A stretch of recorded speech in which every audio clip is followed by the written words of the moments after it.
We are live.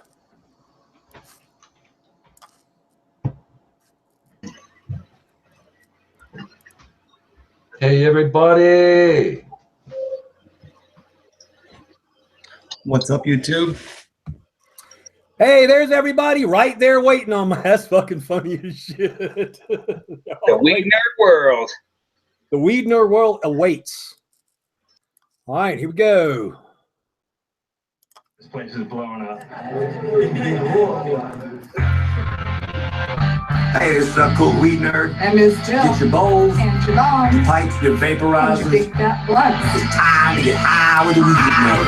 Well, I'm a weed nerd. It's called me smoke a lot. Don't get up, you don't wanna crack. Now we no study that. Weed nerd. Nothing but the high grade. So won't you come my way? So won't you come my way? Weed nerd. It's called me smoke a lot. Don't get up, you don't wanna crack. Now we no study that. Weed nerd. Nothing but the high grade. Smoke a lot of herb. Smoke a lot of herb.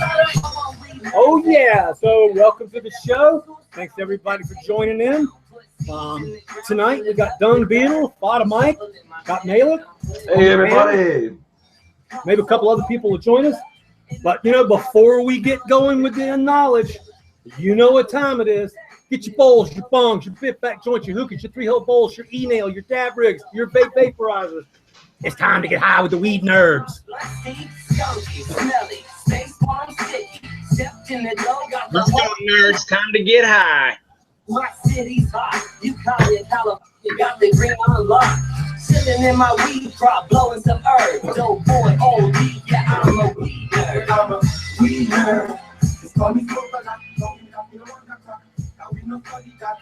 Bongs up. Nothing but the high grade. So won't you come my way? So won't you come my way? Weed nerd. It's called me smoke a lot. Don't get up, you don't wanna crack. Now we no study that. Weed nerd. Nothing but the high grade. Smoke a lot of herb. Smoke a lot of herb. Been a weed nerd since the first episode. It's a growing game, rooted in the valley. A farmer like Joe on the corner with Cali. 13% of Coffee show. That's easily my favorite line of that song.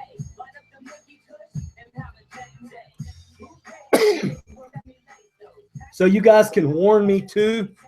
The one thing that I really want everybody to watch out is when you're getting stoned and you're coughing like a bitch, like I do, mute your mic.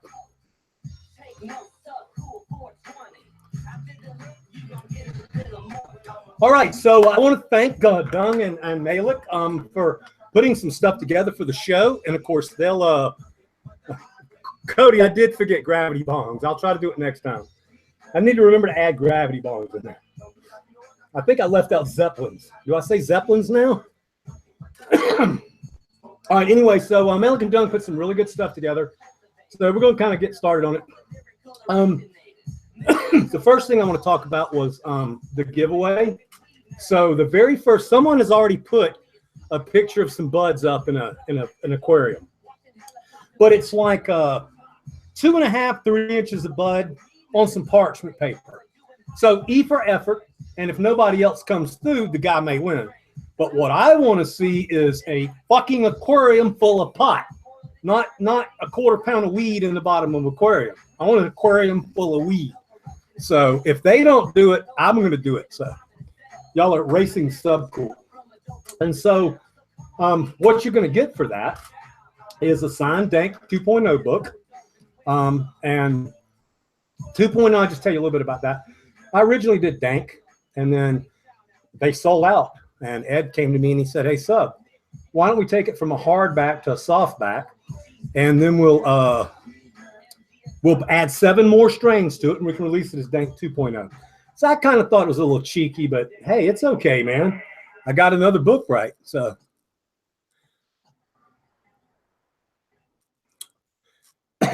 Fada, how was your day today? Oh, busy, man. You know, kind of took a break from the norm.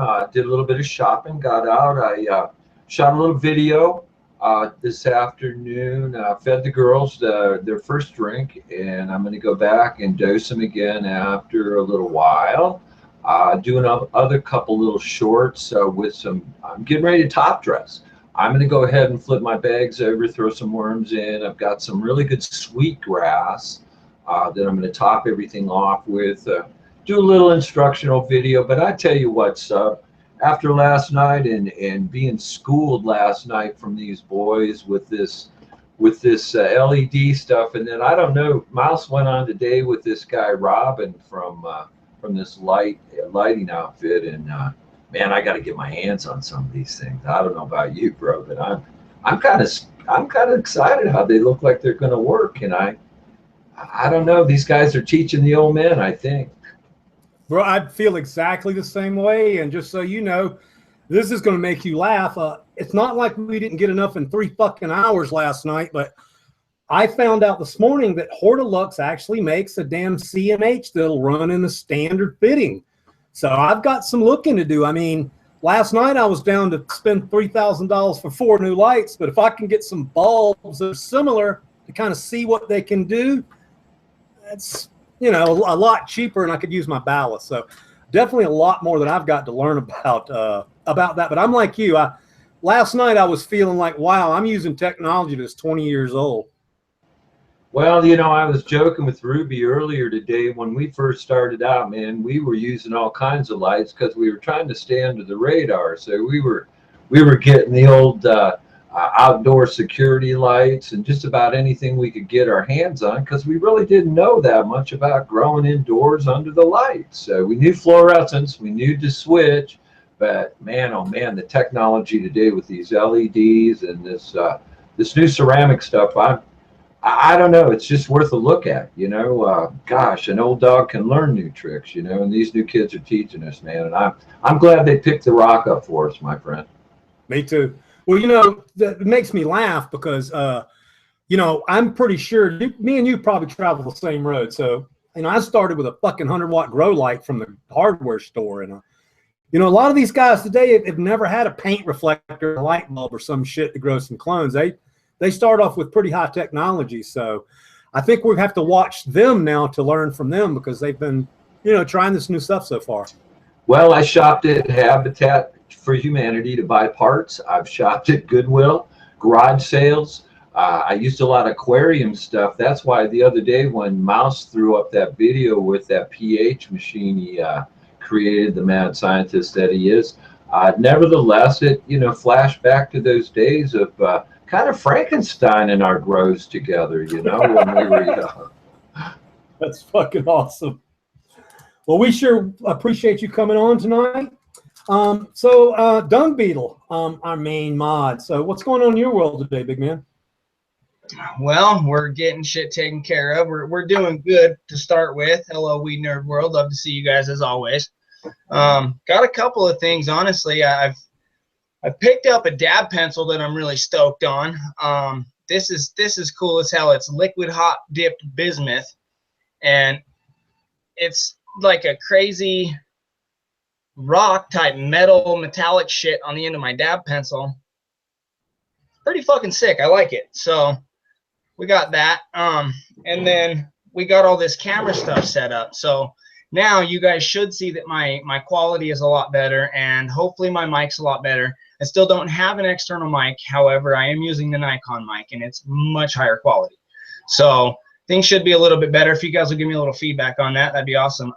But other than that, you know, we're chilling and grilling, getting that harvest done. Trying to keep things going, you know. It's been a pain in the ass to get all this trimming done, but we're getting there, one step at a time, right?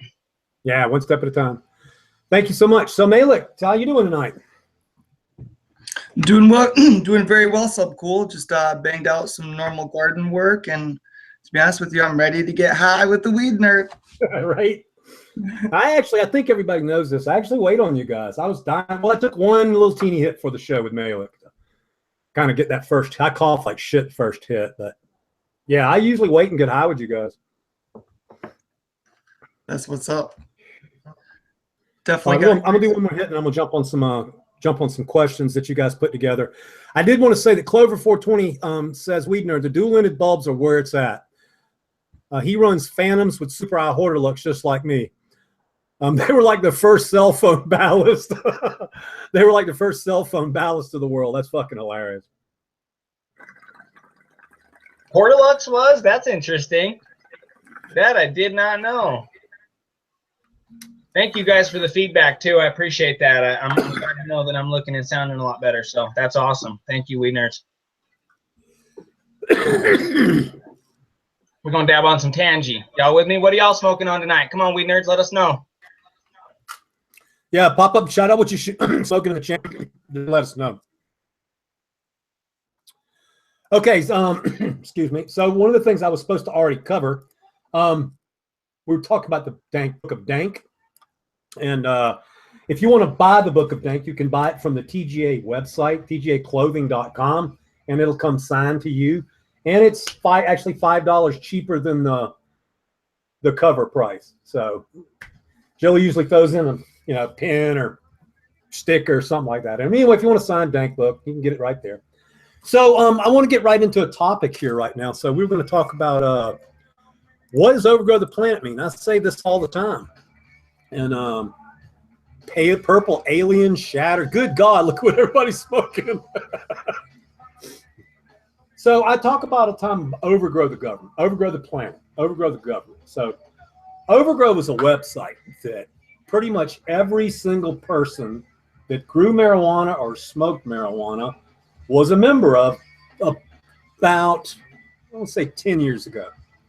And the reason being is just there was only one website. There was not 1,000 different pot sites. There was one fucking pot site. It was Overgrow. And there was one seed selling site, and that was Cannabis World. And that's where I sold my first seeds for $1 a piece. And later down the road, RC actually got busted in Canada and with some gold bricks and shit. And my seeds were on the goddamn front page of the damn Canadian paper and shit. But there's more to it than that. So Overgrow the government goes back a long time. And it goes back before the 77, but that's when I first started talking about it. So I had just been busted for growing marijuana in Georgia. I had 372 plants when they took me down. And the reason I had so many plants is because I just learned to fucking clone, and that's what I did all day long. I took clones. I didn't even really have a plan or anything. I just took a shitload of clones. So I got popped in, and when I got out, I was pretty fucking pissed off. I didn't take it like a lot of people think I don't. I didn't get scared. I got fucking pissed off, and I grew some more damn seeds. And I moved to Florida. They banned me from Georgia, so I ended up in Florida going, y'all know these stories, but the point is, I started growing again in Florida, and they took my ass down. So I decided right then and there that I was going to make it my life's mission to grow as much weed as I could, to teach as many people as I could to grow weed, to make seeds and give them to people, to make seeds and sell them to people, and do it so strong that eventually we would run the cops and the politicians over by sheer fucking volume. And while we talk about the feds cracking down on medical recreational marijuana, I'm almost positive that is going to happen. In no fucking way can they slow us down. I mean, pretty much everybody in this channel grows weed, and this is one little teeny little segment of the population. So I know I have made and produced up to this point almost 3 million marijuana seeds. So that should be about 1.5 million female seeds. And I'm going to keep doing it, and I'm going to keep doing it until the day I die. And that is what overgrow the planet means. It means to seriously populate the planet from one end to the other. The only continents that we're not on now are China and Japan.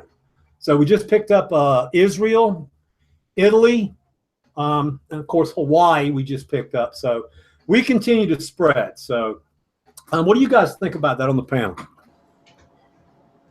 Dude, all I can say to you is from the bottom of my heart, I thank you.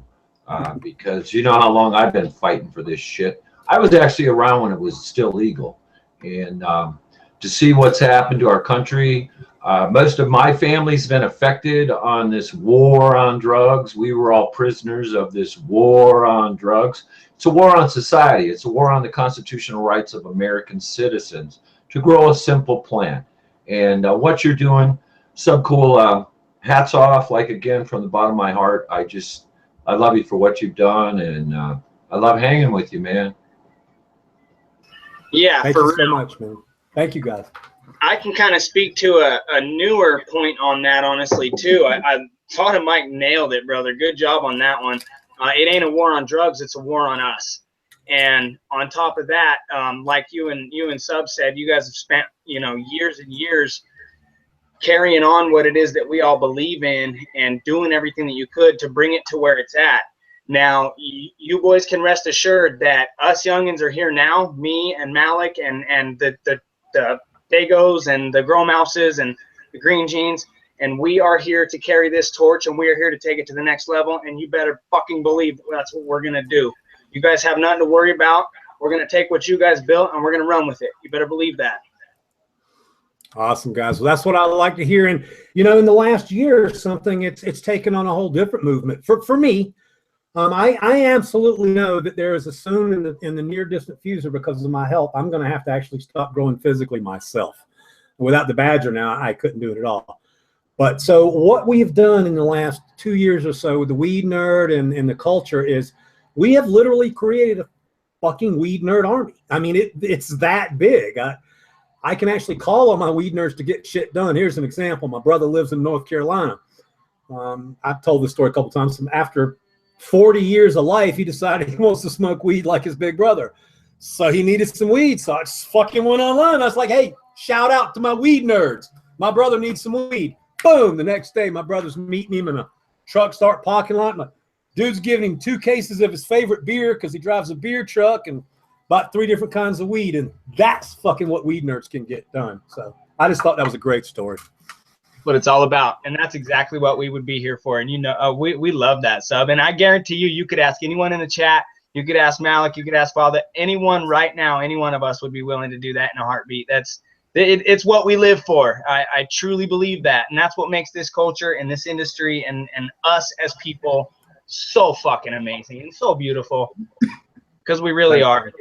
But there's a little history that I've never talked about. It just came to my mind. So one of the things that was a little weird, one of the things that actually made me who I am in the cannabis world is, when I got out of jail and went to Oregon, you don't really sell sell weed in Oregon that much. I mean, when I lived there, basically people grew it and gave it away to people. It was kind of a strange thing. And then when I moved to Cali, I mean, if somebody gives you a bud in Cali, unless it's one of me or the Weed Nerds, they hold their fucking hand out and they expect money. So that was a big eye-opening me. But in Oregon, it was definitely about people helping the sick.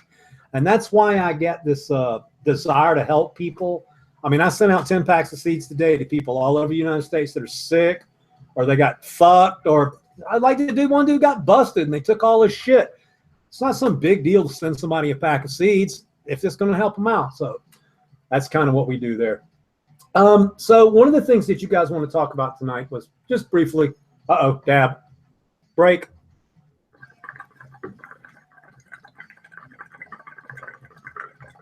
Leave it to Subcool to just randomly be like, fucking, dab. What can I say? I'm so in on that dab break idea, man. But just at a break, just smack it loose. I got some extra for the weekend.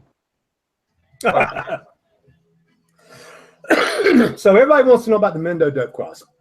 So where we're at on it right now is we've taken clones from the two moms they gave us, and we're going to do something really crazy. So I don't want to wait until the current seed crop is done. So I have gotten Badger, and we have washed the plants off about 4 times. I do not recommend people who don't breed and are not used to this spray their plants down with water a lot, because they can get mold and mildew. But we do have a good idea of what we're doing. So the concept is to wash these plants off so well that there's no pollen left on them, so we can load them back into our main bud room. Very risky. No one wants seeds in our medicinal marijuana. But that will allow me to load the 2 locomotions and a Pinot with the Quirkles. So we're going to load the Space Queen dominant male first. We're going to make a test batch of seeds, and then we're going to let you guys all grow them out. What we want to find out is a couple of things. The locomotion, while covered in resin, actually the resin has dissolved themselves in water. I don't know why. The water turns purple, and you get a fucking horrible return on the hash. So the Space Queen dominant quercle contains the Space Queen genetics, and Space Queen actually increases the size of your capacit heads. So on some of the strains that we were working with, that the heads were in the 90 to 120 range. After we hit them with the Space Queen, we're getting those big, giant 160 heads, like you get outside in the sunshine. And people don't actually talk about breeding in order to increase the size of capacit trichome heads. But I fucking smoke hash. I've been smoking hash for 10 years. So while I breed to please you guys, I breed for hash plants. I mean, that's been my goal for the longest time. So that's the plan for the Mendo Dope Cross. Now, as far as how is Mendo Dope doing, they're doing phenomenal. They're touring at Shatter Sessions, doing concerts all over the place. But I want to give you a shout out. So High Times seems to be fucking clueless that there's a rap band that sings about growing weed like Schoolhouse Rock, and they're really changing the culture and how people view it. And so I called Danny and I mentioned it to him, and I sent him the DVD. And of course, I haven't heard anything because those guys are busy. And I called Matt Stang and I said, hey, why don't you, put these Mendo boys on the billet? I said, number one, they're going to be in my booth. They're badass, and you guys are just missing out. So I still haven't heard anything. So I urge, let's get the Weed Nerd Army going. You guys fucking email High Times, Danny Dank or Matt Stang, and tell them you want to see fucking Mendo Dope at the SoCal show instead of some wanker you fucking never heard of. Sorry to go off. You are more than Hey, look, welcome. are you picking up any questions from the chat? Because I'm not reading it. Yeah, I'm looking too. Yes, Okay, I am. cool. I got I'm running my mouth. Okay. one gentleman, Nomad 420, asked, can a small home grower produce a few seeds without ruining an entire crop? Absolutely. That's a great topic. Thank you. So we're going to go backwards about 20 years in technology, but that's okay because it works. So I am not a huge pollen collector, but I can tell you the tricks about it. One thing about pollen is when you collect it, you have to make absolutely sure that there is no plant matter in the pollen. So one time when I caught pollen, and you catch it in parchment paper, and there's pictures of my pollen trap online. But if one piece of Kalax, green, hair, pistol, anything falls in there with it, when you seal it up, the moisture from that piece of plant material spreads out into the pollen and it kills it. So you have to make sure that you get your pollen really clean. Now, I've heard of breeders using like screens to run the pollen through. I don't have experience with that. So I was able to catch a little bit of pollen, and here's what you do. You actually take a bag and put it over one branch. And so you carefully reach in the bag with a paintbrush. You hold the pollen and the paintbrush in the bag, and you paint the pistils. And then as you pull it out, you seal the bag up. And so the pollen and the bud and everything is right there in that bag. So give it like 1 or 2 days. And then just like I told you guys, you can get a water sprayer, open up the bag, and spray everything off. Wash it off really good because you don't want any pollen in there. Water kills pollen. So once everything's moist, then you can actually dry that bud off and it'll be pollinated. You'll have one bud on the whole plant pollinated. I see Fada shaking his head. You used to do that in the old days? That's textbook right there. We talked about that. The whole thing is the water. I've actually kept the bag on it. The bud will actually start to sweat if you keep the bag on too long. As it goes through, it'll actually start to sweat and kill off the pollen itself. But that's key. If you want to reintroduce it or do a small area, immediately you got to introduce the water. Not heavy though, like you say, because it'll change everything in your room. And then you end up with other problems. But textbook. But I mean, think about it, guys. It's coming from Subcool. What the fuck do you expect? Well, these are just old tricks we did. I mean, in the old days, man, we wouldn't have fucking let a male blow his balls all over anything. I'd never seen a male till I've been growing pot like 25 years, a male in bud. But I'll tell you, you looked Go immediate. ahead. You looked immediately for the male, and you got it. You got it out and destroyed it immediately. And today, we've learned quite a bit. You know, we know how to take it out, separate it. We know what to look for up front. I mean, we were just kind of crapshooting when we was what we were growing. We called sinsemillion. It was seedless weed. So we didn't want seeds in our weed, so we knew how to keep that from happening. You know, we were farm boys. I'm from back east, man. We used to go and clip the corn and shit when we were young. To keep them from cross pollinating and stuff. So, yeah, where I'm from, it's sugarcane, Feta. there you go. So you know how we learned it, but we kind of brought it over in the herb. But like I say again, it's going with these lights, man. You want yield. You want as much out of a square inch as you can get, let alone a square foot. And I'm really sold on these new lights. I'm gonna check into them. I'm an old electrician. You know, you're an old heating and air man. So. When something comes new down the line, our ears perk up, you know. Yeah, well, you know, the one thing I learned last night too, Fada, and you know me, I don't fucking change ways. I'm a stubborn asshole. But when those guys were saying that, you know, grams per watt is not the way to think anymore. The way to think now is, you know, grams per square foot. And I fucking got that really quick. So I want to do I got to get my calculator out and do some numbers and figure out what I'm getting grams per square foot. But I really got what they told me about just,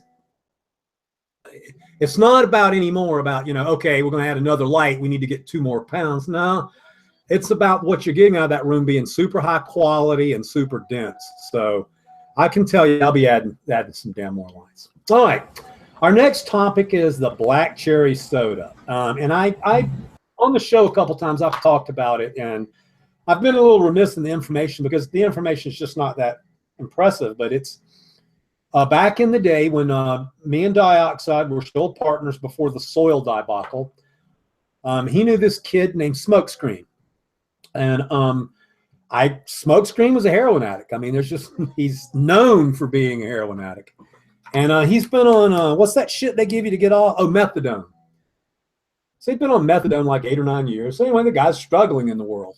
I don't think anybody should be on methadone for 9 fucking years. But anyway, we go over to his house, and he's got all these nasty, sick, fucking horrible clones covered in bugs and PM and shit. So I was like, okay. But then there was this one plant in the corner, and it was magenta to black, all covered in mites and shit like that. So I was like, well, what is that? He's like, well, they call it black cherry soda. I was like, wow, I've never seen a plant look like that before in my life. The purple on the inside and the green leaves. I said, well, can we get a cut? He goes, well, yeah, I can get a cut. So he gave us a cut in a Rockwool cube. And again, this thing was fucking gnarly.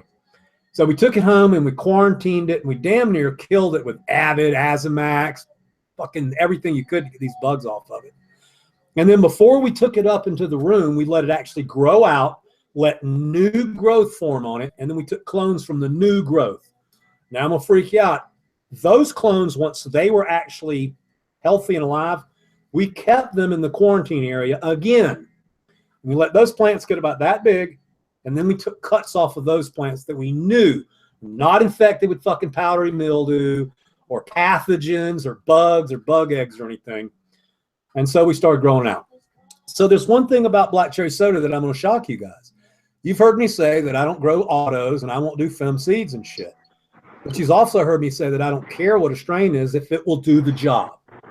So black cherry soda has got to be an auto flowering plant, because in 18 hours of light, when she's about that tall, she gets resin all over her stems, all over the bottom sides of the leaves, and she spits out little pistils. The problem with this is you cannot take clones from this plant when it's in this semi-state of flowering, semi-state of budding. It'll single leaf for a month, and then it'll get 3 leaves. You just have to keep letting it grow until it gets the right set of leaves. You take a clone from it. So it's incredibly hard to breed with. The clone that Jilly sent up here to me a month and a half ago, the fucker just got 5 leaves on it. And I still don't want to take a clone from it because it kind of looks like it's budding. So these are the things we do to help. We put it dead center of the bulb. Yes, the old technology bulb. We usually put it up on a stand of another bucket so it gets some light. and we changed the light cycle to 20 hours on and 4 hours off. And the damn thing is still single blading a little bit. So what I want to do in the spring, when it just gets a little warmer, I'm going to go out and take it and put it on my deck. There are no plants overlooking my deck. Nothing can get on it. Let it get a little of that early spring sunshine, and maybe I can get the damn thing to stop this auto flower. So I wanted to add, anybody on the panel, do you have, I don't know anything about fucking auto flowers. So maybe you can talk maybe just a little bit about your experience with them and what you think about what I just said. I can speak a little bit. I haven't ran them myself, but I have seen a friend run them recently, and they just don't get, he could not, no matter how hard he tried, get one taller than about 2.5, 3 feet tall. And on top of that, the yield on him was maybe 2 ounces on his best one, and it just, the bud was good. It was really, really sticky. It was real resiny. It wasn't the densest stuff, but it was dense enough. And it was stony, but it just wasn't enough. And he ran like 25 of these things on top of that, a bunch of different strains, all autoflower femmes or whatever they are. And yeah, he didn't come close to what he was looking to do. And on top of that, he was in a position where he needed to do more than that. So I told him not to from the get-go, but at the same time, sometimes you got to do what you got to do. And he had a ton of seeds, so he ran them, and he didn't like it either. We both ended up agreeing, like, yeah, dude, that kind of sucked because they just don't get big enough. Well, not to be stupid, but what is the point of running autos? What is the benefit? Speed, the time frame, the time frame, obviously, the height. So for people with height constriction, small ceilings, closet growers, cabinet growers, and then also, I would say quality of bud is pretty good with the ones that I saw. So you can run it for quality, personal smoke, have personal stash, whatever, and it'll make you a little bit of stuff. But yeah, it's other than that, I don't see anything that's advantageous about it. I ran one once. Accidentally, I got it in a one of those random pack of bean kind of things, and I thought I'd run it. I stuck it in there, and this thing started flowering on me, and I flipped because the lights were on. You know, I hadn't changed up anything, and I set it aside, ran it out. I got a little over an ounce. The buds just, I don't know, they just don't seem to develop the same for me. Maybe I messed it up. You know, I didn't change up the routine or something. I'm not too sure about them, but I don't know. If you were going to run a room of them, you know, a large quantity in a small space, you could probably do well if you were on top of the fact that you're running autos. But other than that, man, I like to take a plant and lay it out flat, get terminal buds everywhere, and just let them run. I hear you, brother. That is exactly what. Well, you know, I'm listening to what you guys say. So it looks like to me that I don't think black cherry is an autoflower, just so you know, because now here's one of the things I want to tell you about. So Jill's grow in Oregon basically is a duplicate of what we've done here. I mean, she built it based on what she's learned being my wife. So everything's pretty much the same. But her black cherry soda in Oregon comes out of that fucking flowering resin shit immediately. She had 9 leaves on it right away. Here, after some time, the thing will grow out of that shit and actually veg again. I don't think you could get an auto flowering plant to reverse back into vegging. So I think black cherry soda is probably pissed off. It was probably grown by a heroin addict for a couple of years. Probably some nasty, gnarly clones taken of it. But this is what we know. We crossed it times Jack the Ripper and Space Queen, and we created Plushberry and Ace of Spades.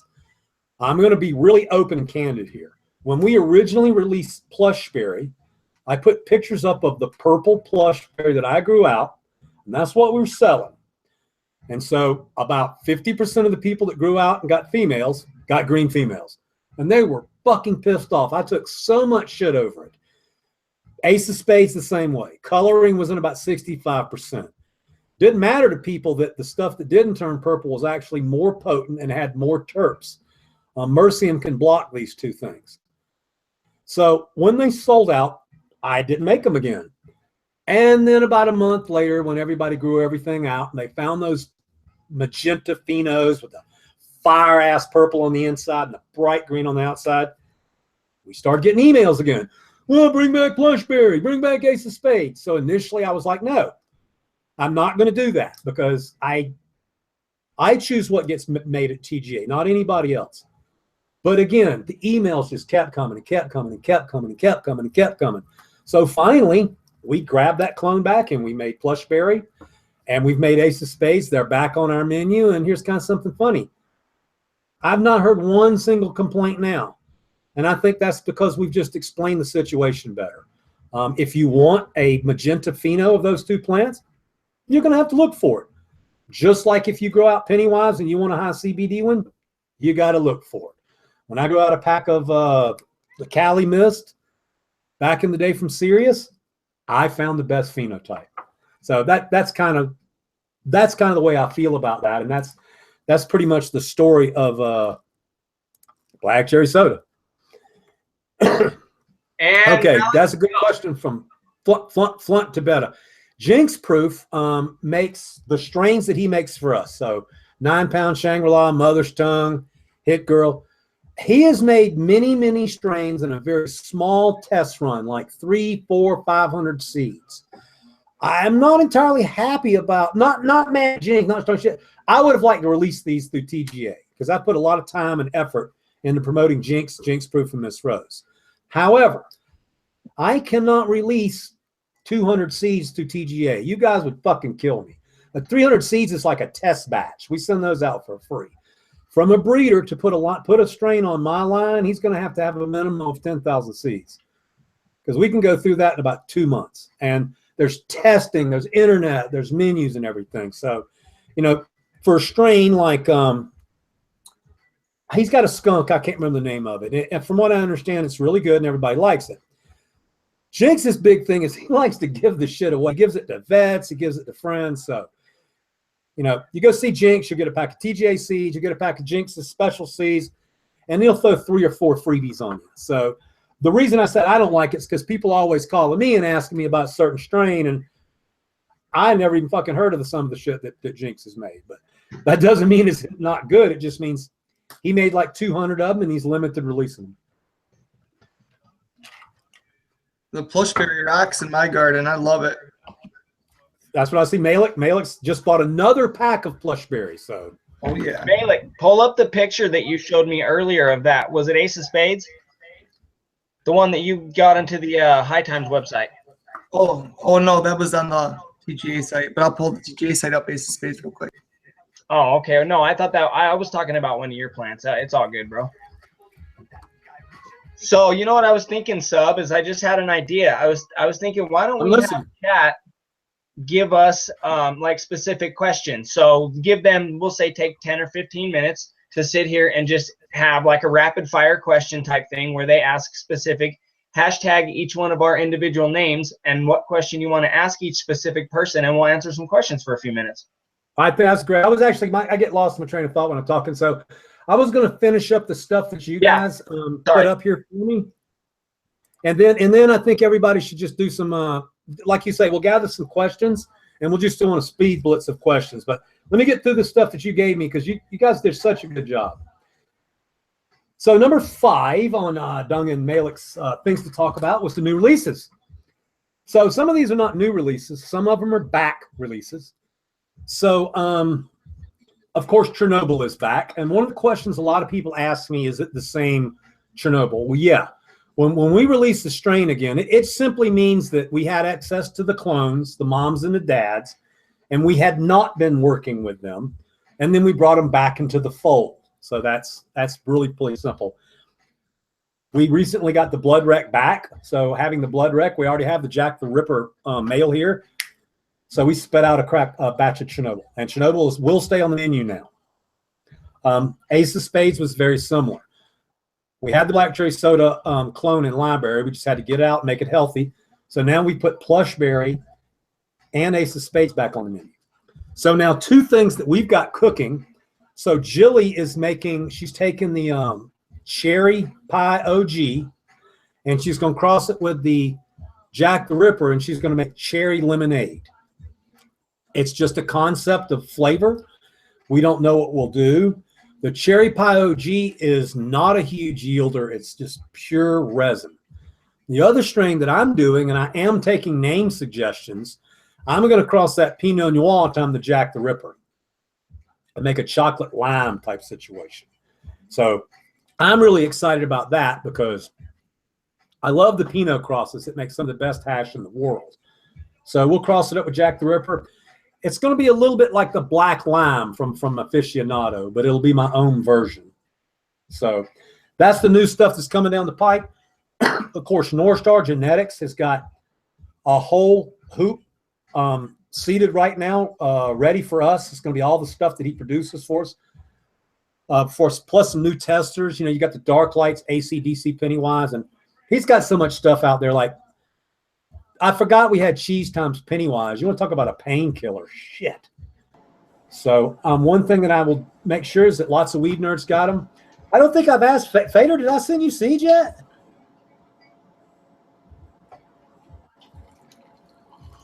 And B's in the house. You know, today I was going to say, Sub, I was telling you earlier on, I got that love from your from Jilly, and there was a fan fold in there with the latest catalog, and it's got everything in there, man. I tell you what, there's some dynamite shit coming down the pike, and I know I'm going to get my hands on some of those right away. Yeah, I'm really. I mean, it's as worldly as I am and shit. Trust me, it still gets my jollies when somebody like you or Dago's growing my gear. Pedro, I'm pretty sure Pedro probably would have got his gear today. So, I mean, it makes me happy as shit that people of your caliber would want to grow my gear. So, yeah, anytime you guys want anything, just shout out and we'll get them to you. Oh no, dude! I tell you, the honor's all mine. You know, I look at these strains as gold in my life because I am fighting. I hate to say the old age thing, but my back failed on me. I have nerve problems and stuff. So I'm like you, man. My days in the garden are limited. I've got a young kid wants to come in and learn a little bit. So I hope that all works out. But, you know, time will tell. It's hard to take somebody into that deep of trust with you. But, you know, it's a lot of fun. These young kids, man, they're bugging me out with what they're learning, what they're teaching. I'm just happy, like Dung Beetle said earlier, man. We're in good hands, man. I want to sit back and smoke some of their herb. That's what I want to do because I like the cannabis. Right on. Well, you know, I was going to say the Badger I got really lucky with Badger. He's a little bit of old school and a little bit of new school. You know, he's young enough to know a lot of the new stuff, a lot of the new technology. But he's old enough not to get on my fucking nerves. So he's really coming to his own here. I couldn't do it I could do anything without him right now. So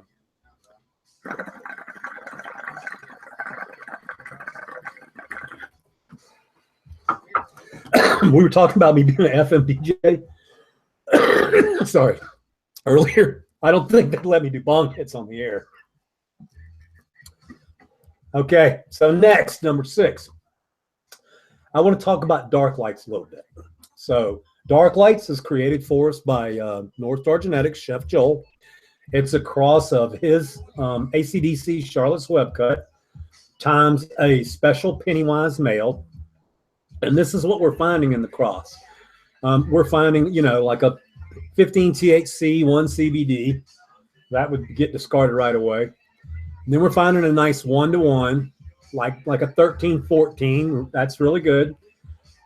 But then we're also one of the phenos in the first 10-pack tested, there was one that was 2% THC and 28% CBD, and that's from Steve Hill, who runs really good numbers. So this is a strain that tastes like peaches, has a high resin content, and produces incredibly high levels of CBD. Of course, you're going to have to do a small pheno hunt. Anybody that tells you that any strain on the market doesn't need to be pheno hunted is fucking lying to your face. It is the nature of the business. So anyway, so we're really excited about that. Pennywise is a good seller on our menu. I've said this before though. The strains that kick your ass sell a lot more than the strains that heal you. It says a lot about why people use cannabis. So So Dark Lights will be re-released this spring, and it's going to be medical strain only. And of course, we will be providing it to anyone that has sick need. That's the way we always do. So we're just pumped up about that. Do you use CBD for your back there, Fada? Yeah, I try to look for those, but I try to look for close to 1-to-1 if I can find it. If I'm going to use it for my medicine, for like, I have really bad shoulders. I was a carpenter for 35 years, did electrical work, so did a lot of lifting and stuff. Back in the day, we didn't have petty bones and all the skidster shit that they got now. That we grunted it up and down the ladder. So that pretty much did me in, but. The CBDs help. It seems to let me rest. I have to be careful because if I get too deep a rest, my back can actually get back out of place, and it goes the other way. So I try to go for a 1-to-1. I shoot for something like a 10, 12. Sometimes I found up in Oregon there at our favorite hangout up there at Rogue Valley, I got a 14. It was like a 18-14 THC to CBD, man, and I tell you what, I slept so good. It was it's a gift, I'm glad that we're getting to see this. We're getting good test results.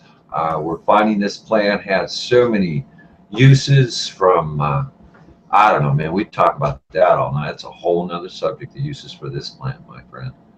You get results from? See, I don't get. I hate to say this, but like, I think my tolerance is that high. I use CBD on a daily basis, but I can't swear that it really helps my joints and stuff. That's why I ask like that. Yeah. No, I find it really, really, I can actually get too much of it if I'm not careful. So I try to mix the THC with it because it kind of keeps me alert. So yeah, I do. Yeah. I wanted to address, so Eager Beaver, I love you too. He says, but proper breeding results in true breeding lines. I don't believe it. I've grown over 2,000 strains in my life. I've grown some of the most stabilized strains in the world, and some of the more stable strains in the world are watered down because man is the person who intervened with these true breeding lines. And like fucking true breeding AK is fucking garbage now. 15 years ago was better. So me personally, I would rather take it raw, run the damn seeds, and find the phenotype that I want to find. And I'm not picking a fight with you. I'm just telling you that I've grown out fucking skunk one from sand. I've grown these strains that are supposed to be stabilized. And the truth of the matter is, once you DNA map a strain, you can tell where all the damn parents came from. And no matter how much you work a strain, you cannot get rid of his parents. So you can breed for selective purposes. But I think that when you do that, you water down the line. And I realize that I realize that I break from the pack with this, but I'm going to stick with it because, my dumb little redneck 9th grade ass pretty much is pretty high up in the seed industry with what I know. And I compete with some people that are a lot fucking smarter than me. So that's just, I want everybody to know my breeding philosophy when it comes to stabilizing. We have stabilized a couple of strains, and they weren't as good as the best pheno I could find from the original pack. Does that make any sense, Dung? Did I say that right? Uh-oh, we lost Dung. He's gone. I know I've always had to pheno hunt everything I've gotten. So, and one gentleman asked in the chat, he said, "Sub cool," is from Tyler Mortensen. He said he's a new grower and he wants to know, why are feminized seeds for pussies? All right. Well, they are because I'm a dick, and I'm just being like, okay. So the first thing is you got to understand the joke in there. So they're female seeds. Females have pussies. I mean, come on. Right. Not that fucking complicated. But I also did it to piss people off because, especially at the time, I mean, I've told you guys I turned down $1 million to film my lines. I simply fucking won't do it. I don't believe in it. And a little joke, I've said I don't believe in it so long that if I was to change my mind now, I'd get my ass kicked. But I just believe, and it really boils down to this. Feminized seeds are made for people who want to save time. And growing dank, in my opinion, is not about saving time. You want to put all the time you can into it. So, and I'm going to piss some people off when I say this, but if your idea is, well, I'm going to get me a 10-pack of feminized seeds and I'm going to grow 10 females and I'm going to harvest them and I'm going to make a bunch of money. Well, that's not how you grow weed. I'm sorry. I mean, you can do that and sell it at Walmart or some shit, but that's not how we do it. So here's the other thing.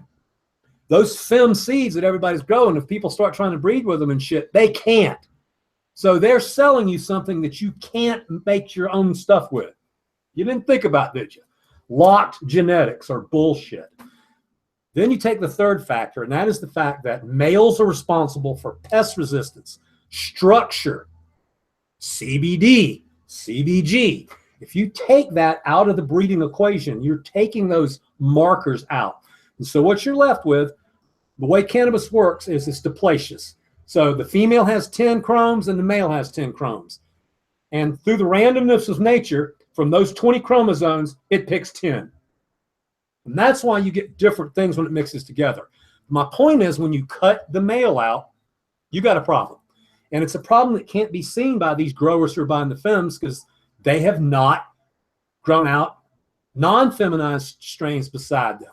Now, feminized people will argue the point, but I can take the non-feminized version of a strain and grow it next to the feminized version of the strain, and I will kick its ass all day long. Yield, flavor, effect. And that is because we took the male out. Really answer your question, I was just being a fucking smart ass. I needed to say something, so Fem Seeds Are for Pussies sounds fucking great. So we actually put it on a t-shirt and nobody beat the shit out of me. So I would love it. That'd make a good shirt. And I will talk on that. So somebody asked me earlier, and I'll repeat this on my show. Somebody wanted to know if I had the Weed Nerd shirt, Snake. Dude, we just thought the idea up 2 fucking nights ago. I mean, but we don't have a t-shirt cloning machine here on the property. So I've contacted Adam Hand. I've also contacted Dank 5150. He does the artwork for my ads, and I've told them what I want on a shirt. And now I'm waiting for artwork, and then I'll send it to Adam Hand. I will tell you that they're going to be expensive, not because I'm trying to make money on them, because I'm thinking about 6 locations. I'm thinking about maybe a fucking gnat right here. Maybe a dab rig. I don't know. Every time you put another location on a shirt, it costs a little bit more. But who gives a shit, man? Who doesn't want a fat ass shirt with Weed Nerd Molecule and the fucking TJ logo? Maybe Weed Nerd Army on the back, like Army looks. Just really style it up, you know? I may even throw Meno Dopes that logo on there. So we just want this to be really special, because the only way you get one of them is for me to send it to you. I'm not going to sell them. I'm not trying to make money off some shirts, okay? I just think it would be really fucking cool if we had a super, super fucking slick shirt that the inner circle of people would wear. So, well, I'm in, brother. I want 2. See, I know. See, that's the way it is. Yeah. Ruby and I are in, man. You know, so I think, knowing Adam, I can probably get a bamboo with the, what do they call it, the donkey flap, because I want that thing on the back. And thing on the back. I think I can get them made cost production for around $35. So that's not that bad for a bamboo shirt. I'm wearing your shirt right now, dude. I tell you what, it's the most comfortable thing. I don't want to take it off. Yeah, I've got one. It's funny if you said that, because I don't talk about the quality. So when we first started the show, I mean the company, I just bought Gildan heavyweight shirts, and we printed them. And I put one on, I was like, man, this shirt feels like shit. It doesn't feel good. So I started talking to people in the industry, and I found out that basically all your box shirts that people print and sell at t-shirt shows, they're like $3 fucking. That's what one of those blanks costs. So it's cut like a big box, and it's not very comfortable. So I asked Adam, I said, Adam, don't they make shit like a little nicer? He goes, yes, sub. He goes, we got 80% bamboo and organic cotton. I was like, well, how much is that blank? He's like, 14. I was like, okay, we're in. I was like, what about hemp? He goes, yep. We've got an 80% hemp, 20% cotton organic. And I was like, how much is that blank? He's like, $9. And so we moved from that standard fucking Walmart t-shirt to something of some quality. And it just made us real happy to be able to provide that. Like I say, I used to wear my gear everywhere. But I stopped because they didn't have enough style. So that's why I want the new shirt to have some real style. I mean, not graphics like Affliction, but something really fucking cool. So I know that somebody in the chat actually said, who is he? The new mod that I can't. Sid Avery says he does graphics. So any ideas you got there, just send them to me, Sid. Well, that's what I did after I broke my back. Ruby and I started Bridge of Signs in Northern Ohio. We blew that out and came out west here. But I do the websites, the graphics. I'm learning this video shit a little more. I got out of that for a while, but I do the photography stuff too. So, yeah, I was working with Brown Guy. I did his website and most of his graphics for like the past 12 years. So, really? Yeah, that's how we got hooked up. He was an electrician. I was an electrician. We both hooked up here in Arizona, worked for a while together, and he got popped here by the crazy lady. And so he took off and went up to Oregon. And so we stayed in touch. That's how we do our things. I do his stuff from here. And this past year, we made like 8 trips up there. So trying to get that farm going. But yeah, I dabble in that shit too, bro, if you want a hand. But no, I love this shirt here. I think it's great, and I'm sure whatever you come up with is going to be well worth a buck. Have you guys seen the Weed Nerd? I mean, excuse me, the Mendo Dope hoodie, and it's got Mendo Dope on the back of the hoodie, on the back of the hat. I want that fuck. I'm gonna get. Bleezy said he'd make me one. I just got to remind him because they're busy. All right, go ahead. Oh, sorry. Somebody was just going to ask, Lucky PTB wanted to ask, how many seeds do you need to do a proper pheno hunt? Well, it's according to what you're looking for and how well you know the line. So I can't believe I don't take shit all the time. I can go find my male quirkle that I want in a 10-pack of seeds, but not everybody can do that. And the way I can do that is I grew it from 50. So I took 50 seeds to find the first one. If you know the line, you should be able to pick the male or the female pretty easy. But if you don't know the line, the minimum I'm going to start with was 20. Now, I'm going to talk real life because a lot of people want to talk about hundreds and whatever. Duke Diamond and Soul just did a pick from 1,000. And I love those guys and respect them to death. But I can tell you, just knowing how to grow, they probably axed a third of those right out of the fucking gate. Didn't spend a lot of time on those. They went through and they picked a half of the weakest looking fuckers and they axed them. I honestly believe that it is very hard for a single grower without an organization to run more than 20 plants, clone all those 20 plants, track all those 20 plants, harvest all those 20 plants, and figure out which one's the best. I'm going to tell you guys a joke about that too. So when you're a cannabis cup judge, when you're a judge, for cannabis, you always pick the 4th strain is the best one. The reason is because you smoked the first one and you're like, okay, this was because you pick them by sight. You pick the best ones by sight. So you got the 4 best ones in front of you. So you smoke sample A, smoke a couple bowls. Okay, cool. Put it aside. Okay, sample B. Tasty, yummy. Okay, good. Move it aside. Number 3. This tastes great, man. I'm getting fucking high. Okay, cool. Move it aside. Get to 4. Take another hit.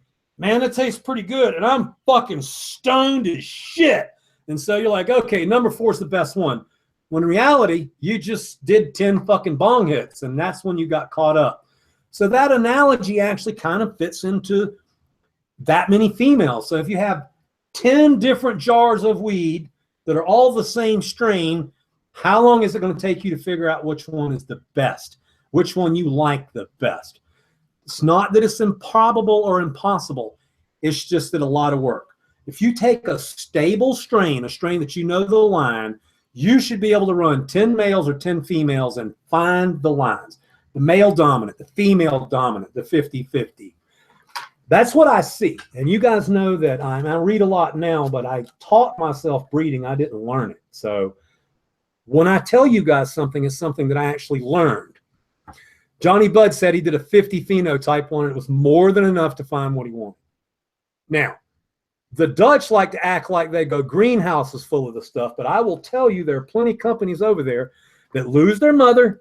They simply reach in the drawer and they grab a 10-pack. They get a female and a male. They let them fuck, and they keep on selling you the seeds. And that's just the way this industry's been for a long time. Dab time.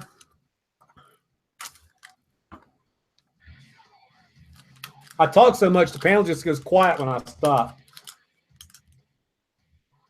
Oh, no, you're good to go, brother. We are getting ready to take a dab of some super lemon OG shatter. You said you had some creme brulee shatter that was just amazing, right? Yeah, I'm shocked. I took a teeny dab thinking I would, it would be harsh and fucking hurt my throat and everything. And no, it's good. It's good. I won't be buying any more, but shit looks fire. It's fucking, I can't believe how smooth it is. I mean, whoever made this shit, it's a first class concentrates. Well, whoever pressed it out, they knew what they were doing. I mean, it's smooth as it gets. It gets you fucking stoned as shit. And I'll tell you something else. I want the channel, listen up. So I've actually been noticing stuff. I think you guys probably dab a lot more than me, but because I have the 3-hole bowl, I actually noticed something. So some things that I smoke, well, it melts and it stays in this little bowl right here. Stays right in this little pitch. So I call it soup. So once you heat it up, it turns into liquid. Now, some liquid is darker. Some liquid is greener. I haven't smoked a lot of shatter, but this right here, actually, when it melts, it stays yellow in the bowl. It's all clean and clear. So does that mean, other than the chemicals, that shatter is that much purer or in taking stuff out? I mean, what do you think that means, that this shatter leaves a cleaner residue than anything I've ever smoked? I've seen a different kind of resin in a few different pieces. Like this banger is getting some really gold shit. I've only been smoking this live resin stuff out of it because it's a brand new banger. I've only put a couple grams, but yeah, you're right. I've kind of noticed that too. I wonder what that is, honestly. I think it does have a little bit to do with purity, but I also think it has to do with how much heat you hit it with. Because I noticed when I was banging a lot hotter, it would be a lot darker of a resin. When I'm banging a lot cooler and I'm taking those low temp dabs, it seems to be a little golder, and it seems to be like a little better when if you ever smoke your reclaim or not, I don't know, but sometimes I'll hit it and just to try it, because it's a whole mix of, like, I just want to get super stoned, so I'll hit some reclaim, gold reclaim, and it does the trick, man. It's good stuff. So, and I've noticed the gold stuff is better. So I think you're right. I think it's purity, but I also think it's heat too, Someone in Johnny Buds just said less waxes and lipids in shatter versus rosin usually. Well, that's exactly what I was waiting for somebody to fucking tell me. Yeah. So I was talking about this earlier. When I smoke the frozen out of my bowl, it gets brown, it gets hot. But the shit that's left in it, they told me it was lipids and fats.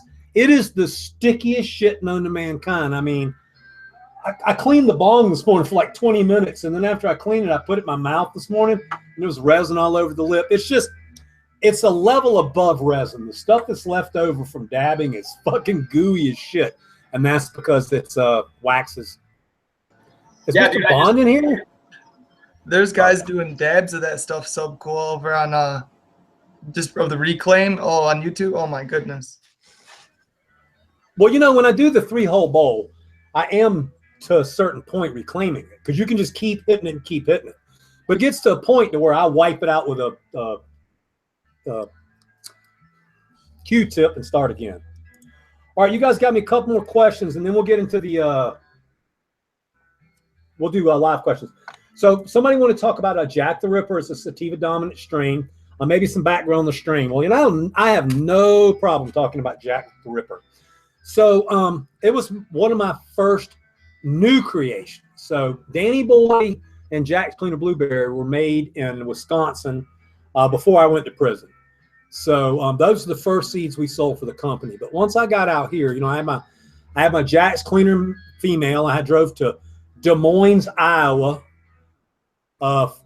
from Wisconsin to get the damn thing, and then I sent it out here. So my Jack's Cleaner clone is like 27 years old.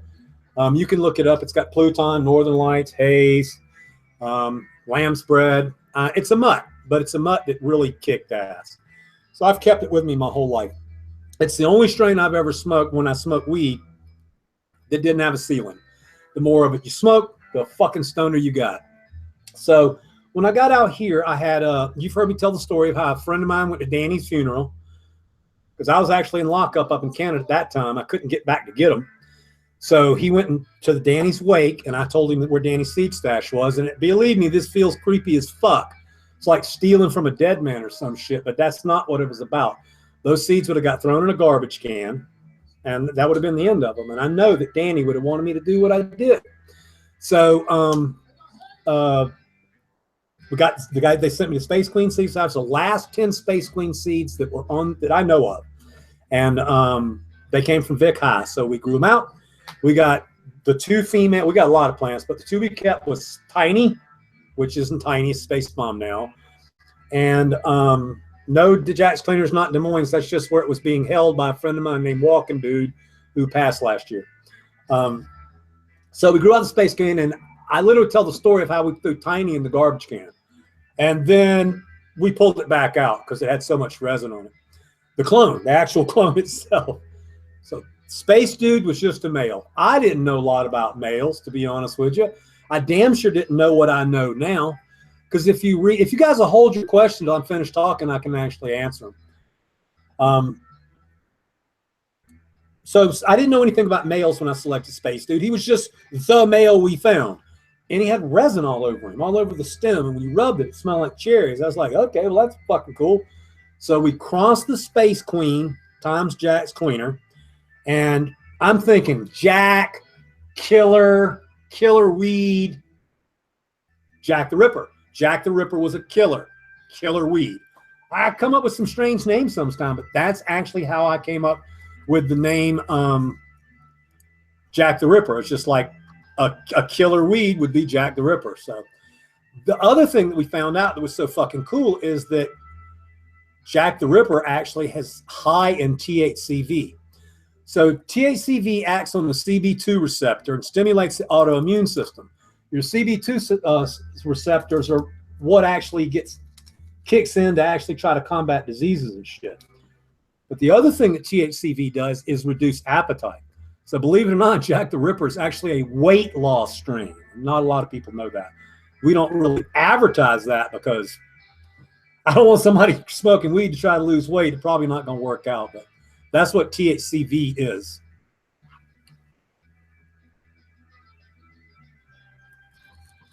Yeah, I was going to kind of off topic a little bit, but the other day I wanted to ask you a question, Father, if that's cool with you. How long have you been growing, brother?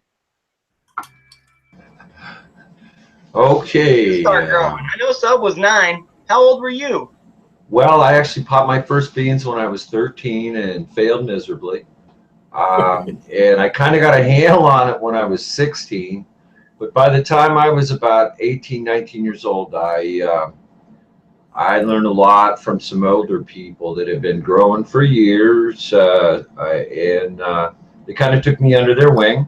And thank goodness they did, because caught on real fast and got into organics. I always have been an organic grower.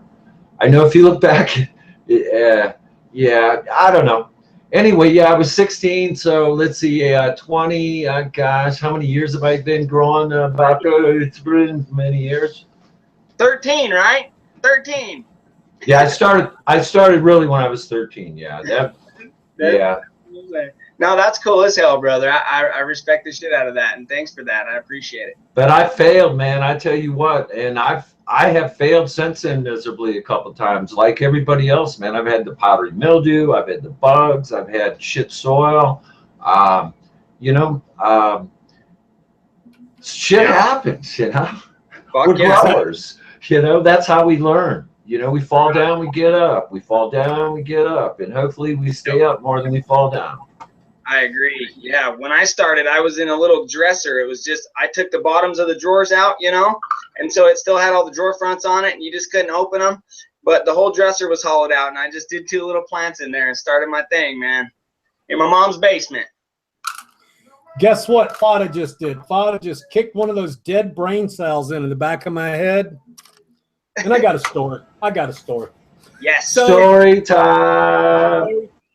So when I was, I say that I was 9 when I first grew pot, and that is absolutely the honest to God's truth. But that was 3 little teeny plants and 3 tennis balls cans that my mom and dad quickly killed. It was probably around 12, 13, 14 when I really got serious. So we got a giant jar full of seeds from this dude named Bobby. He used to import Colombian gold. And I don't know if you guys remember, but when you used to get a pound of Colombian gold, you would clean 3 ounces of seeds out of it, and we would throw them away. So we wanted to grow some pot. So there's this place where I'm from, Savannah, Georgia, and I'm from the islands. So I live on Wilmington Island. Was born on Wilmington Island. Savannah's surrounded by little islands. They're all joined by bridge. And I don't mean island like fucking Gilligan's Island. There's 20,000 people living on the island. There's schools and churches and all that shit. They have to get to them by bridge. Anyway, there was these woods across the street from where we grew up called Bryan Wood Stables. Apparently there was like they used to have a horse camp or some shit back there. It didn't work out because fucking 100,000 degrees down there. So we would go back there, and we actually went back there and we planted all these seeds, and we had thousands and thousands and thousands of plants growing. I'm not shitting you. We didn't really know what we were doing, but we would put gallon jugs on poles and trudge through the fucking woods like the damn fucking Snow White and the 7 Dwarfs or some shit without water, and we'd go water the plants every day. And we were young, we had plenty of energy and shit, so they actually got pretty big, and they started flowering. We didn't know anything about that, so I don't know. They were probably 3 weeks into flower. We didn't know anything about weeds, so fuck it. We were just going to cut them down. So we head out to the woods, and about the time we got close to where we had planted the weed, we started seeing black cars. Lots of black cars, dozens. So we dropped to the ground, and we kind of sneak kind of carefully over there so we can see the thing. And, dude, there are so many fucking cops in this field that nobody's ever been standing in since we were there, cutting down these fucking little pot plants and shit. And we kind of got a little close before we figured out what was going on. So we literally just buried ourselves in the damn leaves with the chiggers and the ticks and everything, and just fucking laid there until all the cops were gone. And so that was my first taste of growing, guerrilla growing, and fear, all at like 14, 15 years old. Because of that, I bought a grow light from a hardware store, and I started growing indoors, and that's where I grow now. When you're talking to me, you're kind of talking to an indoor grower who's grown outside 5 or 6 times. So anyway, that's how I actually got started growing a lot of pot. Like a straight shot to the veins of adrenaline. Yeah, my heart was beating. I thought they could hear my fucking heart, to be honest with you. I know what you mean. Ruby reminded me of a story today. I tell you, man, I won't tell it now because it's quite long, but nevertheless, when we were kids, we used to go over from Ohio to a county in Indiana. The government used to grow hemp over there for the war to make ropes and such, canvas and all. But every once in a while, you would get some strange, plants growing over there in the ditches from the birds eating the seeds. And we would go over there and pick us a bunch of them. And I'll leave it there because what happens sometimes to you over there is it's pretty sad, but fun. Yeah. Awesome, dude. Okay, well, Mr. Bond's actually asking me a question, so I made Mr. Bond a mod, by the way. You just have to let me know what island there, Mr. Bond. I can help you out. I was born and raised down there, so I know everything about it. All right, one more hit of the cream brulee here. Right on, right on. So, we nerds, can any of you guys tell me what this nail is? It's like a titanium version for dabs of Subcool's 3-hole bowl, from what I can tell. But it's a pretty cool-ass little nail. It was given to me today by a friend, and I was going to give it to Subcool, but he actually already has one. And he also doesn't smoke off in metal because of his lung condition and whatnot. So, completely understand. But can you guys tell me what this is? I'm kind of curious to know if it has a name. By the way, the other thing is, the other thing I don't do anymore is heat shit up with a torch. because the torch just blows so much gas and fumes out in the house. So I Oh, don't. Yeah, we don't torch in the house. Only thing allowed in my house is an ember and a 3-hole bowl. When Badger does fire dabs, he goes downstairs. When Mendo Dope smokes those fucking gnarly blunts, they stay out on the deck. It is what it is. If too much smoke gets around, I can't breathe. And I was going to say one other thing. So, Mendo Dope's going to these concerts, and of course, they invite me to every one. But I was talking to Old E after the first one, and he said, "Sub," he said, we had him opening the back doors because it was so smoky, we couldn't fucking sing. So if these young 29, 28-year-old kids couldn't sing because of the smoke, you can imagine what somebody that can't breathe could do. So it is what it is. I follow him with my heart, but I can't follow him with my lungs anymore. It was cool to watch his video that he dropped the other day. It was that tune that you guys dropped live on Dago's show, and then he did it out in the garden, and it was just I watched it like 3 times right in a row. It was good job. Yeah, the kids, I love those guys. And like I say, it's so funny when you see Oldie do it, because Oldie does not have a ton to say. Like, just in general as a human being, he's like, "What up, subby?" And then he's kind of in the background. When they were on my show, he didn't say anything until he started flowing. So he doesn't say a lot. So then when he just starts fucking ripping it out, making up shit on a rhyme, it's pretty fucking cool. I can't do it. So they let me get on the Weed Nerd, and I rapped like I did Vortex, and then they let me read shit like this, and then they put it on the album. They put it in Echo and shit. All right. There's one other topic that somebody wanted me to cover, and I think maybe the Grow to Roundtable will be able to cover this better next week, but we're going to talk about it. Las Vegas Cup coming up, maybe some cannabis news, like how they aren't selling any herb at all now or taking out of state vendors. Well, I've seen several letters. So High Times, their standard thing on it is that, that you will be allowed to have sales with proper permitting there. You will remember that there was a cup in Amsterdam 3 years ago that they shut the fucking thing down. The cops did. Vegas one year, no smoking, no weed. Sorry. So Vegas is now legal. Well, quasi-legal. And so everybody's heading down to the party, and that's not going to be a problem. But will out-of-state vendors be allowed to sell? We were told no. And that's the main reason we didn't get a booth down there. A booth, travel, expenses, it was around $15,000. So I'm damn sure not going to go stand around $15,000 and stand around with my dick in my hand passing out dabs. As much as I love hanging out with you and shit, I am a businessman, and businesses have to show a profit. So a lot of people made the mistake last year in the middle of the summer. They would go spend a bunch of money at these events, and there's no fucking body there. So as a business person in the cannabis industry, you have to know when to go to an event and when not to go to an event. So I'd spent way too much time on that. But there is some stuff that goes on behind the scenes I just wanted you guys to know about. So June, they pump it up our ass trying to get us to buy a booth. But I don't know about you guys, but all the outdoor growers I know are growing weed in June. They're not buying seeds. So we'll find out what's going on there with the Dago and Pedro all going down there to party it up. Fighter, you're going down there. So yeah, Ruby and I are going, and you hit something there, and I talked about it earlier in the week. We shared about the picks and shovels. So not only is this about growing, man, it's about the biz, and there's room for everybody here, and the heck with everybody else. Get in now, guys. It's going to fall the rest of the way. Ruby, she talks about the Berlin Wall, how it came down in little pieces and then slabs, and next thing you know, well, this is where we are today with this. We have moved forward.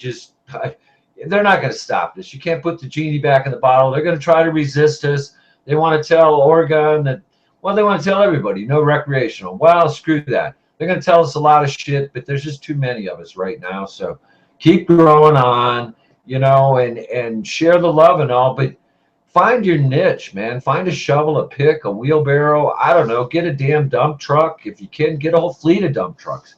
But find your niche in this business.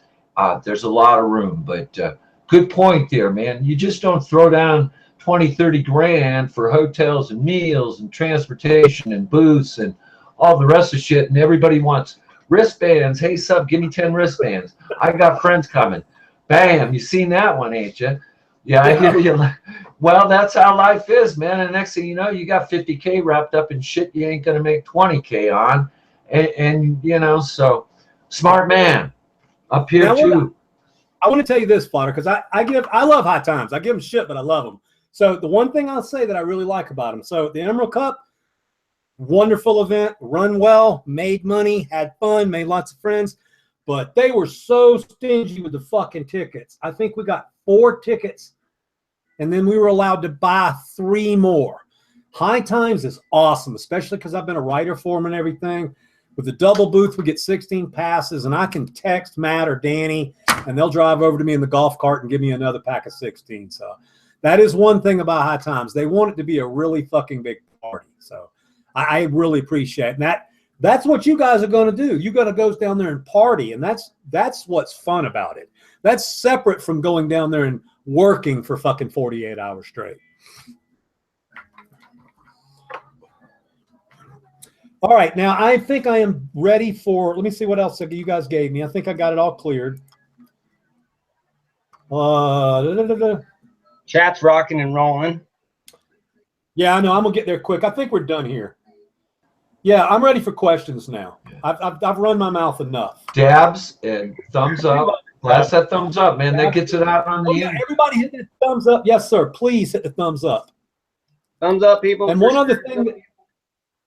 other thing that somebody wanted to say. Okay, I got a question from you, Gustavo. I'm going to stop my roll so I can answer you. Where you at, fucker? I got it, Sub. I got him. I was just stopping it. Cool. No, the only thing I was going to say, the last thing on the little list before we get to questions was I've talked about it a couple times. There's nothing I can do to change it, but I just wanted to say it. So it blows my mind. Well, no, it doesn't blow my mind. Fest, 1,000%. The marijuana growing industry is a sausage fest with a few exceptions. And apparently the shows are too. So this is 96% males watching this. And the reason it's got started, and now I'm going to get myself in trouble talking to the 5 girls that are watching. The reason I found this out is three episodes ago, I played Body Count KKK Bitch. And I knew it would be very controversial because I listen to everything before I play it. And so when it got to, she sucked my dick like a motherfucking vacuum, I was like, well, I better go into the fucking YouTube analyticals and see who's watching my show. And that's when I found out it's 96, 97% guys. So this is what I said. I would love to have more women watching my show. And if that case happens, I can totally tone down shit like body count on the show. So I don't want to run anybody off. We love you, Sub. You know that. So I worry sometimes though. Big shout out to all the lady watchers, definitely, and all the lady weed nerds out there. For sure. We love hearing as far as I know, most of the women who watch the Weed Nerd are sitting with their husbands watching it, and they might not be doing so if their husbands weren't. So you really think so? I saw a couple girls the other night in chat. There was 2 of them that said that they were just chicks, they were single, and they were watching the Weed Nerd. So I don't know, maybe we got a little bit of a thing to figure out there. I like that. Well, you know, Amelia's badass. She's straight up. She carries her own thing. So I really enjoy having her. All right. So question 1, Gustavo Let. Hey, sub cool. I have one question. Have you used, oh God, I hate when people ask me questions that I can't even understand. Have you used lithomenium calcerium to Super Soil? No, I don't know what it is, so I have not added it. Super Soil as a recipe stands on its own, and I've basically said everything I can possibly say about it. There's 3 videos, 4 articles, and Miss Jill just did an article on it. So yeah, make Super Soil up based on the recipe, and you can make small changes. If this lithotharmenium calcinate corrects pH, then great. It's a natural kelp found in the sea. But we use what we use to adjust pH. So what's up, Mr. Dago? Hey, buddy, how you doing tonight? Hey, what's going on, guys? You hear me okay? You got a copy? Absolutely. Sound good, Dago. Right on. Coming to you live from the grow room. We got all our babies down here. Oh, looking good, brother. Looking Hanging good. out while I'm checking on the girls. I like it. Well, I think we got to do a dab since Dago's here. Oh, look at your plants. They look great, dude. Much agreed, Sub. Here, let me get a. I'll show you, Sub. I want to show you some. Here, I'll just pull one of these up right now. You know, I sent Sub a picture of this earlier. Check these out. I've never seen plants do this before. Here's a Hercle. Or let me get my camera so I can see. It's on its. There's its first nodes down here, right? That's a single leaf node. Very first node, one leaf. Typically on the second node you'd see 3, and then on the the third node you'd see 5. Look at these Hercles. They got 5 nodes right here on the second node. Like it's got 5 tip leaves on the second node. And that's like almost across the board on these Hercles. So these things are super healthy, super vigorous. My hat's off to you, Sub. These I can't wait to grow these things. I'm excited. That's cool. Well, Dago, all that is we were before you came on the show, we were talking about stabilizing shit. Excuse me. What you were seeing is hybrid vigor. I mean, that's just straight up what that is. The 2 strains have been around a while. The Harlequin, which is, if you guys have seen that little CBD chart out, it's pretty fucking cool. I think they left a lot out, but High Times it's got a little CBD chart. So Harlequin was one of the very first. And so we wanted to cross it with Urkel, but those are 2 female plants. So in order to fix that, we created a strain called Quirkle. Then we have a male plant. By the way, we're talking about feminizing seeds. That's not how you make a fucking strain. The way you make a strain is you take female A, female B times male C to make something new, and then you go backwards. So that's how we actually created Hercle. Hercle is a indica dominant strain, and again, the Harlequin strain was like 16, 17 years old. The Urkel strain was like 20 years old, and the Space Queen is about 6 or 7 years old. But when you pop them all together and you mix them up in that DNA soup, you get this new thing, and we call it hybrid vigor. That's also why Mendo dope grows from seed, not clone. Don't know if y'all knew that. No, that was a good bit of info, Sub. Thanks for that, bro. For sure. What's up with the Mendo dope cross? Is that about ready to get crossed? Is that what those 4 Quirkles are for that you've got? It's only 2 now. No, you're seeing the females. The males have been selected. We've got 1 Urkel dominant female, and we've got 1 Space Queen dominant female. And the Space Queen dominant female has resin from the fucking root base all the way to the leaf of the tip. Wow. Which is indicating of a Space Queen male. So yeah, we're going to cross that with those the 2 locomotions. I will also tell you that Badger took 4 locos. We're going to run a quadrant of that shit. Why not see what it does inside? It doesn't turn the same color inside as it does out. How about that? That's interesting. I wonder what would happen under LED versus HPS. With what you guys were talking about last night on the roundtable with the whole terpene content and how they're finding out that it changes based on light spectrum and all of that photon output and the U-moles and all the shit you guys was getting into. Man, I ate that up last night. That was good shit. Yeah, I had to go actually do some studying this morning because y'all were talking about shit I'd never heard of. But right. No, I think what happens in Mendo is, especially during harvest time, in the daytime where they live, it can be 85 degrees, and at night fall to 55. And anytime you get a 30-degree change in temperature, you're going to get those hard color changes. And I think that's why you see it outdoors and not so much indoors. So the color changes in the genetics. You just have to hit the right thing. And I wanted to mention something to Dago and the whole panel. Have you guys ever heard of pouring ice cold water on your root base for, say, the last week to change the color of the plant and also increase the resin production? Have you guys heard of this trick? You know what, Sub? That could explain why my tips turned purple on that XJ Pennywise pheno, because I took fresh hose water and it was like 30 degrees outside, and I had to flush everything. I had to go into each individual bucket and sit there and spray the root balls to get all the newts out when I started my flush. And that was about a week and a half before I started cutting. that may explain that. Happened because I put really cold water on the roots. Dago, have you heard of this?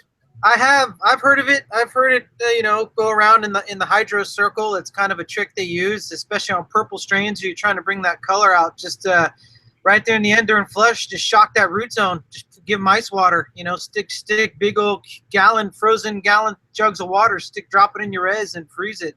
Get that. I mean, to try and force color change. I mean, I've never tried it, so I can't. I have no idea if it works. But I've heard that, you know, through the growers' circles, you know, like the old wives' tales, I guess you could say. I don't know, growers' legends. I like it. Well, I'll tell you, you probably never. I have a little idiom I say. I don't think I've told it you, but it's color don't get you stoned, but color can sell some fucking weed. So that's why a lot of people like to get colors. Yeah, that would explain why it was just the tips, because I only did the flush. I only did that twice. I started with the flush, and then I used the finishing, and then I just did fresh water. So I did cold water twice, and that's probably why it was just the tips, you know. So I think it does work, Dago. I do think it works, actually. I did it on accident. Just the tip. Just the tip. That's fucked up. That's horrible. I fucking set myself up for that one. Yeah, you did. All women need to come out of the closet. Everybody's talking about the women in channel right now. Who's Big Dookie? Oh, Big Duke. So Big Dookie is Envy Closet's dog. It's a little tiny, like little terrier guy. And I slapped one of it. He has stickers of his dog. He's a thing on Envy Closet's channel. So I named this bong is named Big Dookie. So this way, Big Dookie's always here. He's overwatching the garden for me since my garden owns his shitty fucking job of garden at PM. I Spartan kicked them to the curb. I have Big Dookie's in the house. Fuck the gnomes. They ain't pulling their weight. No, I wanted to tell you, Dago. You know, we didn't talk about this. I kind of picked on you a little bit, but you know I love you. So do you know how good it makes me feel that I made 2 suggestions to you and changed your indoor environment? That makes me so proud to be able to do that. Complete. Look here, I got. If people don't believe, and this is why, like, a lot of people, you know, get on me because, like, I do the technology and stuff on, you know, my urban loot shows and stuff. But I was telling Grow Mouse about this weather station I bought. The logging is freaking. It's unbelievable. Let me get it flipped over here so I can show you guys. But see, I was looking at CO2 earlier. Temperature. But you can see it's been a constant all the way. There's not big up and downs. That's sitting there chilling, you know, between like 68 degrees and 70, like just between the floor mats and the let me get the angle. There you go. Between the floor mats and the fan controller, I mean, it's been amazing ever since. So completely changed things around. And like we talked about on the round table before, though, you know, it's like having gone through it now, like I know for round, you know, next year number 2, you know, so I feel much more excited coming into this summer. You know, I got lots of good strains, lots of good beans popped, so I'm stoked. I'm so happy to be growing again. I'm happy for you. And if you guys missed it, so when I first met Dago, I came on the show and I was doing my typical subcool shit where I lay down the rules of goddamn pot growing without fucking worrying about whether I'm going to insult the host or some shit. And I think I said something like, "Oh, fucking stupid fuckers that don't pipe in their dehumidifiers," and I saw him duck his head and shit. But I got to tell you, dude, I mean, I think 85 to 90% of growers that have a dehumidifier in their room don't have the fucker piped in. And this is the problem. You go to sleep, and at 4 o'clock in the morning, that fucker shuts off because the bin's full. You get up, and you're like, "Oh, the bin's full. I'll pour it out, and we're good to go." But that thing may have been off for 4 to 5 hours, and that's why piping in is really important. And I know this because I didn't pipe the fuckers in for 6 years, and that's how I learn everything. So if you don't have your dehumidifier piped in, go buy a hose, drill a hole in the wall, caulk it, and run your water outside. Change immediately. And then the second thing that we did with Dago is the stall mats, horse stall mats, which probably put about 5 pounds of muscle on him too, lugging them in there. You can use aerobic exercise mats. It definitely would be lighter, but the reason I use the stall mats is 2 reasons. They will never fucking wear out as long as you live, and if you drop something glass on them, it might not break because all it is a shredded rubber tire.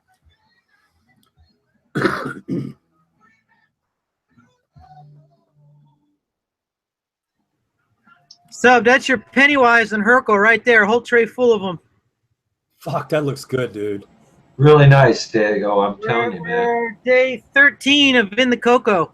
So they had about 4 days in the water and germination, and this is, it's Sunday. Tomorrow will be for day 14. So Now I don't know if you shared with the share with the audience what you're growing and what you're using the cup thing that you're onto. oh, these cups, yeah. Well, this is a tip I got from Vader. They're these waxy cups. You guys have seen them before. They're just like your normal. You're a kid, you use the little Dixie cups, but these are the big ones, the 32-ounce cups. And what's nice about them is they last about 6 weeks in flood and drain at least. And the nice thing about that is when you're growing from seed, 6 weeks is about when you got to transplant anyway. So it kind of like it forces you to transplant because the cups are going to deteriorate. So it forces you to get them into a big pot before the root zone gets too big. What's nice about them is if you grow in any other pot, especially if you grow a lot of seeds, the seeds are like, Sub said, they're very vigorous. So the roots come out like crazy. And trying to transplant sometimes at 6 weeks, some of them grow so fast, you're damaging the roots as you're transplanting them. And it's a giant, it's a mess. You can shock them real easy. And I was having all kinds of trouble. What's cool about these though is that the cup is deteriorated and it's paper. So you just kind of peel it, right at the seam here.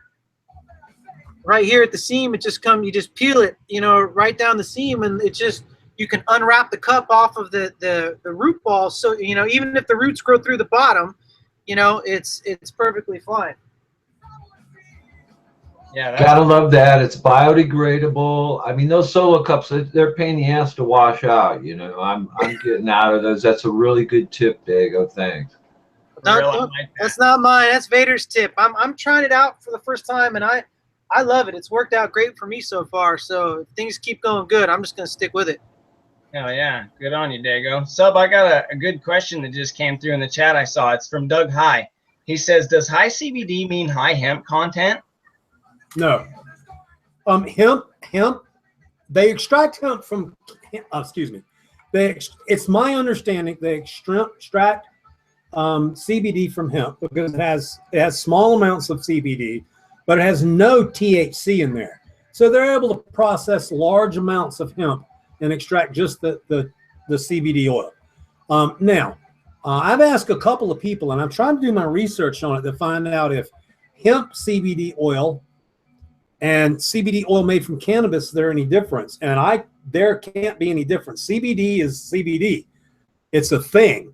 The problem with taking out of cannabis is a lot of times you have to really search to find those special phenos that 1% THC and 20% CBD. And that's why they're coveted so much. And that's why a few breeders like myself and North Star Genetics with their, what's the other one I can't remember. Tsunami, Sour Tsunami. That's one of the CBD plants. So you can work with these plants to extract from them, but they do have small amounts of THC in them. So I think the stuff that you order off Amazon, because yes, you can buy CBD powder on Amazon and make tincture with it.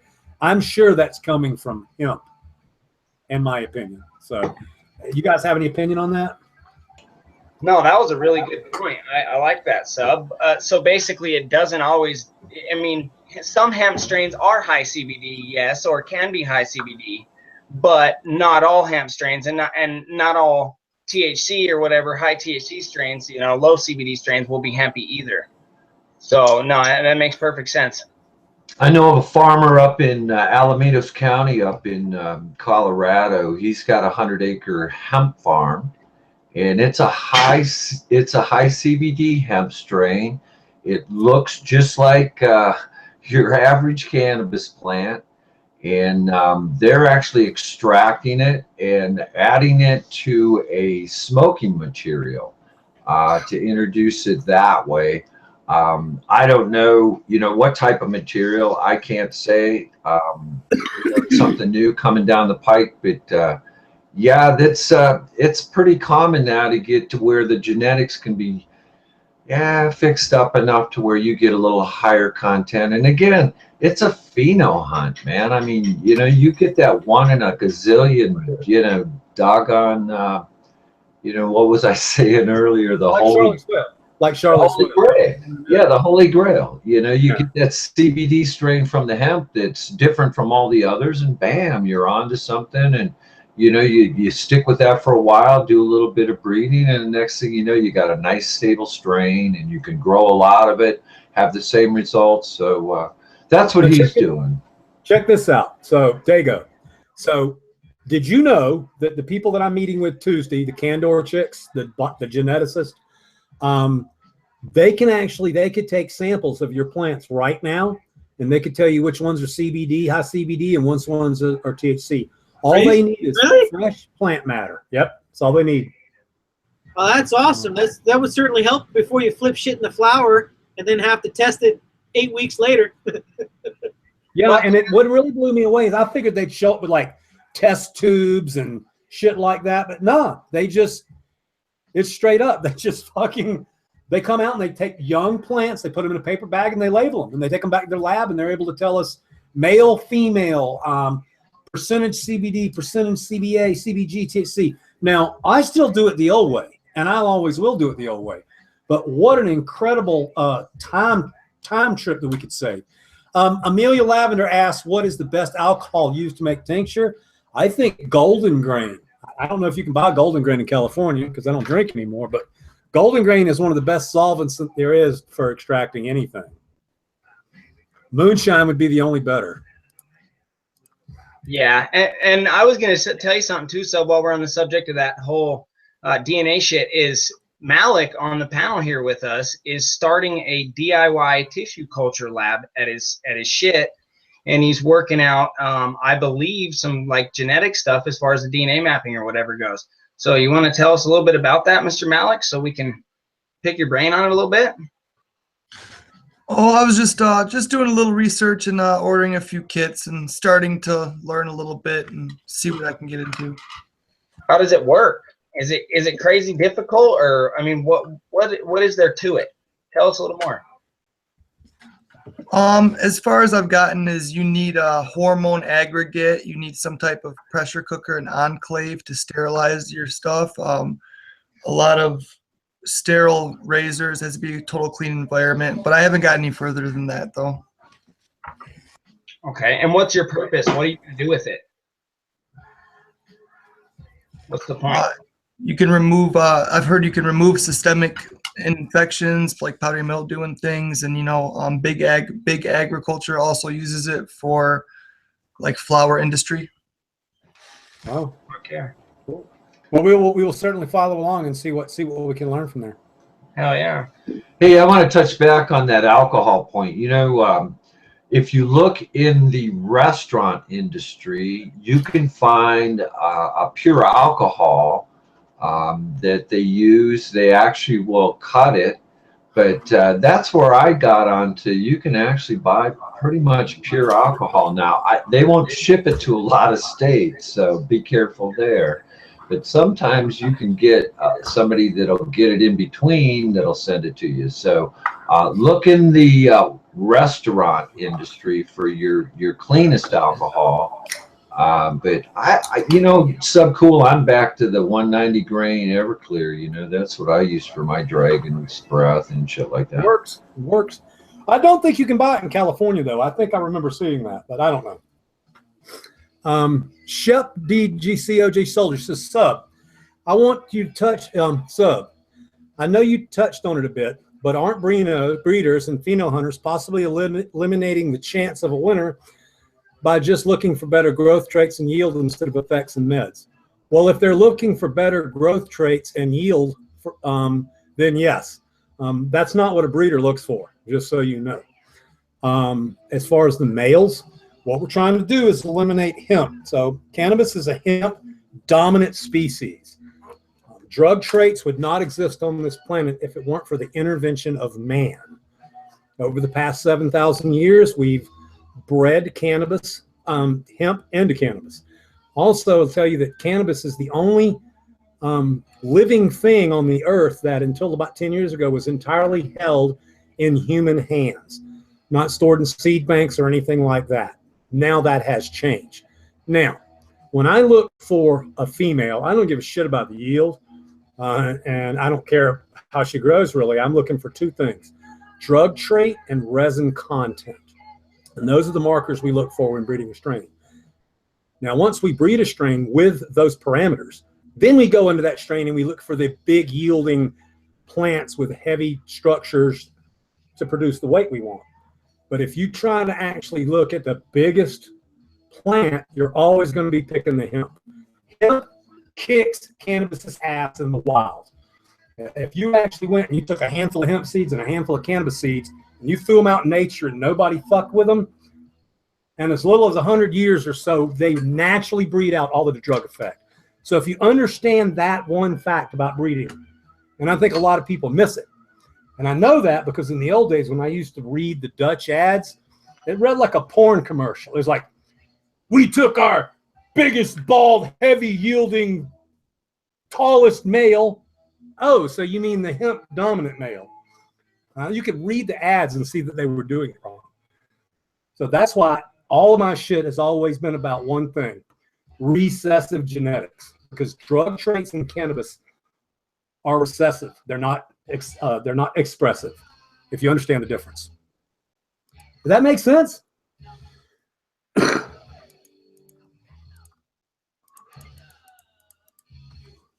I shut the whole panel up.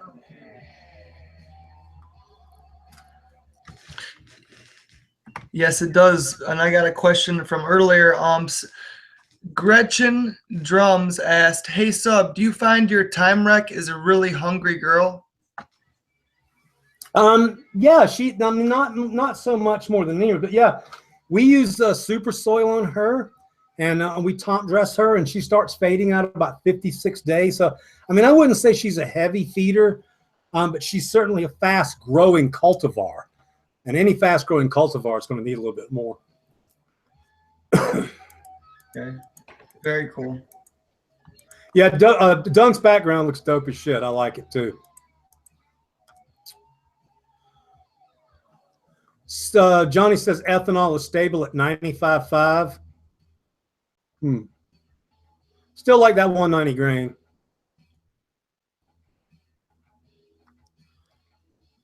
All right.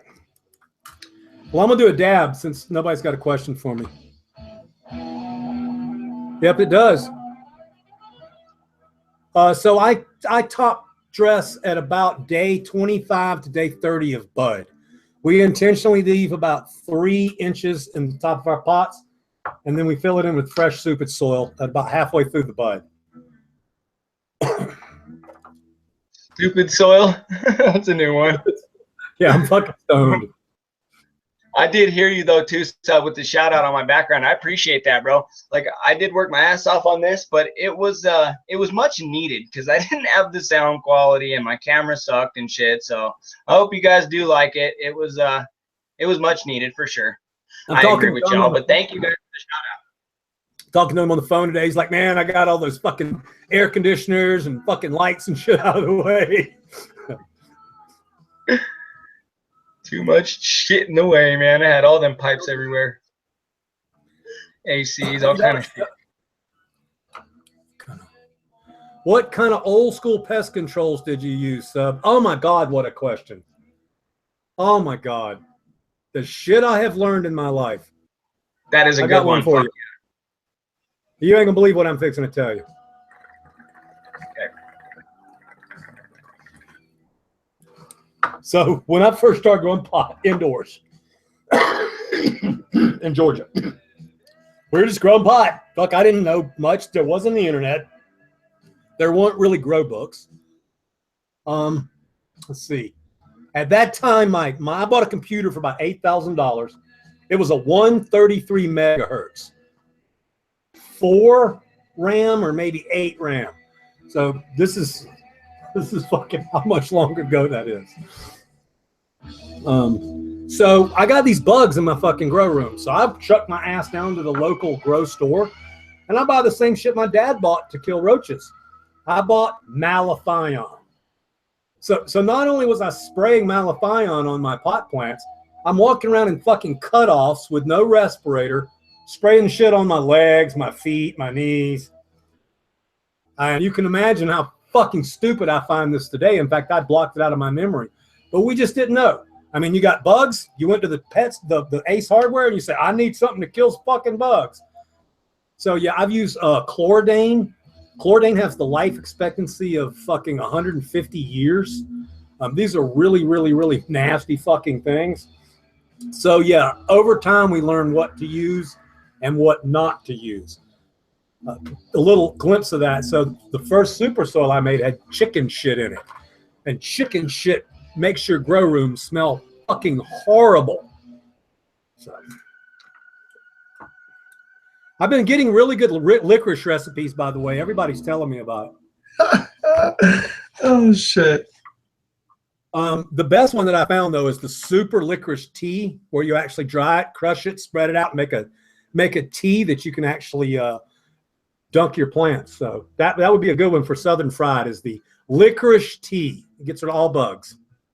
This shit is just going so fucking far. I love it. You're killing them.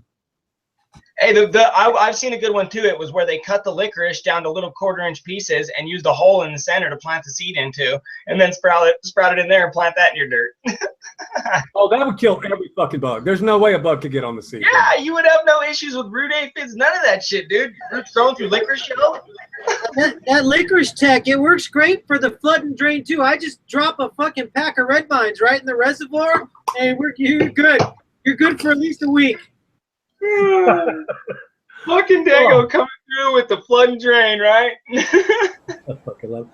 So Dago, I got some questions for you, because I'm learning all you guys right now, but I'm still learning you each. So you got a bunch of damn plants there growing. So I mean, what's your space and where are those going in? What's your end height, kind of stuff like that? Where do you go? So I have right next to me here, I have a 4x8 flower chamber. And so I keep 2 3x3 trays inside there. And then I have a new tent I just put in the garage. I'm actually testing out one of those ceramic metal halides because I grow under LED. I use white LEDs in here. I use the Spectrum King LEDs. And so I'm trying out the ceramic metal halide in the garage. So I got 3 trays total. And the way I do is when I like to grow from seed, I'm all about pheno hunting, because I want to someday, make my own CBD strain. So I like growing plants out. I'm trying to learn, and I've learned from watching guys like Vader and PH Nerd and stuff. And I'm sure as Subcool knows, like the more beans you pop in the beginning, the easier it is to spot the superstars because you start to recognize the traits of what, in a large group, you can easily see the pattern. I popped all these beans. People are like, crazy, man, you popped 85 beans. Well, I only have 27 spots. I got 3 trays. I put 9 per tray. And so what I'll do is about every 2 weeks, I'll go through, and the ones that just aren't keeping up, I'll kick to the curb because I've gotten to the point where I don't have the time to sit and baby a runt. I know I'm not trying to sound like a jackass, but being in California and a home grower and having my shed and everything, I don't have to worry about like popping 2 beans and hoping that one's a female. Like I got room. So, from the moment I get the seed to when I, put in the flower, I want the absolute strongest, fastest, most vigorous, healthy plants. And when I'll cull them down, sometimes if I don't have enough females to fill 9 spots, that's just the way it is. Those weren't the ones I wanted. And sometimes you'll find nice males too, like late bloomers, males that are nice, big, and hardy. So, sometimes you get surprises like that too. But I start with a lot, so I have the luxury of picking the only absolute best ones that I like, and then put those into those spots and flower. And that's kind of the way I've been brought up, especially working with Ocean Grown. And I'm learning so much from those guys, and it's an honor to work with them. And this is the way it works for me. And I did it. I think the Ninja Fruit I thought was a great example. I know that's when I brought that clone in and it spread PM throughout my garden. That was a rookie mistake. But those Ninja Fruit was a great example. I picked 9 keepers, and I had 9 purple ones because through that method, popping enough beans, I was able to pick 9 purple phenos and stick them in there. I didn't have to worry about pulling out green ones or, you know, because that's all I wanted. I wanted the purple ones only. So, you know, being able to pop more and then cull them as you go through, I think is a great, I mean, they're seeds. Like you said, Sub, right? I mean, they come by the thousands when you breed them. So if you can afford, again, it's one of those, it is a luxury, I'm not going to lie. And so I'm very blessed to be able to do that. But if you have the luxury of doing it, I highly recommend it. If you normally pop a 10-pack, pop 20 of them. Buy 2 of the same pack and pop 20. And then your chances of females are better. It evens out that 50-50 ratio the more you pop, you know, of male to female. And you got your choice, a better choice of the most vigorous strains, you know. So that's where I'm at, Sub. Dude, I love it. And 2 things I wanted to you remind me when I'm talking. So one, when you get ready to make a CBD strain, you know, I'm right here for you, and I'll be willing to share genetics and help you get that done. But you mentioned something on the show the other night, and I have to make time to talk to Fader because I love the dude, and I got to get busy working with him. I've got a ton of shit on my plate right now. But, you know, I'll get down and talk with him. But I think me and Fader should maybe, you know, maybe we can share a mom or share a dad or something. I think we should do a collab. I mean, that's what I kind of do. And the main reason I want to do a collab is because it's fucking fun. That's why I want to do it. So, yeah, down the road, I would like to sit down and maybe talk with him, and maybe I'll use one of his females, maybe whichever way works out, and maybe we'll make something together. Yeah, you know, because he's certainly a really cool guy. You know, look, I can't speak for the Dark Lord, but you know, he's a pretty cool dude, and I'm sure if you two talk, I'm sure you guys can work something out. You know. So. Yeah, I think it would just be fun. But yeah, for you, when you get ready, just let me know, and I've got access to a whole lot of stuff, and you know, as long as it's proprietary between me and you, I can pretty much get anything. I've got we've got the Sour Tsunami in house, the Harlequin in house, ACDC. Well, of course, I told you that the other day the chart wasn't finished because High Time left Pennywise off. You ought to see the branch underneath Pennywise right now. Like 12 CBD strains have been created with that 27% phenotype that people can find. So yeah.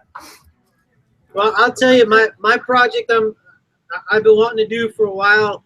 I'm a huge fan of the purples. You know, Purple Cream is probably one of my favorite strains. You can't find it anymore, but you know, it's other sisters, Granddaddy Purple and Gray Vape. You know, and that's, I really want to get into CBD. I got the, you know, popping the Houdini right now, and you know, and the mom there is Granddaddy Perp, and you got Ninja Fruit, which has the Gray Vape in it, you know, so other ocean grown strains. And so if I can find a nice high CBD and like just mixing it with the purple, my goal is I want a purple CBD plant. I want solid purple nugs that's like the Ninja Fruit. You guys have seen me grow Ninja Fruit. The thing is like purple baseballs. I want purple baseballs with high CBD and no THC. And that's kind of my end game, and it'll take several years to get there. But that's my goal. That's what I would love to have, a mix between those two, because I like to balance my THC. I heard Father Mike mention it earlier. You like to mix the two together. That's what I love. You know, and the best one I found right now. You know, I had to get rid of the mom, but I have, you know, other team members have the cut, so I'm going to get it back. But that CBD therapy by CBD Crew. You know, I ran that from seed. And I found a super stable mom. It's been through light leaks. It's been through hell and back. Never once went herm. And it's a super high CBD strain, and it's great. And I can mix it in with different things, you know, and it's great. So that's why I love the CBD, because my back is destroyed. My back and my left shoulder. And I'm with Father Mike.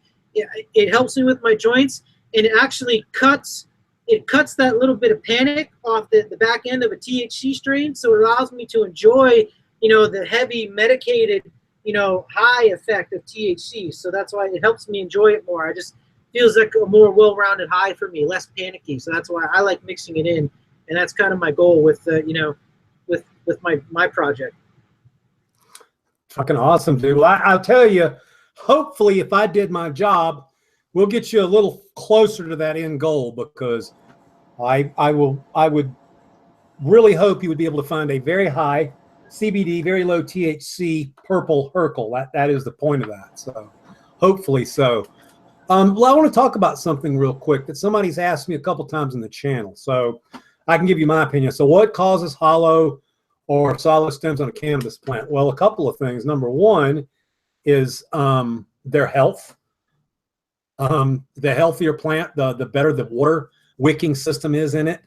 And hemp tends to have a lot of fiber in there. So I always thought that hollow stems were an indication of a healthy, higher THC plant. Having said that, you know, the plants that Meno Dope grows out on the farm when they're growing the mic stand and some of the clubs and shit, like my hat rack, they are not hollow whatsoever. I mean, I can look at this plant. None of the stems are hollow. So I don't really know if hollow or not hollow actually means jack shit other than it's a genetic trait of that particular cultivar. So I just wanted to bring that up to the panel and talk about it. Yeah, I think that's a great point, Sub. I do think it's genetic. I saw some pictures of this strain called Flow one time, and it had straws for stems. They actually took it off the menu, whoever the breeder was, because of the stems being so hollow. And then there was someone in here just now that made a really good comment. They said THC and CBD are controlled by codominant alleles. You will find many CBD crosses that have a high THC and high CBD and a 1-to-1 phenotype, like the XJ Pennywise that I just got done doing, for instance. I think it's high. I think it's about 1-to-1. I really do. It's great medicine. And like Dago said, it knocks the end or that edge off of the end of just a little bit of panic, that little bit of anxiety, you know. It makes it so much better. And it's a little more mellow of a stone. I think that's because of the CBD. But I think you nailed it on that one, Sub. And that's a good point, Gorilla.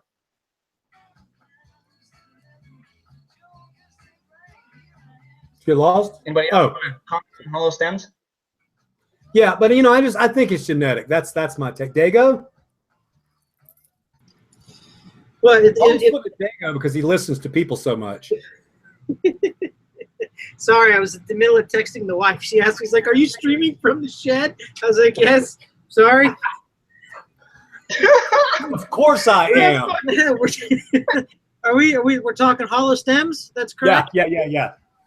And the question is what? Is it genetic? Well, basically, I mean, I don't think it means shit, but some people seem to think it means healthy or it's more drug. I think it's genetic. Man, you know, I found it to be more genetic. I find it, you know, typically it jumps from strain to strain. You know, I haven't done any breeding at all yet. You know, this is my first round of selections for my first round, so I'll be learning if things, you know, what traits pass down and stuff. So I couldn't talk about it from a genetic perspective, but like what's actually going on.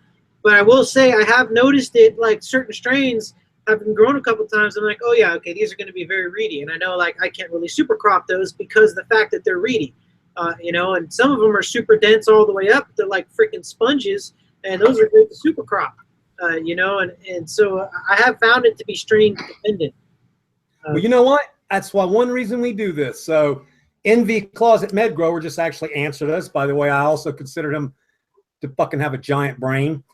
He says hollow stems are a sign of a healthy C3 plant going through the stretch. So it grows that way to stretch as fast as possible.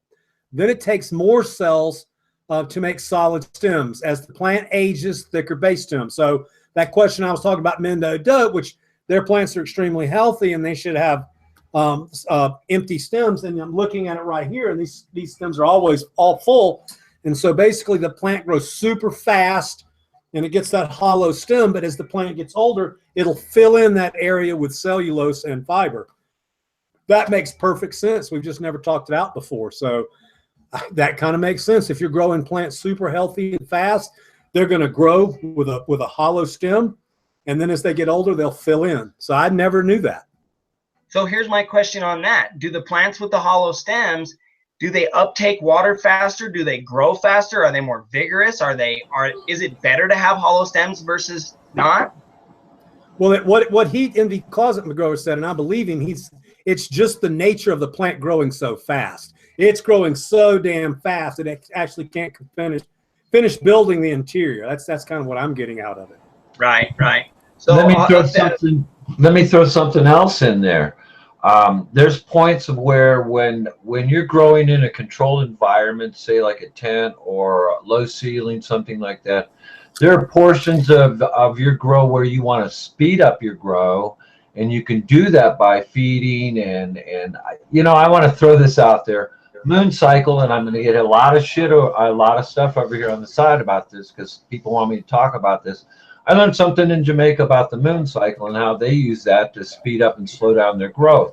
So I've tried that, and what I find is that I can speed it up and slow it down through the full moon and the no moon cycle, and that's when I go for my stretch. Then I go for the woody portion. I fill in with the fiber as you're talking about. And you can move your light. That too helps that. Temperature helps that too. So there's a lot of things that I have found to take into this whole conversation, but I find outside you want a woody plant, and you really don't have a whole lot of control on your stretch. You have to work your plant. You know what I mean? That's why I grow inside. I love you saying that, Fod. I tell you, you really remind me of Dave from Whedon, with one exception, what you just said. You grow inside. I like the control. I tell you, it's really funny, too. I know there's a lot of people in here from all over the world, but if you've ever grown in a super cold climate, it just is really cool. So, like, when I lived in Winnipeg, it would be like 40 fucking degrees below zero outside. Just snow so hard you can't see and shit. Be sitting inside with a bunch of pot plants, sucking on that oxygen. I don't know. I always enjoy growing in the winter in the really, really brutal climates. It takes a little bit of extra knowledge, but it's like you're kicking Mother Nature's ass. That's why I enjoyed it. Well, we lived on Lake Erie, so northern Ohio, Oberlin, Ohio, just outside of Cleveland. And buddy, you talk about cold, and in the wintertime, being a carpenter, we'd work till about 18 degrees, and then compressors would lock up. So the boss didn't want to pay us for swinging hammers. So we would go home. So I learned to grow indoors, use the gas. I tell you what, Ruby and I killed it, man. We grew some pretty dank herb. I wish I had it right now. Some of it, Okeechobee, we called the one. It was the shit, man. I'm telling you. But indoor, cold weather, can't beat it. No, it's it gives you a little refuge, to like you be in a little tropical area, and plus it's from the business aspect. I guys talk about weed business, and other people won't, but especially back in the day, I mean, if you could have Dank when nobody else did, you were the fucking man. I mean, you set the prices, you set everything. So I'll never forget when I went to Winnipeg and I met Bad Boy and his buddy Miles. And Miles was a really interesting cat. To say he was a tightwad was to overstate. So at the time, indoor was selling in Canada for about $1,200 a pound. So I moved up there and I started growing, and they told me that they got 12. I said, I ain't selling my weed for $1,200 a pound. Well, they said you will up here. I said, okay, we'll see. So I grew my weed the way I grow my weed, as good as I could, and they came here and asked me how much it cost, and I told them, and they said, well, that's too much. I said, okay, no problem. Smoke a bowl with them, and it wouldn't take about 3 or 4 days to be back, and they'd be paying my prices. Now, if you know how to do something that nobody else can do, you can certainly demand your price for it. So anyway, in that little area, we changed the Canadian pricing to American pricing, over the course of about 6 months. And when I left, everybody was growing fucking Dank. So, hey, Pixel. What are your thoughts on reviewing the Spectrum King lights? He's asking Dago. I'm sorry, Dago. That's for you, buddy. I like them. I will say, after growing both the SK600 and the SK400, the SK600 is definitely the way to go for me. And I've seen med growers say that too before. Just when you're growing LEDs, you just need to pull that much wattage from the wall to really start getting into the territory of HPS.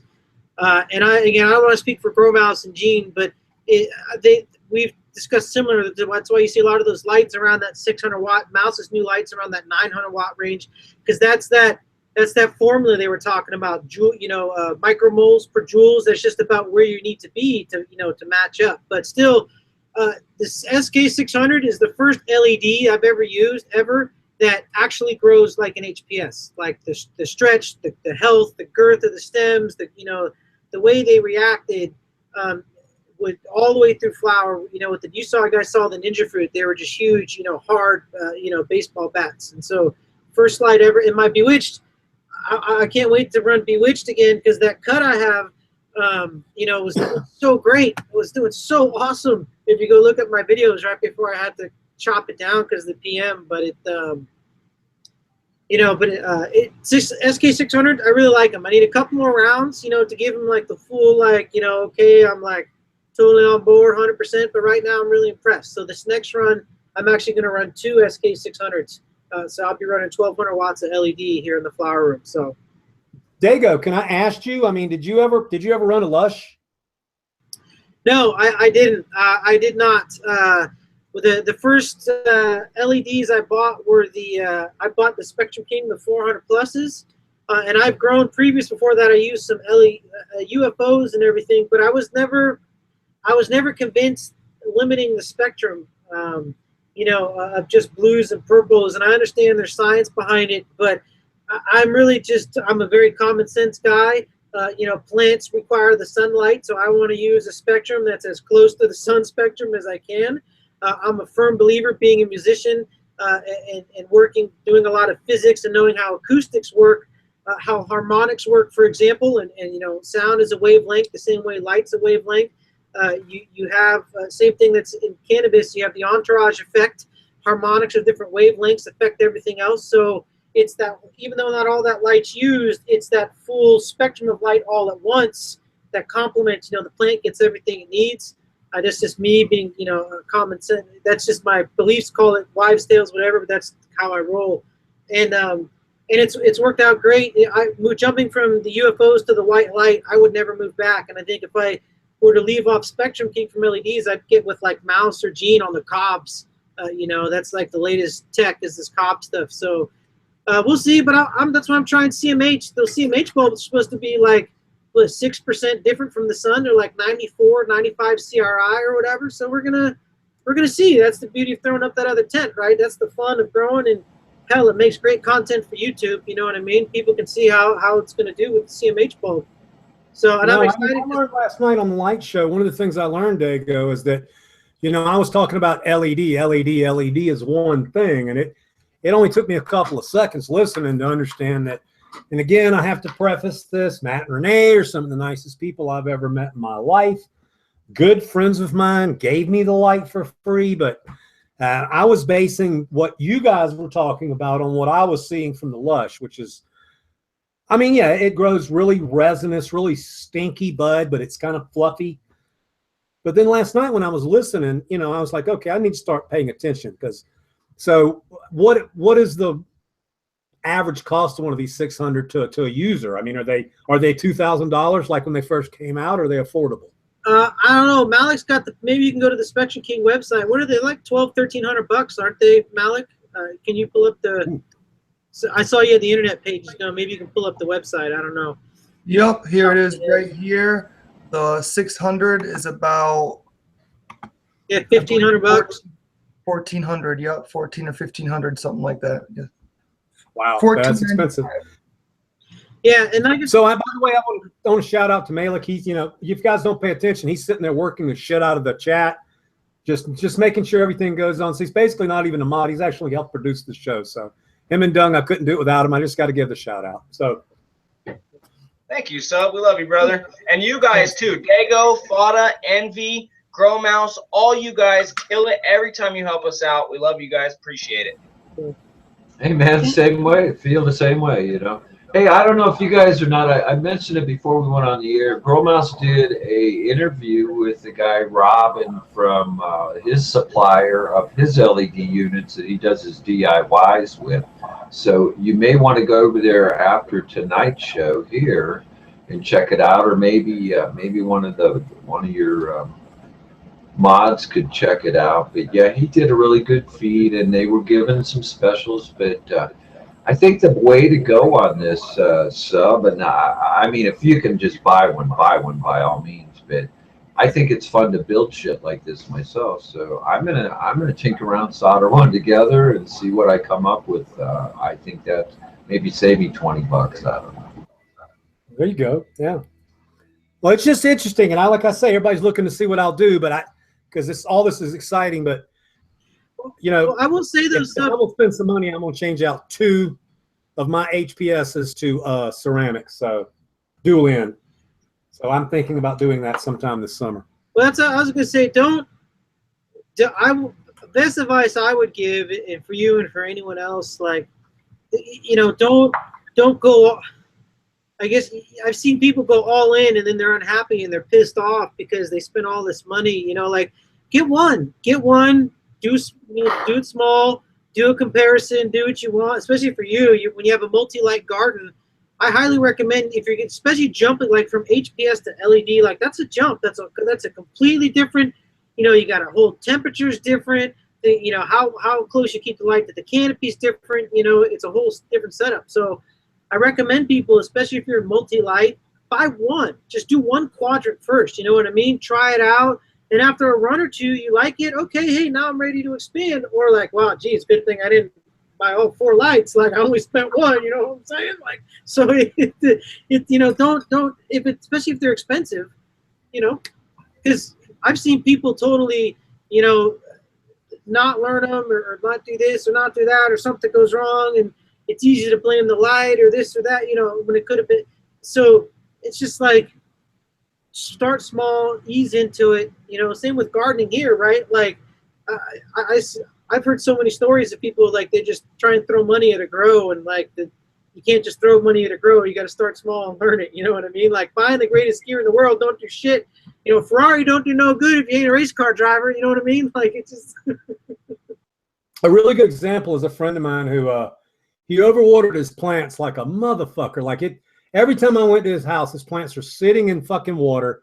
There's green algae growing in them. And I mean, you would think it would be as simple as saying, dude, you're watering your fucking plants too much, you know? But he just couldn't get it. So one day he called me and he asked me some questions about CO2. And I was like, okay. So I go over there and now he's got a fucking $600 CO2 system in this room and he's pumping the CO2. And the plants are all about this tall. They're sick as fuck. They're all yellow and shit. So that's a perfect example. You know, he thought he could fix his problem by adding CO2 when his problem was watering too much. So that's the kind of stupid shit people do when they start out growing. This guy, by the way, had a lot of money and he never did learn how to grow pot. I know that guy. I tried to teach him how to grow myself. He lives right up the road. He's just as stupid as a fence post and same shit, man. You got to lead them around by your hands. So not everybody can do this. So, you know, pay attention, write stuff down. That way you don't make the same mistake twice times. Damn, I thought I was the only one. Kool-Aid wanted to know, he asked Malik, but he wanted to know what filter that I use for light fans. Anyone use a shop vac filter? Not quite. I use a 2000 CFM 14-inch fat filter. Some bitch weighs about 400 pounds, I know, because I have to get it up into the attic every 3 years. I thought you used that new licorice filter yeah, well, you know, we got a licorice intake. On the intake side, we use a 24 by 14 filter with a licorice implant box. So it just streams right into the room.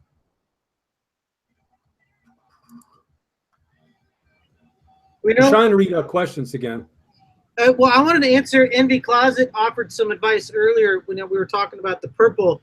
He said, you know, you have to get the purple licorice for the reservoir. And I was telling him, dude, that's old. The Kool-Aid tech is the new shit, homie. Just dump a pack of purple Kool-Aid in there, and the perps they come right through. It's great. The carbs feed the microorganisms too, so the Kool-Aid tech, just dump it right in.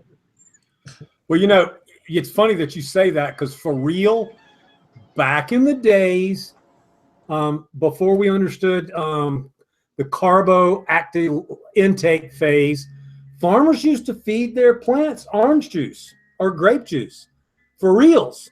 They thought it brought out the flavors in the end. Dago, whatever you do, Dago, don't drink that Kool-Aid. Yeah. Don't drink it, just pour it in the reservoir. Well, Subcool Fada Mike was just talking, or not Fada Mike, sorry, Brown Guy 420 was just talking about that over there at Solo Farms. He was talking about how they're going to grow watermelons, different fruits, and they're going to try same thing using the composted fruit juices to feed to the plants. So they do some experimenting with that. I thought that was interesting. I mean, it really works. You think about it. It's carbs, it's sugar, it's got some citric acid in there. It's literally everything that you would want in a N cycle booster. So it doesn't sound stupid at all.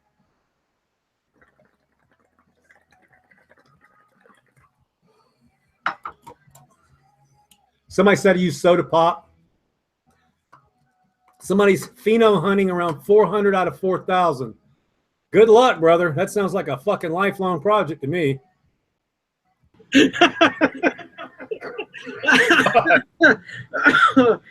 Damn. I love Strew with Subcool. He's just so raw. I love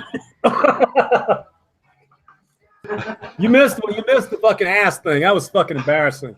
I think it was the second show I've been over to do something with the computer, and I was talking, and I got up to go to the restroom, and I tore my pants from the top of the pants all the way down to my knee.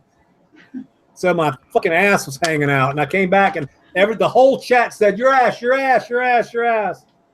I was fucking mortified. No worry, dude. I went back the next day at high resolution and tried to frame grab that off of my YouTube, and I couldn't get your ass, but I could see you walking away and see the whole back rip away. Well, from what I gather, it's just a couple people's wives and Amelia that saw me because it's all dudes watching, so I guess I'm okay. That's funny shit. The funny thing is you did stand up like 2 or 3 times before you finally noticed someone said something in chat, and then you were like, "Oh fuck, that's so embarrassing. Fuck, really?" Yeah, you was gonna do bodily harm or something to anybody that posted the picture of your ass. Yep. I think you had some kind of evil thought in your moment, But I'm sure I did. Nevertheless, the sound got taken out of that one, I think, because you was rocking out like you always do. Yeah, I was rocking out to my actual stereo. For whatever reason, once I bought the big blue powder whatever thing, and I mean I'm playing my YouTube right now. I've just got it turned really low. So, but I don't have a problem anymore. Shout out to Dago for telling me about this big blue powder mic thing. It's fucking awesome. The what? The blue mic. Oh, you like that thing? Yeah, it's nice. Dude, it's sitting like 4 foot away from me, and you guys apparently can hear everything I say. Yeah, no, they're good. It's good stuff. Great, we can hear you. Awesome. Good. Hey, Sub, I got a question for you, kind of a fun question. I know earlier someone had asked you who's the coolest person you ever smoked with, and you said Willie Nelson. I know that's a tough one to beat. That's pretty awesome. If there was any historical figure throughout time, anytime, whenever, who like, and it goes for the whole panel. I'd love to know, any person throughout time, who would you smoke with?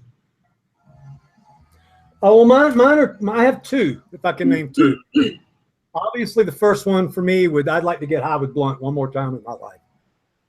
But there was a cat up north named Nebuchadnezzar, and he actually made the 911 time chemo, and he was a really unique cat. Jill actually met him one time. Even back in the day, he had a little kit with alcohol and wiped the bong off. Really a peculiar cat, but he grew some really good pot. And he taught me a shitload back in the day. So, I don't even know where he is now, but I would love to sit down with him and show him what the fuck I know how to do now. So that's mine. How about the rest of the panel? Any of you guys? To be honest with you, you're looking at it. Mine would be just sitting down and smoking a bowl and having a chat in person with Subcool, man.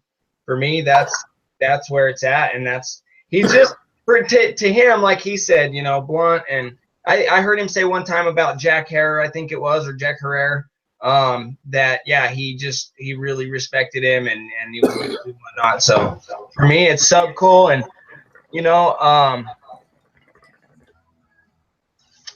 God, I just been following him for so long. That's really all I can think of, honestly. What about you, Malik? You know, I was making a list earlier and I wrote Sub Cool and Found Mike. So this is crazy.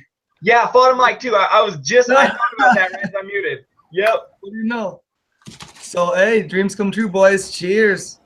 And now Well, there's a good chance, man. I tell you, Ruby and I hope to. I mean, what's cooler than Sub Cool? Nothing. No, I look forward to that one. I've smoked pot with a lot of people, and you know, my favorite strain, cannabis, and you throw that all in the mix. Shit, I've been to a lot of places, my friend, from Jamaica, and hung out with the Marley people up there in 9 Mile, Brownstown. Been down to the coast of Jamaica. Had a lot of good times there. A lot of good memories. A lot of sad memories. Hung out with someplace with Ruby in our contest that I can't speak of yet because I'll give away the answer to this soon-to-be bag o' crap that we're going to have to give away because still nobody's guessed what island, well, where we're at. But nevertheless, Sub Cool, I did get a chance. I think Dago and I smoked at the Cup, didn't we? The Emerald Cup, Dago? I know I smoked. Yeah, we did. We sure did. Yeah. You passed that bowl of ninja fruit around the circle. How about you, Dago? Me? Man, that's an easy one for me. It'd be Steve Jobs. Oh, cool. That's Steve okay. Jobs. I can dig that. I can dig that. Do you know who was rather? I got to be careful how I say this. I don't want to use the word rude. Here it comes. Do you know who was standoffish? Tommy. It was before jail.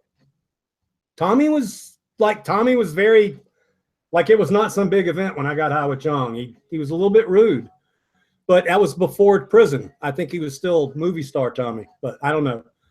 Maybe he was busy too, but he didn't give us the time of day, and we were smoking some really good shit with him. So there's that story.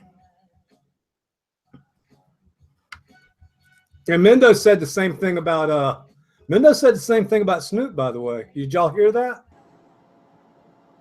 Nah, where did they say that at? On their channel? Yeah, well, I talked to him a while. They're not dissing him. That's not what it's about. So I know. My friend Brian at Alpine Alternative, they basically did a deal. They got 3 distributors to donate $10,000 worth of product. And everybody that wanted to meet Snoop Dogg bought $300 worth of product. And the donations raised enough money to pay Snoop. So Pixel Monkey says it right here. So when I talked to Brian said he said it was kind of cool. So, but he didn't really say much. So when I was talking to Mendo, they were like, nah, man, it wasn't like that. I was like, what? They're like, and rude wasn't the word. They said he basically sat on the couch and he wasn't paying attention to anybody. Everybody was kind of walking around, getting high and everything. And if you passed him a blunt, he kind of took a hit or whatever. But I guess he just wasn't really entertaining. So rude would be the wrong word. But they were not impressed. So I got to throw his name in the hat too, though. Menu Dope. I look forward to that. It's stellar. You know, that's another one on my list. You know, it covers the gamut. That's somebody I look forward to. Fodder, you better bring your fucking teenage lungs to smoke with those boys. They rolled 144 gram blunt and smoked it. 144 gram blunt. Okay, well, I'm down for that stuff. I got some pretty big lungs. In fact, most of my friends don't like smoking with me. They make me smoke my own because, yeah, I can tear one up. There you go. Now I'm talking. They roll that damn snuffleupagus blunt. You should have seen the pictures of it online. It made me laugh. Yeah, you can ask Dag. I'm a pretty tall guy and thin, but man, my lungs, I got good lungs. I quit smoking cigarettes when I was a very young man, and I took up the cannabis, like I said, at 13. Hell, I was smoking cigarettes around 10 or 11, so that wasn't uncommon where I was at, you know. But by probably, I don't know, my early 20s, mid-20s, I quit smoking cigarettes and strictly cannabis after that. Yeah, the only cigarettes I smoked in my life was when I was locked up in You have Canada. to say it again. Sorry. Call him up. And then we call him Aqualung. I like it. I used to have really big hits. I used to take huge hits before I got sick, but actually I can still take huge hits. knock me on the floor. So I take little ones now. Oh, I was going to tell Fodder will remember this. I don't know how many people I'm going to do a call out to how many people remember this. So Fodder, I assume you remember this. So when I first started getting high, you roll up a joint. You had your 3 or 4 buddies in around you. You take a hit, and you pass it to the next guy, and you held the hit. You pass it to the next guy, pass it to the next girl. You watch the joint. When the joint came back to you, you exhaled, and you took another hit. And that's how we used to get high. I found out about 5 years ago that cannabis actually passes across your lung border like in seconds. So you don't have to hold it in. Exactly. Yeah, I learned that a long time ago. In fact, I used to ride mountain bike, kind of semi-pro for my neighbor owned a mountain bike store or bicycle shop. This one guy, we called him Randy. His name was Randy Stilskin. He's a really great guy. He worked for a medical industry back there, but he did the oxygen delivery to ill people. I mean, death, on their deathbed kind of shit. And he said, dude, that marijuana hits you like in just milliseconds. So you don't have to sit there and turn purple and fall on the floor holding your breath. He says, just enjoy it, And I have ever since then. And I was a young man when I learned that. So you young men, listen, enjoy the smoke. You don't have to like yada, yada, yada. Just enjoy it. I'll tell you, the best thing about growing your own is, you end up with a plethora of medicine, even after you move some and whatever means, you still got plenty. And I tell you, the best thing I like about growing it, because I'm the same way, Father Mike, I don't hold it in. I take quick breaths, but like I only really smoke greens now. I got so much of it, like 1 or 2 hits, like boom, that bowl's done. Like, cause from growing your own, you got enough to where you can just, because you don't need to smoke that brown ash. At first 1 or 2 hits, all those trichomes are melted off anyways. So. I mentioned that the other night, I think either before or after, but I do have that chart that is actually a temperature chart. And somebody mentioned about blunts and why they smoke blunts. Yeah, by the time your herb has caught fire, everything's gone. It's gone about 1/2 to 3/8 of an inch away from the red fire on your burn. So it's like vaporizing. I have an old vaporizer thing that you can crank up the temperatures, and depending on the density of the herb, you just take the vapors off. You basically throw the bud away. Yeah, it's funny how you transition. I knew this kid named Ganja Peg, and long before anybody talked about that kind of stuff, he just made us laugh because the only way he got high was greenie hits. So he'd put a little hit in the bowl, he'd take 1 hit, and then he'd throw it out. And what was funny about it is I actually knew a guy that knew him that was broke, and he used to smoke Ganja Peg's leavings because it was this like half green, half black char. The guy, he just took 1 quick hit, and he didn't smoke ash ever.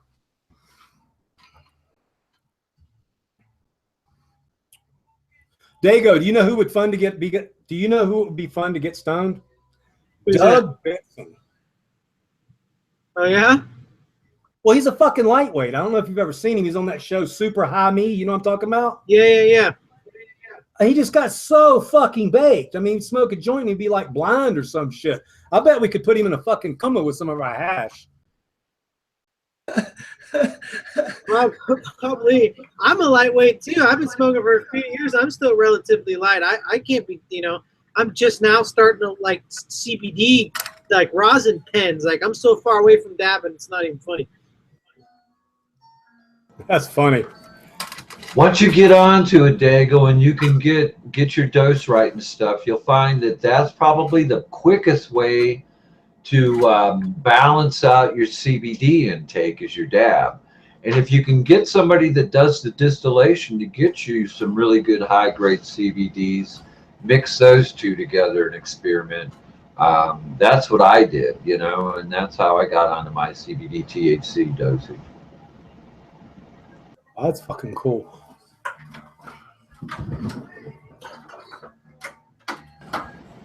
So it's dab time. I want to give a shout out to my friend. I'm sorry, Dago. I'll get you back. So, my friend Karen, who owns Unforgettable Edibles, she basically, I was at her house today in the kitchen, and it was just kind of cool. So last week, she mentioned that she needed trim. So, I'm kind of a pivot man between everybody in the industry. I just kind of pay attention. So So she said that she paid $50 a pound for trim. So I was like, well, I don't know anybody's going to give you a pound of trim for $50 because we all make hash from it. So today I was at her house and there was 30 pounds of the stuff she makes butter from. And it's outdoor. There was resin. There was definitely resin. There were little teeny buds, lots of stems, little thin stems, like leaf stems and shit like that. It's basically what we would throw in the garbage can. But that's why she uses 30 pounds of it. She just uses an enormous amount. And that leads me to one more thing I was going to say, and I want Dago to. So North Star uses a sausage press to get the damn butter out of his weed. I thought that was one of the smartest things I'd seen in a long time, was because it's got a pulley on it.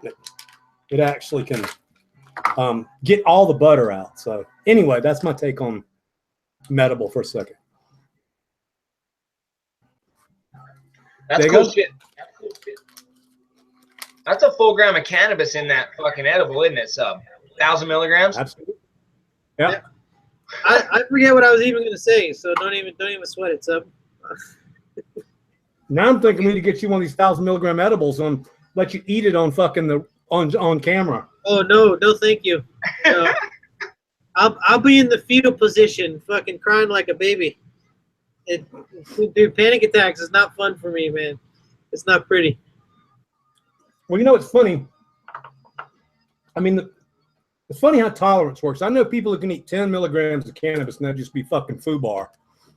And I eat at least 500 a day.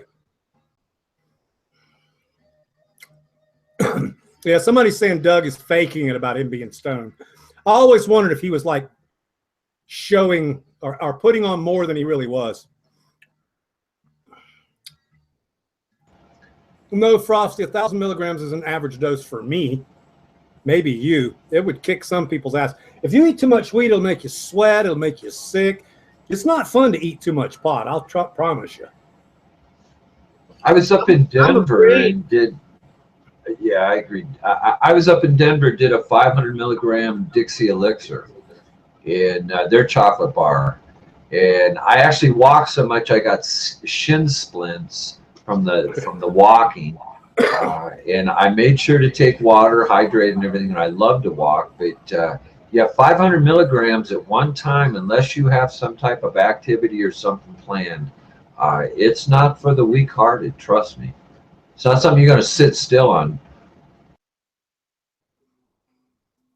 Yeah, no, it's everybody gets. I mean, I've been eating medibles a long time, so I've worked my way up to where I'm at now. But I don't have a great source of Rick Simpson oil from my own strain, so I'm probably going to be making some soon.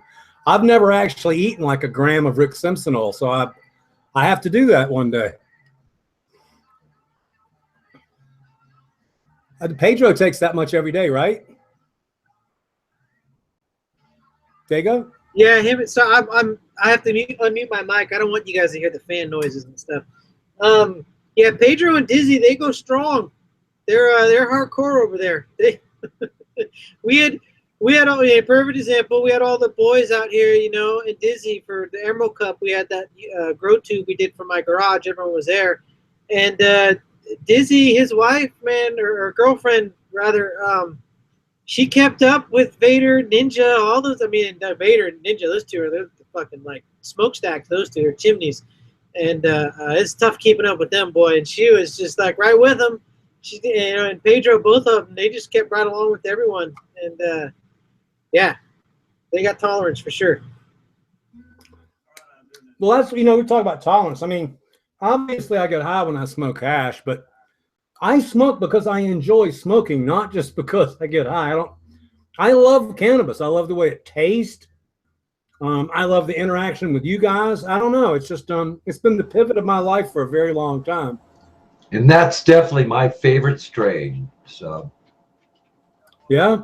Oh, I definitely see you see, I get you. It's all like I have a little a Gandalf, a little bamboo one I use once in a while. Just the constant toking on it, the act of it, you know, it's fun. I definitely see why people can get addicted to cigarettes. You know, you take that plus you add in all those carcinogens and toxins and shit in cigarettes, and I can see how they could become so addicting real quick. You know what I mean? And let me just say to the world, everybody that's using fucking preloaded vape pens, you're not smoking what we're smoking. So just so you know. What do you mean by the preloaded vape pens? Man, the little preloaded vape pens that you buy at the stores, that you buy in it's Jelly Bean or it's Kim D or it's Quirk or whatever. It's just a preloaded disposable thing. It's got like 30, 40 hits in them. And I tell you, I've tasted like 100 of them, and none of it tastes like what I smoke in my pipe. So I'm just, I'm not big on them. Well, with this rosin stuff, shit, just for the flavor alone, the CBD therapy, you know, I pressed out the trim bin hash is what I pressed out, and that's what I got that little bit from, you know, and that was like the second time ever using that press. I don't know what the fuck I'm doing, but just putting in that little, just the dab pen, just taking the fresh rosin, and it like, the taste was like, it's like I was in the grow room smelling it. It's like, you know, it was that like fragrant of a flavor and taste in my mouth, and I enjoyed it a lot. So I could definitely see why rosin, you know, is the hotness right now for terps for sure. Vape sent me one of those, their new vape pens. It's got a glass skillet, and I can't find it. I need to find it. I've only used it once, but I thought about it would be perfect to smoke really high quality rosin or hash or anything. But this is what I'm talking about. I'm gonna hide the manufacturers because I'm not trying to pick on anybody. So this is a preloaded pen that I was given. It's made locally, and this is Agent Orange.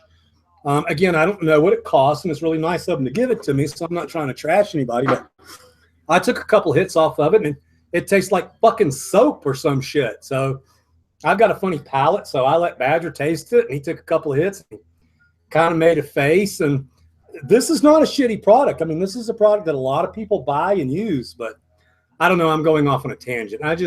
They taste fucking weird to me when they're preloaded with some oil somebody makes versus us taking a pen and putting something really good in the skillet. I got a question for you for the panel here, and maybe, you know, in chat they could. This live resin, you know, that everybody's pressing their nugs and pressing their hash and everything. It's kind of like a caviar, would you say? Kind of I don't want to say an elitist kind of thing, but it seems like the people that are doing it have access to a large quantity of herb. Your average guy on the street, you know, have you seen the prices on some of this crap? Anybody? Yeah, I have. It's ridiculous. I mean, come on, really? Should we have to pay that much for, you know, something? I don't know. I like good steak. I like good hamburger, but you know, let's meet up in the middle somewhere. I mean, I know that's up to the growers and the processors and all the other peeps in the thing, and it's a money thing right now too. So there we go back to that damn part of it. But yeah, but it's up to us too to police our own industry. So this is what I was thinking about. So when you buy groceries nowadays, they make this fucking huge deal about like a paper bag or some shit. You know, it's like today I bought some shit and they didn't give me a bag, so I lost my fucking peanut and M&Ms anyway. So this is my rant. So we're making something electronic and shit that you take like 30 or 40 hits off of, and then you throw it in a fucking landfill, but we're worried about disposable cardboard bags. I mean, sometimes our culture just gets shits backwards. Anyway, I cannot stand disposable things that you just throw away that cost money. I just think it's stupid. Ain't that the truth?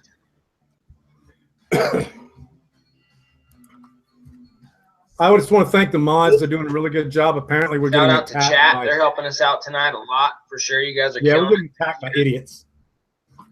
Yeah, did you see that? Yeah, I saw that too. I did. The mods are actually doing good. My mods kick ass, dude. You guys rock. All right. Well, I was kind of hanging around to see if maybe Mouse or Med would come in and see some stuff because y'all done got all the goodie out of me tonight. It's been a trifecta for you. I mean, gosh, you came back up last night. That was stellar, dude. I had a good time until I was falling out. But then last week, it's been a good week, you know. It's been a good week, man. How you feeling? No, it is, and I tell you, I love teaching you guys. I am working very hard on my sarcastic attitude when it comes to teaching people, because I'm just having fun, but sometimes it's perceived wrong. So I'm learning as well. I think Dago is awesome, and I definitely not trying to steal his thunder or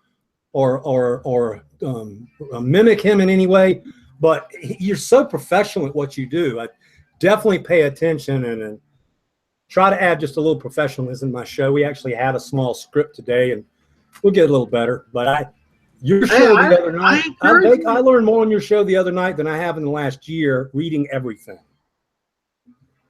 I don't even know how to respond. Those are very kind words. Thank you. But no, I encourage it, sub. I love more people streaming, getting the knowledge out. I mean, it's like you said, your show is your show. Like, we do our thing on the round table. Yeah, I'm all for making it, or you call it professional. I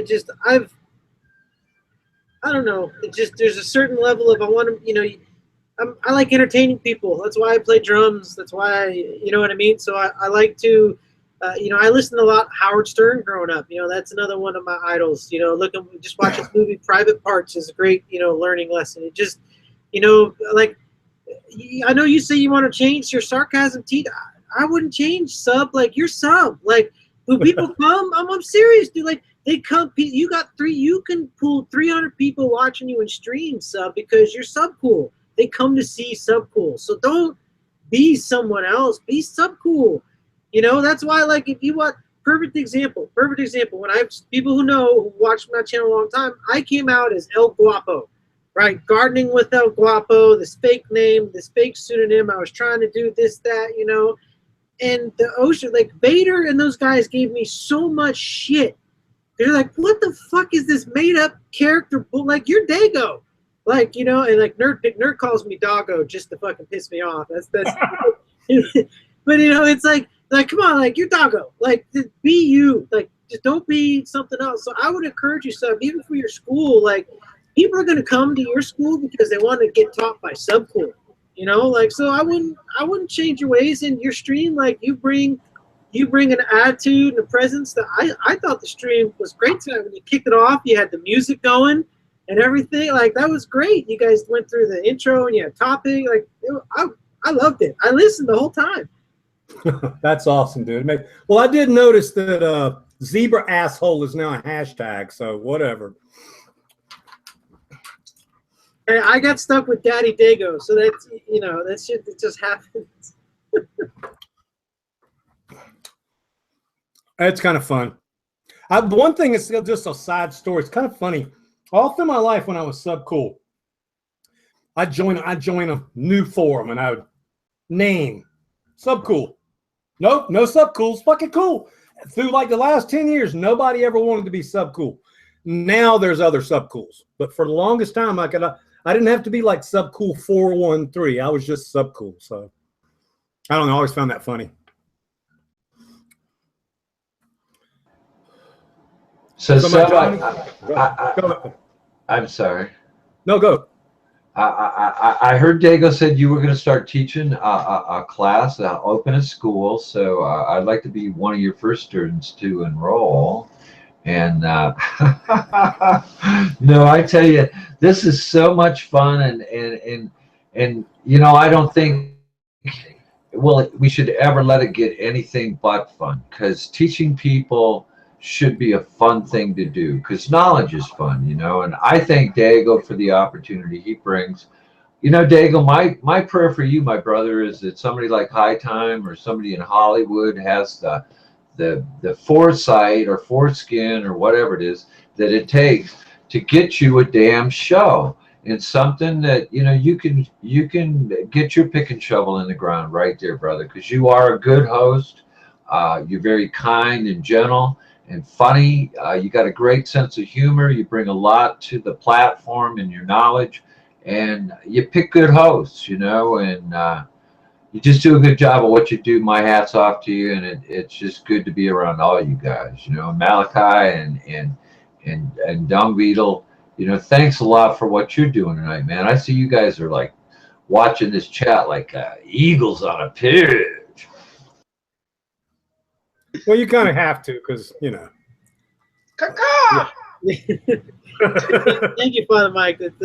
We're happy to have you on the show too, though. I mean, it's being a host is one thing, but it's not a show without you guys in the panel. I mean, you know, like it just be no one wants to see just me. They come to see all you guys. So I'm just happy to be able. I'm a networker. That's what I do. You know, like I network for a living, and so it's like if I can bring people together and get the information out, that's what it's all about. Planting that seed.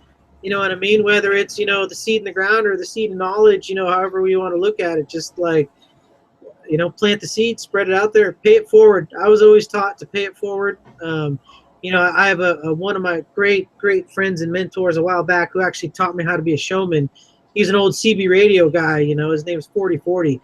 And he taught me when I first got into CB radio, like he just like threw a bunch of gear at me. You know what I mean? Like threw a bunch of gear. I'm like, what do you do? You know, because I couldn't afford it at the time. And he's like, hey, man, like, I don't need it. You can't afford it. Here you go. Get your feet wet. And he's like, pay it forward. Help someone else out. You know what I mean? So and that's what I encourage people with the show growing. Like, not everyone can grow. And, you know, when I was trying to, like, learn how to grow, I couldn't, like, I wanted to ask Vader questions. I wanted to ask Medgar questions. I was just like, God, like, I want to, like, how do I get my question answered? You know what I mean? And just, then I started a channel and started doing videos mostly to get help, you know, like from people, like to get help. And it just grew and started going to cups and, you know, meeting guys in person and you know, just start that networking. And then it's like, here, let's get together. Let's all teach people. Like we have a wealth of knowledge. Let's get the word out there. And that's kind of how the whole show started. But that's kind of the premise. Is just like, I'm just here to share. Like, I'm not the greatest grower. I get powdery mildew. I'm learning as I go. But like, hey, because I know, like, people are in situations where they don't have time to learn. They want to be able to hit the ground running and go. So, look, if you can learn from my fuck-ups or, like, from the knowledge that's on the panel, like, that's what it's there for. You know what I mean? So I hope people use it, and, you know, and enjoy it. And it's a way for them to come interact. That's the other thing. Like, you can interact in chat. You can interact, you know, get your question answered on the show. It's like with this now, right? Look at the interaction. I definitely speak for the whole panel as YouTube creators when I say we all love it. The positivity, the interaction from the fan, like people don't really like the thumbs up, like the sharing, like the subs, like that's what drives all of us to make content.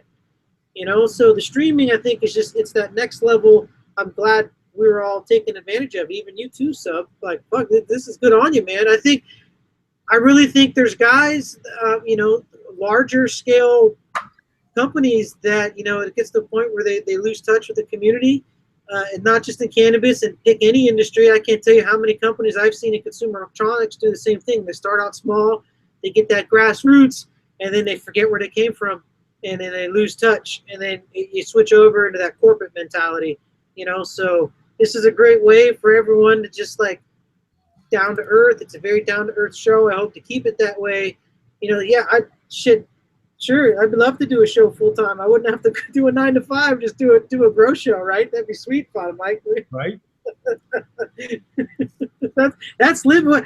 How do they? Isn't that what Dire Straits the way you do, baby? Money for nothing, and your chicks for free. Yeah, man, get your shit on the MTV.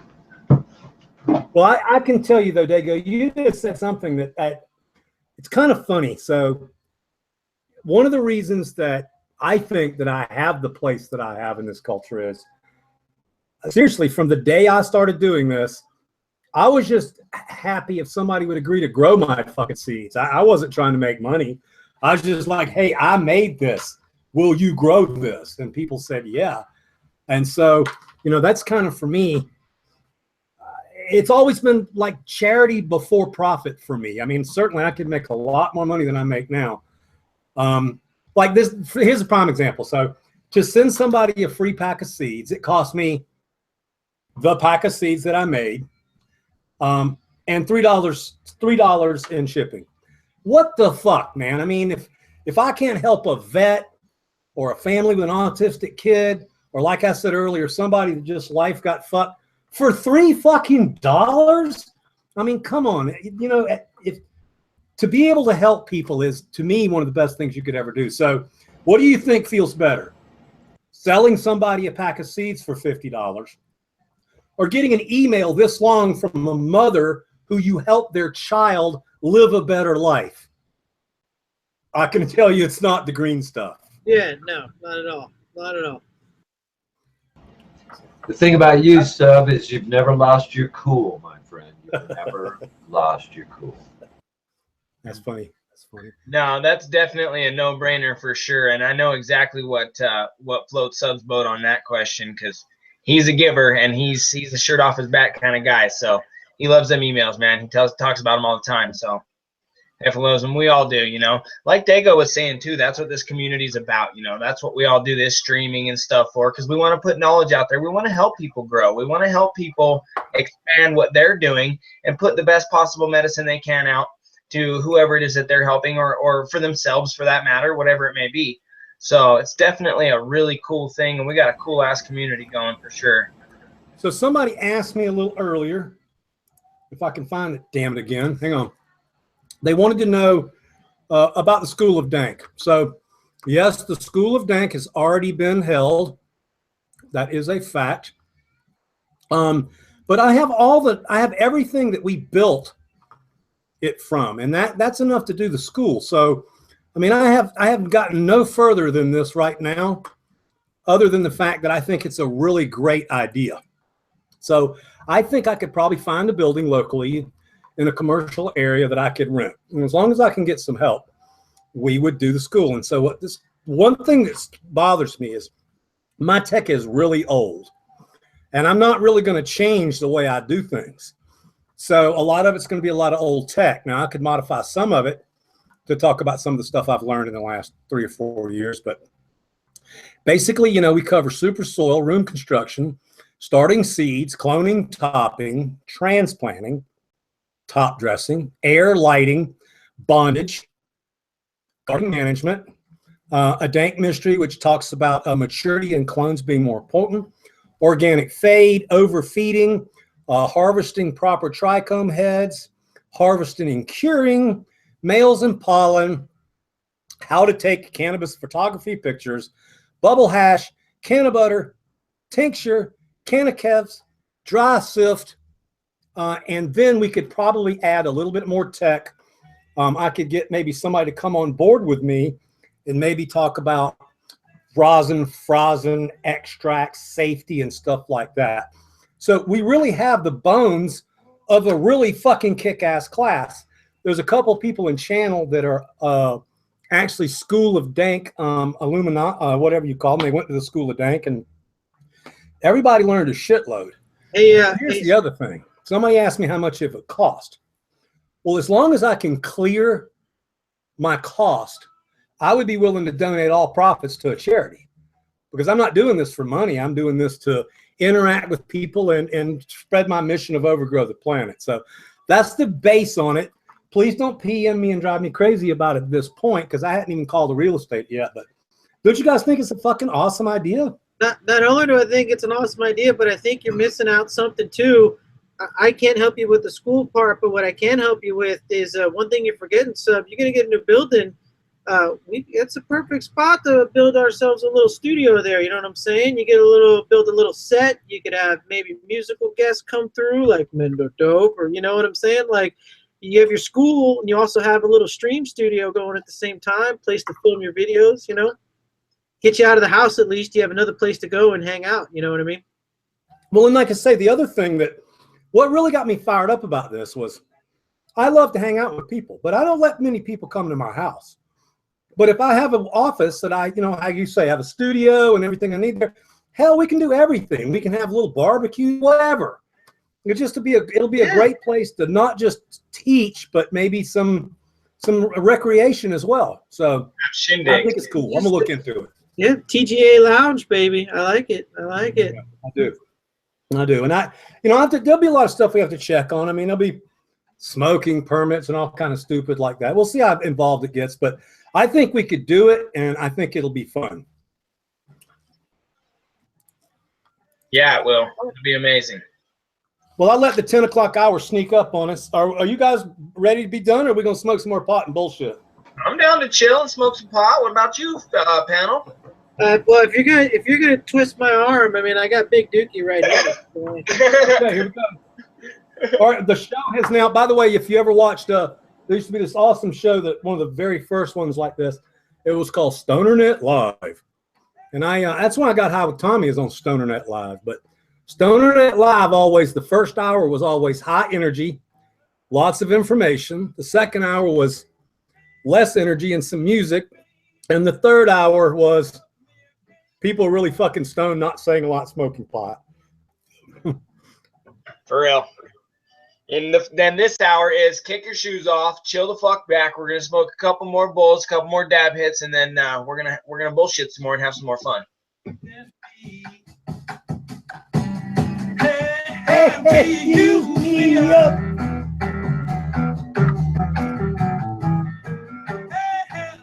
Use me up.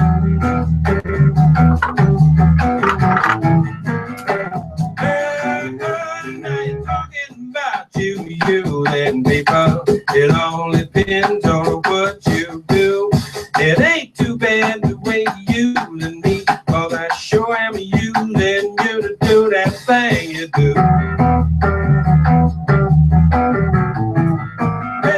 Hey, do that thing you do. Chilling. That's the reason I don't look 55 is because I got all this fucking hair, man.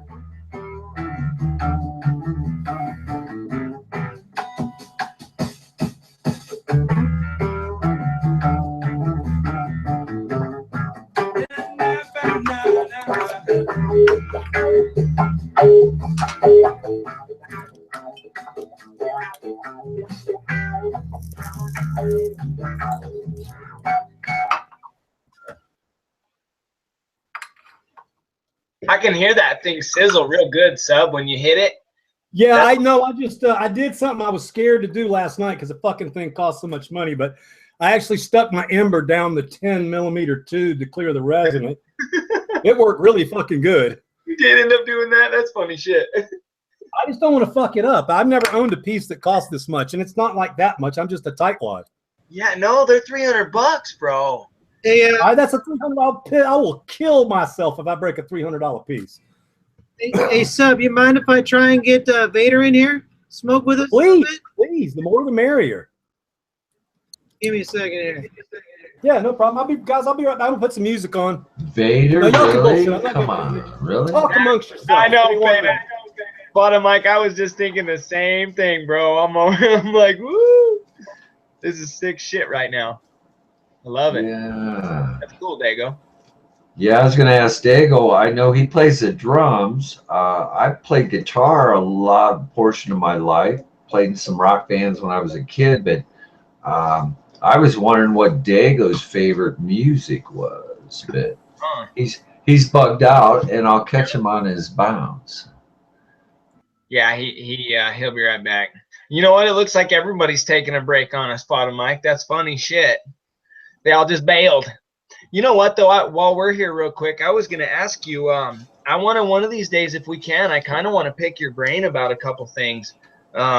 Just environmental things that I got going on with my grow, and just a couple things I want to dial in, you know what I mean?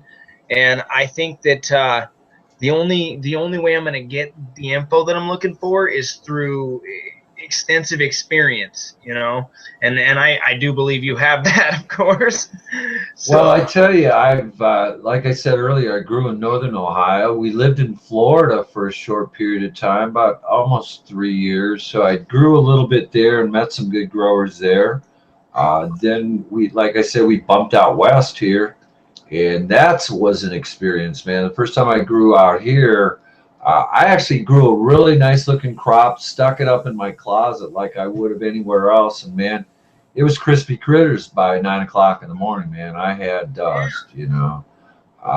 But you got humidity levels here of like 6 and 7% sometimes. So that's my issue. It's so low, and I can't put bud in anything but a tent and dry it any longer than about a day and a half, 2 days. That's all it takes for me to dry big, fat, dense nugs. If I put them in the tent, I can slow it down to about 5 days, which is what I've been doing. But right now, if I leave it out, it's day and a half, 2 days, and it's crispy critter, like you said. It's bad. I hope maybe this time out we can run this crop through. I'm doing other grows with other people I can't talk about because they're private, of course, but nevertheless, I hope to run this one all the way through and you know, try to explain what I do in the tail end to cure, of course to dry, but to cure, to get to that percentage about 58, 60 and bring it in to where you can jar it up and then try to control it, you know, burp it, all the rest of the stuff. But you know, the big thing too, then you go into quality and quantity. How much are you growing? You know, how much do you have to store? You know, your environment to store. I like humidors myself, man. I'm an old, you know, Dutchy freak myself. I still roll them on occasion, but going to the cigar store, I kind of got used to that whole humidor environment, and I studied a little bit. I'm sure Subcool could teach us all school on just how to build a good humidor, but they're great to have for drying if you know how to build one properly. You know, slowing things down and being in control at the tail end is just as important as any other aspect. In fact, that's where most people lose it, and you end up with junk. And I've done it a lot of times myself. So maybe you know, I don't use one right now, but I wanted to tell you something I saw over at North Star Genetics that I thought was pretty freaking cool.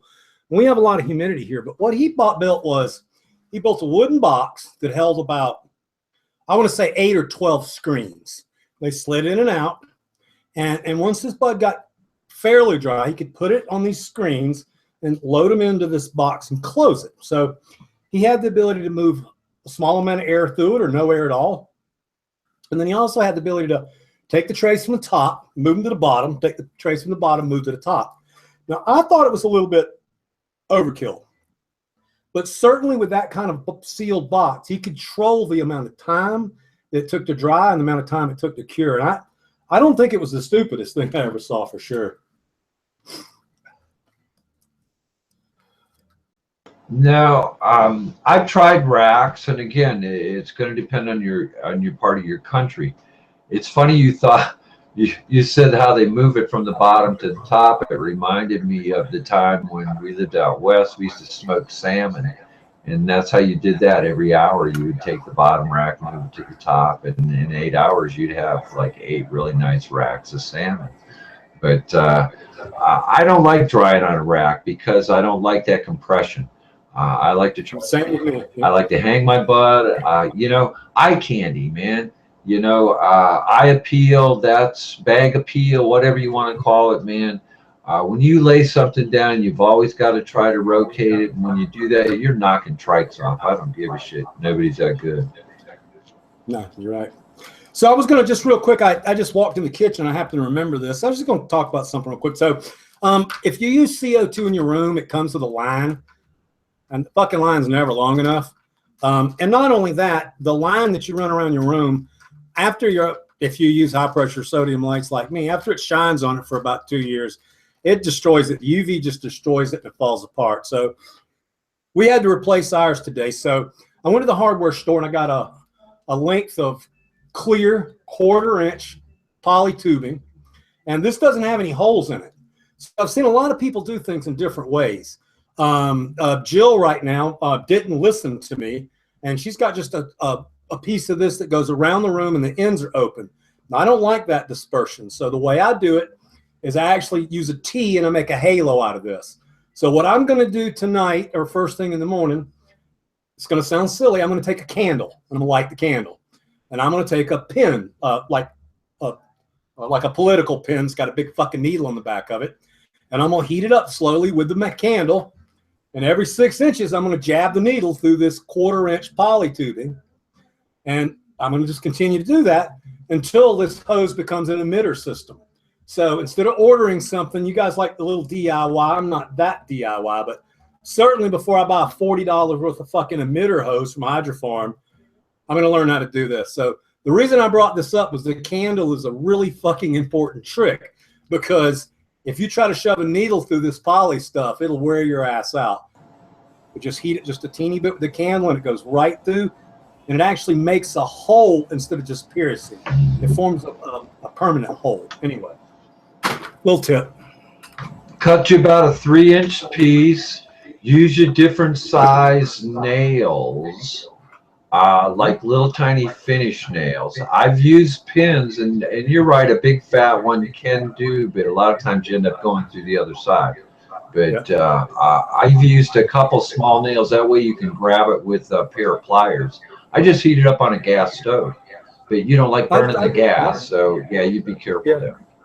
No, but that's the same thing. I'm glad. I mean, of course, you know the heat up trick, but I mean, I spent like 10 minutes trying to do it without the fire one time. I was like, well, this sucks ass. So anyway, how many people run CO2 in their bud room? Sorry, I had to kill my voice. So, I wanted to ask you real quick, is this an acceptable way to hang your bud? This is what you're talking about, right? That's the way we hang it. I like to see. I got this homie, and I learned this trick from my homie. See, his name's so cool. But I'll tell you this, Dung. I like to put a lot more pot on the stem than on the hanger than that. I like it to actually kind of crowd in on each other to slow the drying process. Oh, okay. So that'll help me slow it down. All right, cool. Okay, we'll do. And honestly, I need more room anyway, so that's a great fucking pointer. Thank you. I load those motherfuckers from one end to the other because, like you, we only have like 40 hangers, so. I thought it would maybe mold or cause issues with drying. You know, that's why I wanted air all the way around. Hell yes, I'm glad you said that, bro. You know what's happening tonight. Not where you live. You don't have to worry about the humidity where you live. Not at all. It's so dry. Marcel Vincent, I'll answer your question there, buddy. He wants to know if he's using living organic soil, if watering with molasses during the whole grow has been effective just for carbs and flour. Well, you know, I would have answered this question differently in the old days, but definitely molasses can feed your living soil. But I think people can get a little overkill with it. So I like to start my sugars and catalyst in the bud phase. And you've heard me say it. I like to do it about day 45. But if I was doing a living soil, I would probably make up a nice tea, some of that popcorn stuff, and some nice sugars. And so you can feed your beneficials, and because that's a lot different than feeding the plant.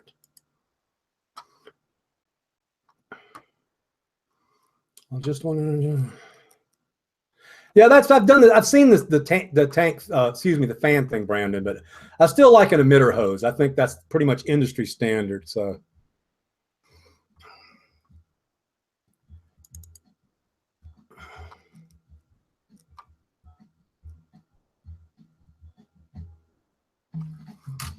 Don't run out of questions. I'll just turn the music up. Sub, all the girls are perked up. I think they like hearing their daddy's voice. That's fucking funny. Hey, have you ever seen that? It used to be on YouTube. I'm sure it's still there. It's a time-lapse video of plants from seed to bud. It's like the guy filmed it for like 90 days or whatever, but it's in like 60 seconds. So you see the plants go, wake, sleep, wake, sleep, wake, sleep. You ever seen that video? I've seen similar ones. I've definitely seen similar ones for sure. They follow the light too. You know, if in the time lapse, they'll follow the light and shit. It's pretty cool what plants do. Oh, yeah. Okay, we got questions coming in. Okay. That to me is the most fascinating thing about the plant sub is when you walk in and they're all wilting at night, but then you go in the morning and they're perked up at the light and shit, or just before they go to bed, they'll wilt back down. Not wilt, but, you know, lay down the leaves kind of. It's cool shit. Oh, no. By the way, Dunk, love this. Thank you for kicking my brain. I love you guys kicking my brain. So people always ask me 24 or 18. Well, I can answer that question really easy if you've grown pot for more than about 6 months indoors. At 18 hours, your fucking plants go to sleep.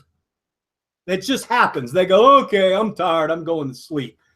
It's nature telling you the damn things need to go to sleep. So I just remembered that.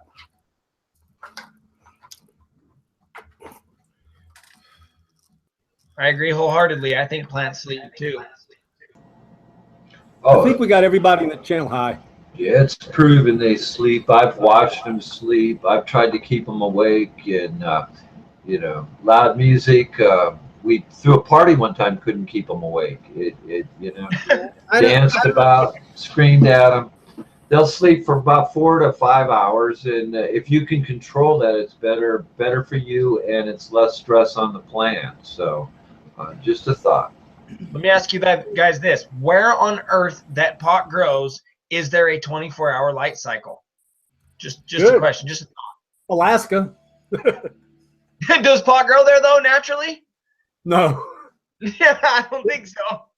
Actually, that is where ruderolus came from, Alaska and Russia. That's why they are ruderolus, because No way. the light's all fucked up.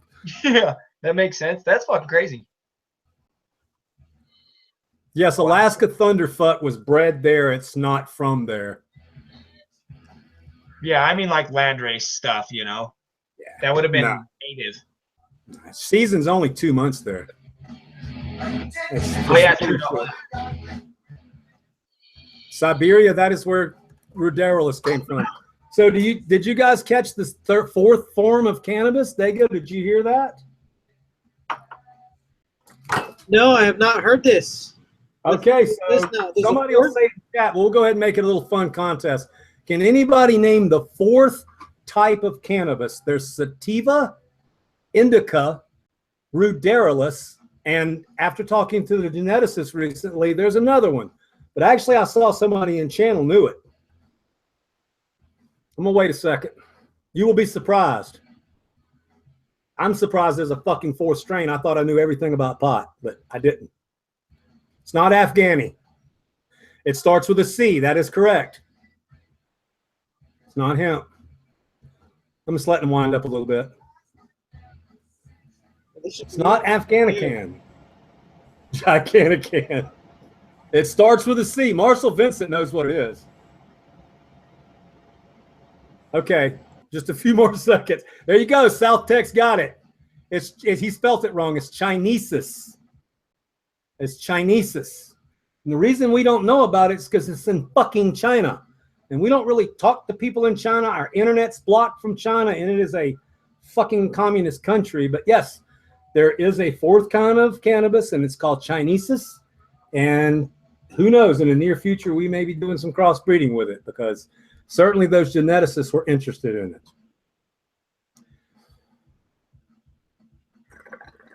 Malik, what is that article saying? Is it saying that it's a hoax, or is it saying it's not a hoax? Oh, no, it's real. Chinesis is real. Yeah, it looks real. Absolutely. They just don't know a lot about it yet.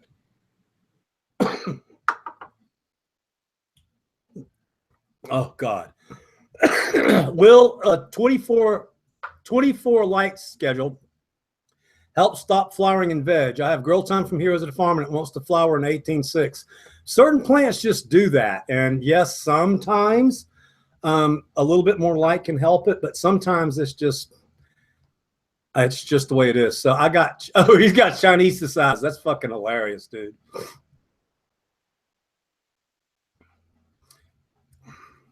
You know, Golden Greek almost answered that question. I'm sitting here trying to help.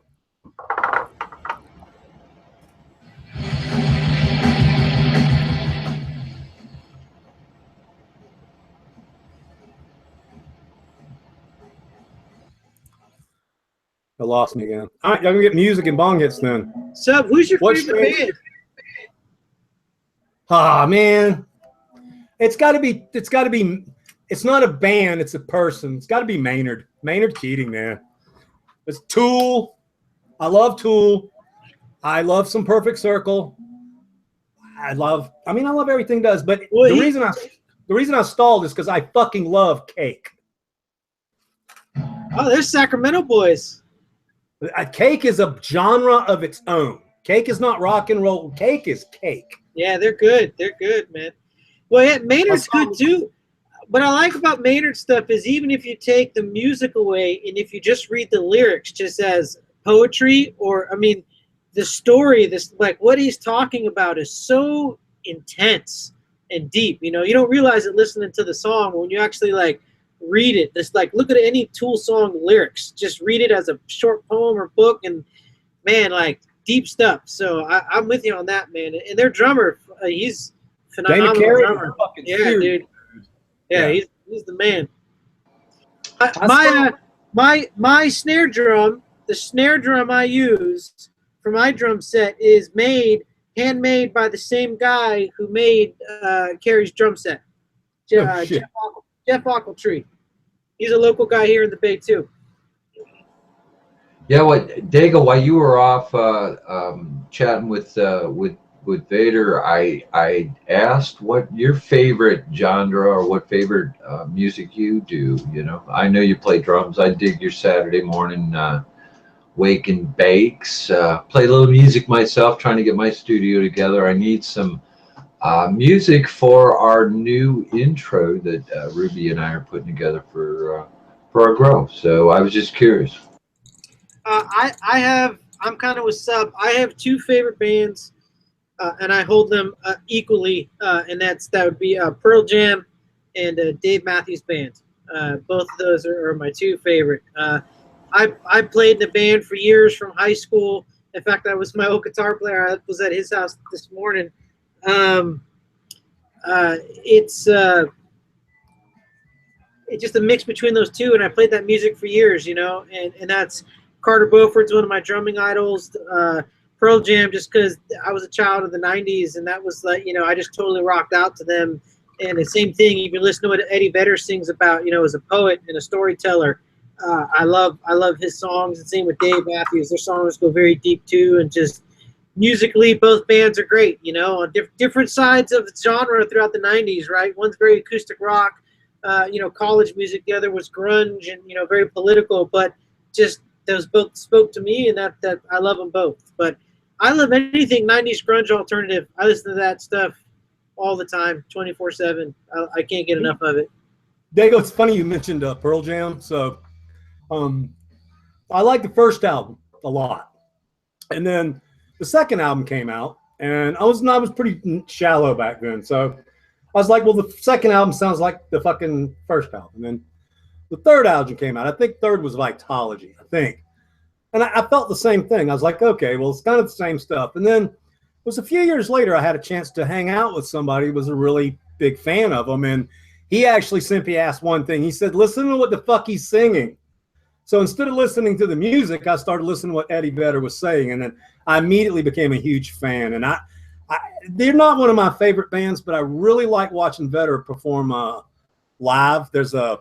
I'm sure you've seen the Unplugged MTV concert online. It is.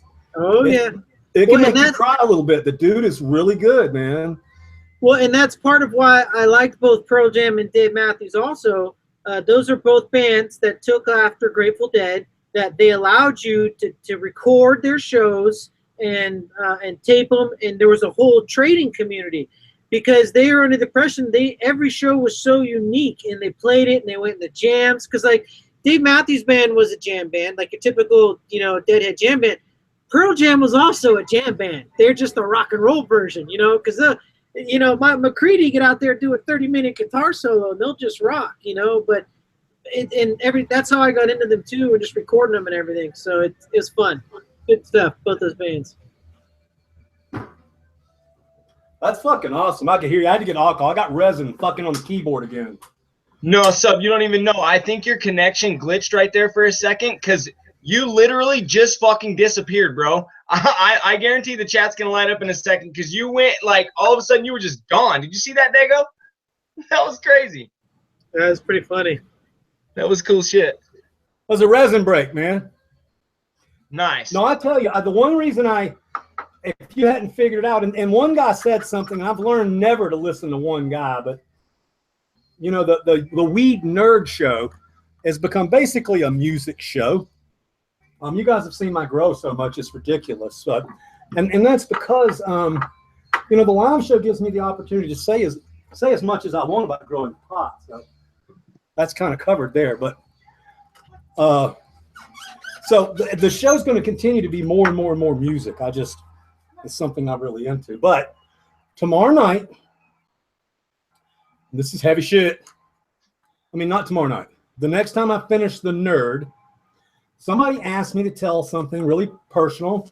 And you know me, I don't give a shit. I'll talk about anything. So they want me to tell the story of my addiction. So I'm going to break that down, and that'll be on the next show. So kind of some heavy shit. But from now on, basically, the show's going to be a lot of music with a little bit of talk, because we talk enough here. I mean, we kind of cover it. Am I wrong? No, do the show you want to do, baby. That's what I say. I do, man. Do it, baby. I dig it. Dago, you talked about being an FM DJ. Let me tell you, you talk like one. You really do. No, I wasn't an FM DJ. No, but you talk like one. You really do. Oh, well, yeah. that's my CB radio in me, man. I was in the ham radio and CB radio, so. Will you explain that CB radio thing? What is that? Is that some new technology like the? What are you talking about? Hey, listen, that's technology from your era, baby. You know exactly what a CB radio is. Come on now. That's that rubber ducky backdoor shit stuff. These kids, they wouldn't know, huh? Wow, Fada, you just really made me laugh. I can hear that damn song. What was that damn song? God. Traffic. What the hell's the name of that song? Ask Dago. He's the CB guy. That's fucking funny. Well, that's how I got my name, actually, Crazy Dago. That was my dad was really big into CB radio when he was a kid. This is back in the 70s. Yeah, he still has his old certificate, that came from the FCC, and it was Crazy Dago. That was his handle. So I kind of took it from him and carried it on, and there was funny because I got on the CB radio a while back, and people were like, "Wait, like, is this the old Crazy? Like, what are you, like 50?" I'm like, "No, this is his kid." Well, Dago, you'll be happy to know I have a Cobra.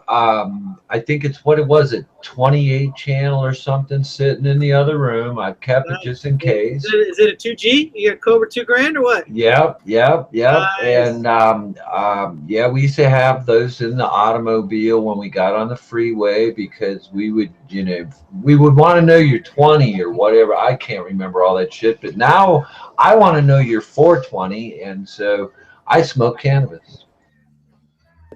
I love it. That's awesome. You got a Cobra 2 grand, man. Dago, I don't know if I've asked you this question. I'm going off in left field here. So you're a drummer, yeah? Yes, sir. Yes, sir. Have you checked out Maytel Cohen on YouTube? No, that's a negative. I have not. Go fire it up. So Maytal, Maytel Cohen. She's a very attractive young lady who pounds the shit out of the drum. She's got about 1 billion videos online. She does 46 and 2x2. She does some really aggressive shit. It's done really well.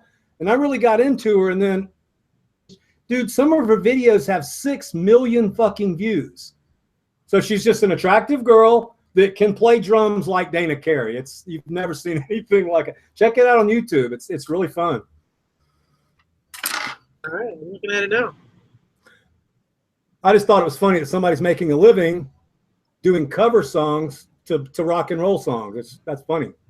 Oh, people make a shitload of money doing YouTube. I mean, if you get the millions of followers, the ad revenue alone can be your salary. I mean, but shit, you need hundreds of thousands of people to get to that point, though. But finding. Well, that's kind of funny that you mentioned that. I can talk about something completely off track here. So, basically, I'm not monetized. I've never been monetized, and that's because I'm so cool. I don't tell you. So, I mean, with my kind of channel, I mean, what is the monetization on something with my stats? Do you know?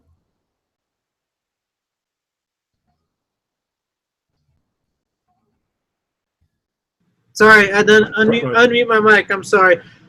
Yes, there's actually, I don't want to say it publicly.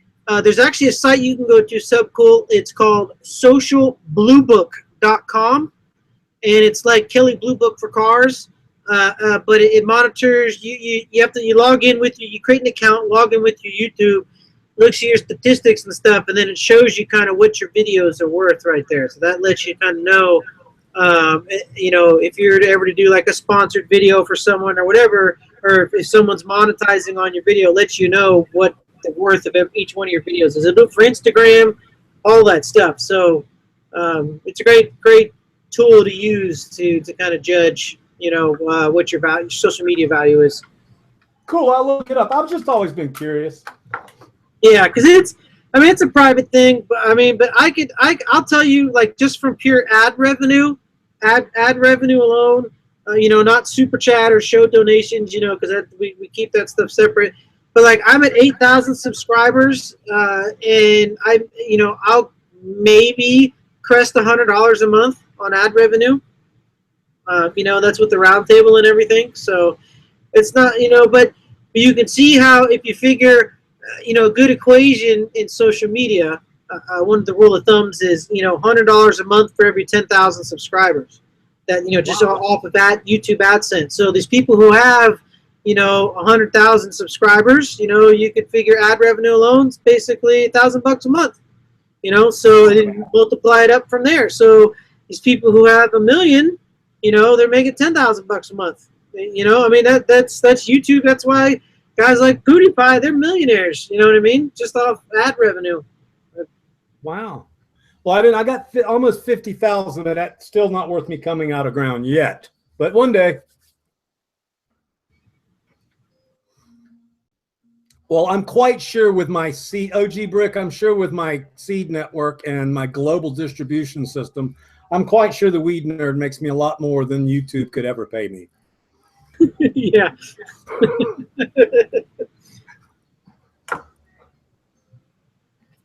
Yeah, that's why, again, it's the numbers game, right? People got to remember there's like whatever the crazy 2 point however many billion, or maybe there's one, whatever. There's a lot of people who have channels on YouTube, and there's like maybe less than 100 who are actually, it's always the same few people you notice in the rotation with like 1 million subscribers. So well, that's kind of my point with that. Me telling you about that girl drummer that plays.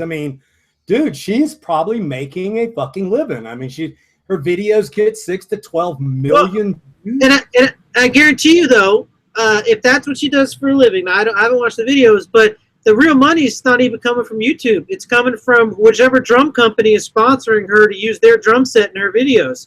Whatever T-shirt she's wearing, whatever. That's like how the PGA Tour works, right? Like, they just host the tournament. You want to make the $1 million Nike deal to wear their visor? That's on you. Like go to NASCAR, my friend. My gosh, they don't have any more fucking room on their clothes to put anything.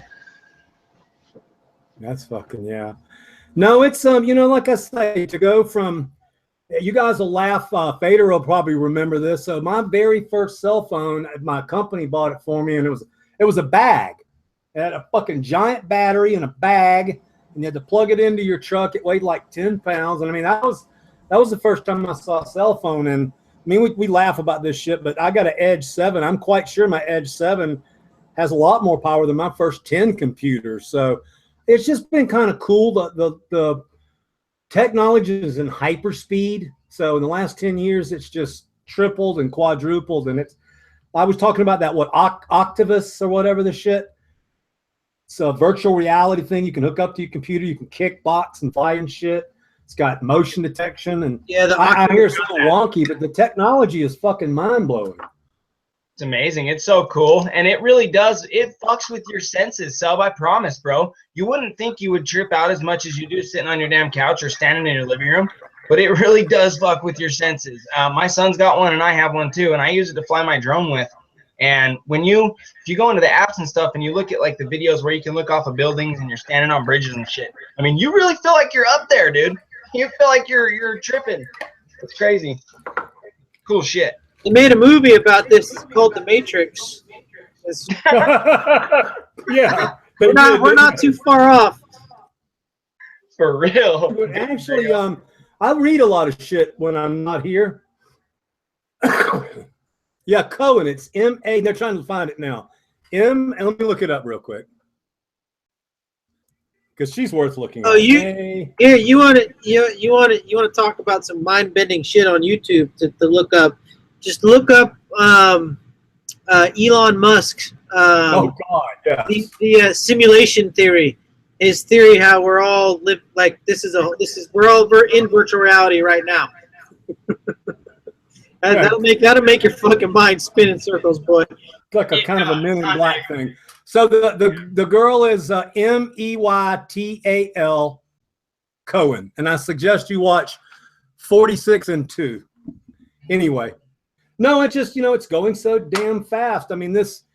this stupid Oculus thing it's obviously this is a upgrade from a Virtual Boy, which, by the way, a Virtual Boy would make you puke if you played it for more than 30 minutes. Bobby Albert, yes, we still breed Agent Orange. Actually, she's loaded with seeds right now in my breeding room. I'll do a shoot from the breeding room here in this week. We gotta find a nice orange strain for Grow Mouse, man. He's on the hunt. He's trying to find the most orange citrusy strain. Like Mouse loves that citrus. He's been on a hunt for that forever. Oh, I got him. He's been psyched out so many times. So many times he's like I bought this and I grew it. And it doesn't fucking smell like oranges. He can have. I can't give him my OV, but I have the orange juice, which is an orange hash strain, which I'm growing from my hash, and I also have the original orange sherbet clone. We just got those in house, and I mean he's welcome to grow them out.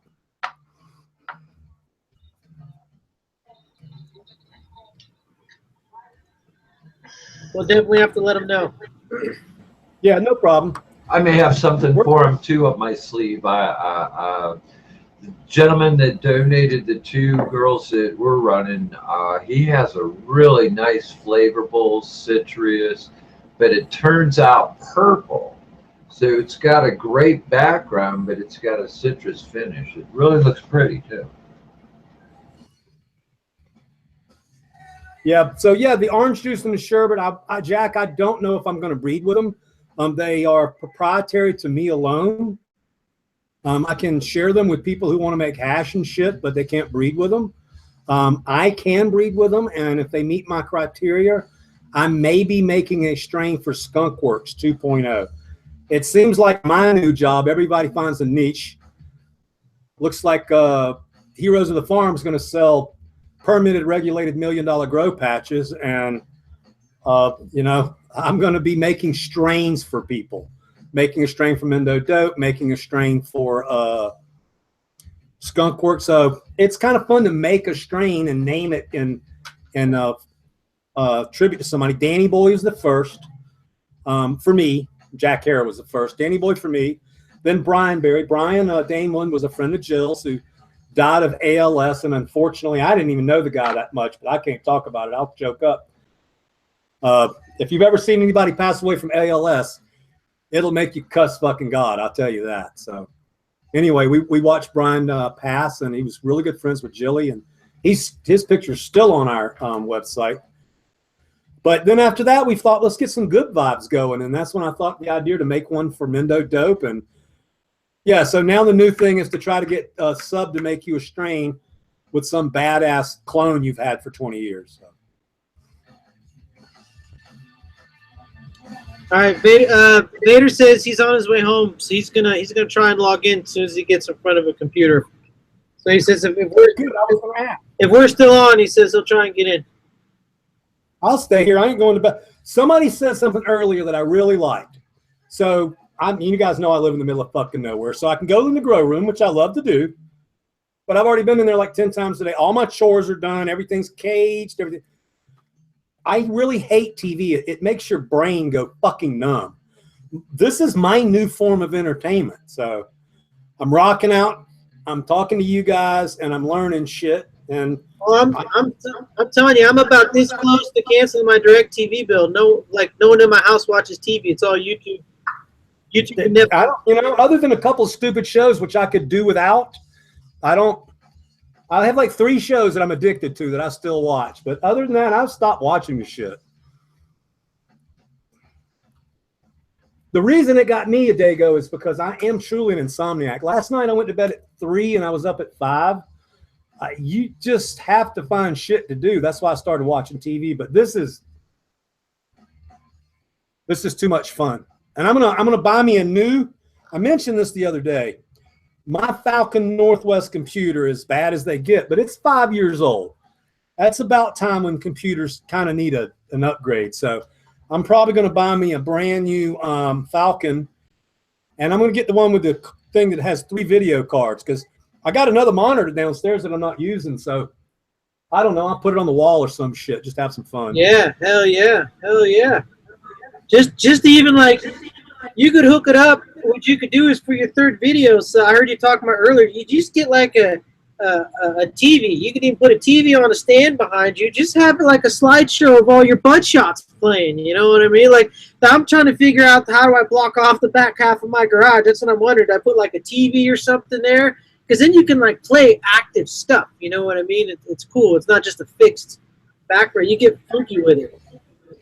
No, I like that idea, because if I put up a monitor over there, if I can just drill a hole in the floor and run the wire underneath, I can actually show, like you do screen share. Fuck, I can just pop up a 50-inch picture of whatever bud or whatever diagram.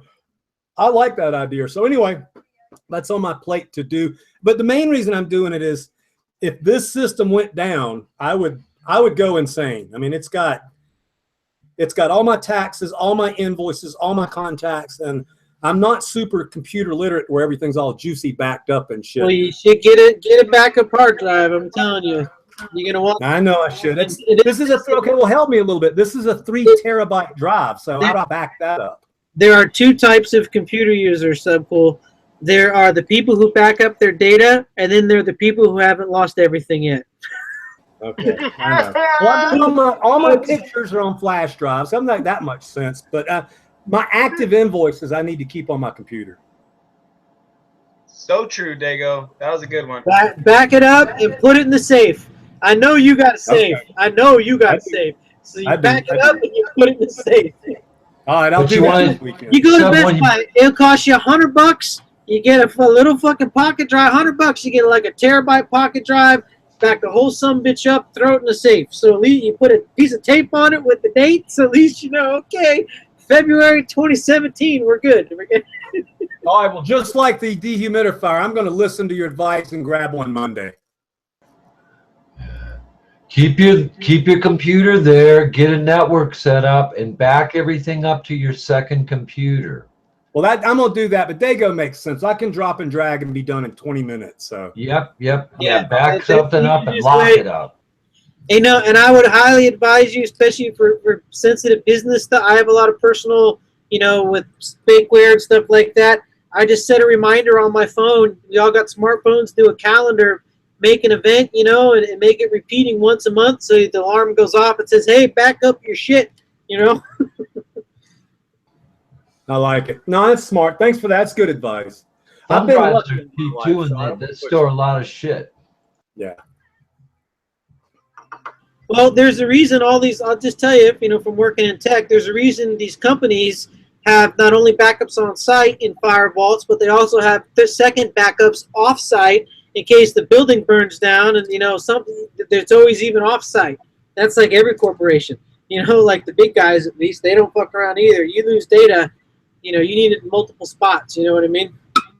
Yeah, no, I like that. And a lot of my photos are stored. I have a huge fucking Dropbox account, so I have a ton of my pictures stored on Dropbox. So. Another good reason, again, and for sub, maybe go down and buy 2 drives, especially for you. This was great advice from Pop Brothers at Law, which anyone watching right now should go back and watch that episode with the Mark Wasserman from Pop Brothers at Law. They're 2 cannabis lawyers out of Southern California. They were on the roundtable. Sub, it might be advisable, especially for you or anyone in this industry, you keep a backup off-site. Because if they kick in your front door for whatever reason and they take everything in your house, they got your only backup. You want to make sure you have a backup off property with someone you can trust, so they don't get all that. At least you still got it, So. No, I got you. Yeah, I got you. And that was great advice from those guys. It's not. It would be my music and my pictures. The only other thing I have on my computer that's important is my taxes and my invoices. So. But no, my photos have followed me through life. I have 14 years of photos on computers. I can't even find shit that I know I have. Oh, I know, but that's good, like standard tech advice, though, just even for anyone. There's people who value their photos. Like their digital photo collection is like their life. You know what I mean? Yeah. So if it's that important, look, hey, $50, go get 2 hard drives and give one to your sister or your brother, or throw it at your mom and dad's house. You know what I mean? Because at least then your house burns down, flood, whatever, like you still got backup somewhere else. So it just. No, I think that's brilliant. That's brilliant. Yeah. Yeah, for sure. Hey, so cool. Southern Fried said he just ordered a Dank 2.0 and he wanted to know what other book do you like that's cannabis related? That's kind of funny that you said that. Where's it at? I was pretty impressed with, well, obviously Marijuana Botany. I keep that on my hard drive on my desktop so I can read it and pass out information to people. That everybody needs to own Clark's Botany. Ed's expanded Grower's Guide. It's fucking awesome, dude. I mean, I think Ed is somewhat of a clown in person, but really intelligent in text because of the people that help him. But the new expanded Grow Guide, Grow's Handbook, it's got every fucking thing you've ever wanted to know. So it's kind of like you need to keep it. There's a copy of that and a copy of Botany on the back behind my toilet because that's what I read. But this is really good. This is Ed's brand new book. It's called This Bud's for You. It's got some of the leading cannabis photographers in the business. Well, I'm in it, North Star's in it. But what's more important is, you know, Ed's been doing this for a long fucking time, and he's gotten quite good at what he does. So if you want a badass fucking book with the latest of the best photography and information, I would grab Ed's new book. It's called This Bud's for You. And the information and the photographs in it are absolutely fucking stunning. So I don't even think it costs that much either. Very cool. No, it looks like it's very... That's not bad. It'll be on air. Yeah. Here's a trick about books. Tell you a little secret about books. So if you're a published author like me, my book is in the Library of Congress. It's actually in the Jefferson Memorial Library. About 6 months after you publish your book and it goes on the market for sale, you will find your book on sale at Amazon for cheaper than you're selling it. So that's just a little history about Amazon and books. They kick ass in the corporate world. Just want to give a quick shout out to Michael P. or Marcel Vincent, and he said, "Thanks, Brick. I'm amazed at how welcoming you all are." So that's really cool to feel the love on that, you know. Yeah, no, I'm starting to get a little idea here. From the number of people that watch the Grow Tube, from the number of people that watch Hash Church and watch my show, it's obviously that what Dago talked about, this is a new form of entertainment. That's all there is to it. Cool shit, dude. I love it. I have watched The Botany of Desire, and everybody should watch it. It's an amazing movie. The thing I like the most that they talked about was the fact that apples, I didn't know all that shit about apples. Apples cannot, you can't grow apples from seed. You have to take grafts from an apple. Some apple strains are some of the oldest things around that are grown. Growing apples is really a pain in the ass, and some of the first apples were actually toxic and shit. So talk about breeding to make something better. Apples was fucking huge. And then The Botany of Desire also talks about cannabis and tulips. I think tulips.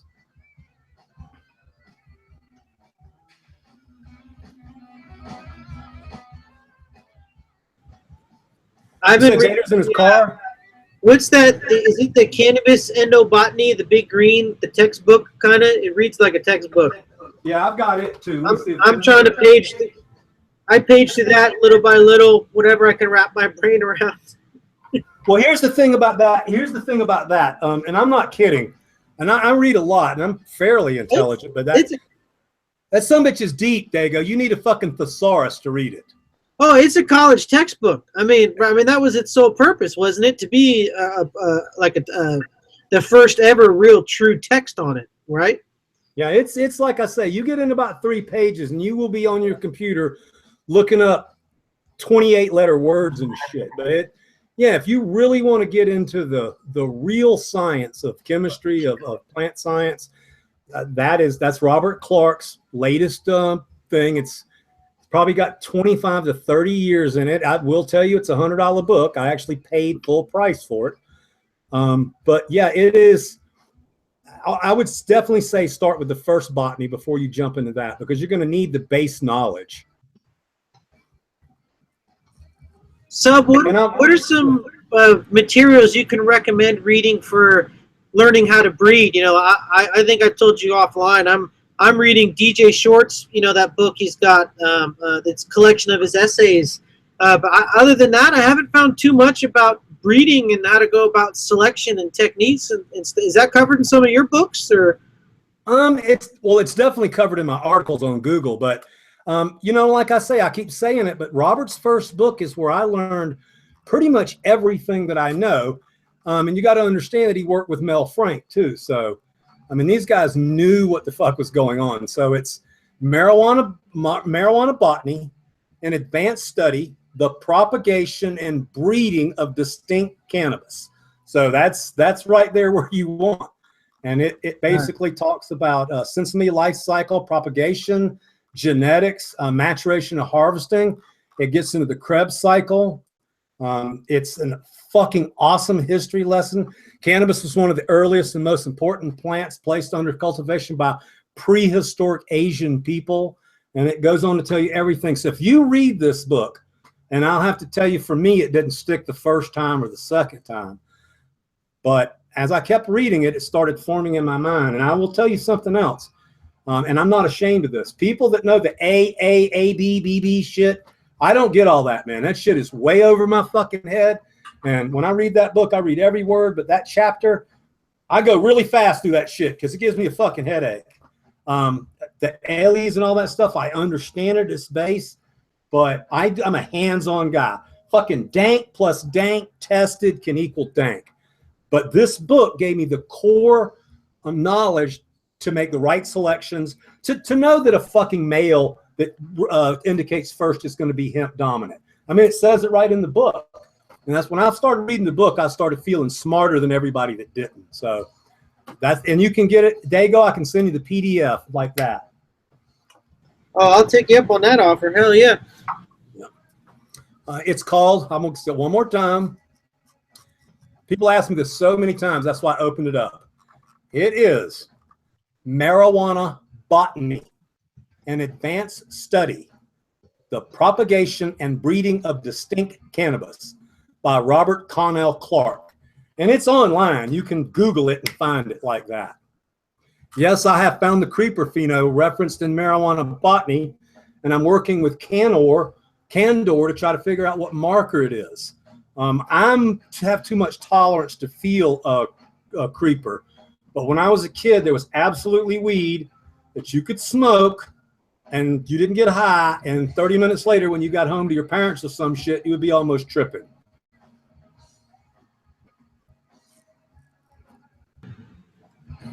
Yeah, there's lots of strains like that. Yeah, I know what you mean. You sit there and you're like, man, I'm not high. I don't feel like I'm high. Like, what's going on? Whoa, I'm really fucking high. And that's got to be, I mean, there's, what is there, 480 different cannabinoids, microcannabinoids and shit. Excuse me. That's got to be some kind of combination of one and another that stacks up somehow in our cannabinoid receptor and does that, you know? Have you guys ever smoked Airborne's G13? How many people know who Airborne is and what Airborne's G13 is? Or am I talking to, did I just talk over everybody's head? Airborne G13? I'm not too sure what that is. I haven't heard it. And there's basically, if you get in the deep and you start talking to people like me and Buddha, Aaron, Don, Kyle, there's certain things. Damn it, I'm stoned and I lost my place. Remind me. G13. G13, thank you. So Airborne G13. Yeah, there's three people basically when I started doing this that had the G13. And the one guy that was the nicest, his name was Airborne. And he distributed the G13 to pretty much everybody. And that's how we got the Mighty Mike Chemo times G13 cross. Now, I lost the seeds of that and lost that cut on my long life.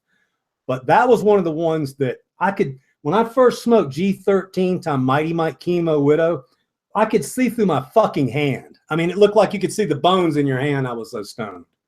So I was just curious if anybody, because the G13 thing about where it came from is maybe that may be up for discussion, but the fact that it actually exists and would kick your ass, that's for real. Because me and about 3 other breeders used to breed with G13.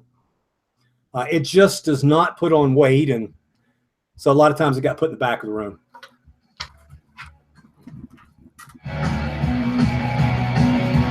Yeah, strong as hell, tastes like shit. The Pixel Monkey smoked it.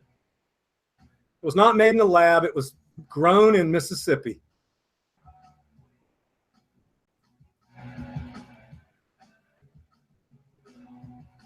Tricky hash time. I like it.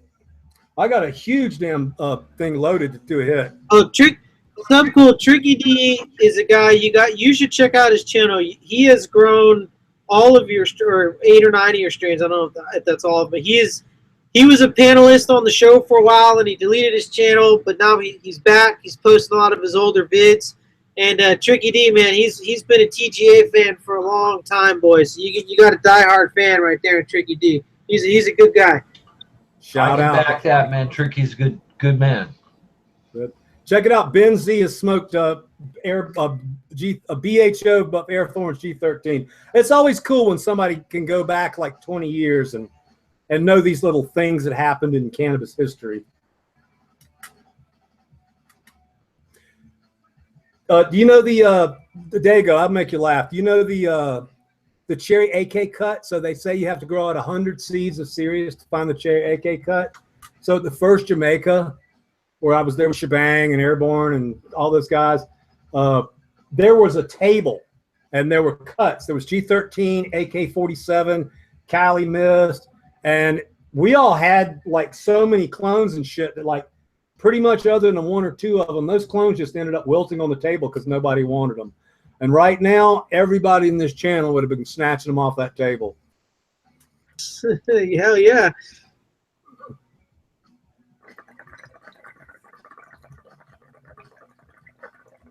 Bong hit time. So there you go. Me and Baxter have been talking. I think I'm gonna buy a press.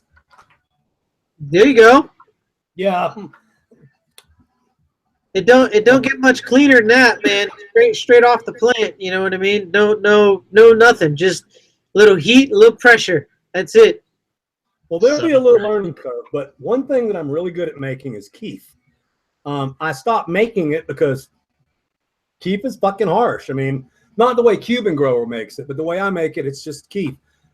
But I can press that keef. I guarantee you I can make some fucking incredible rosin from that keef. I was actually watching one of Soil King's videos today. He had those rosin tech guys in, and I assume they had a Meno dope hat, so I assume they know the boys and everything too. And they had that like the pollen master, I think it was this like tumbling machine.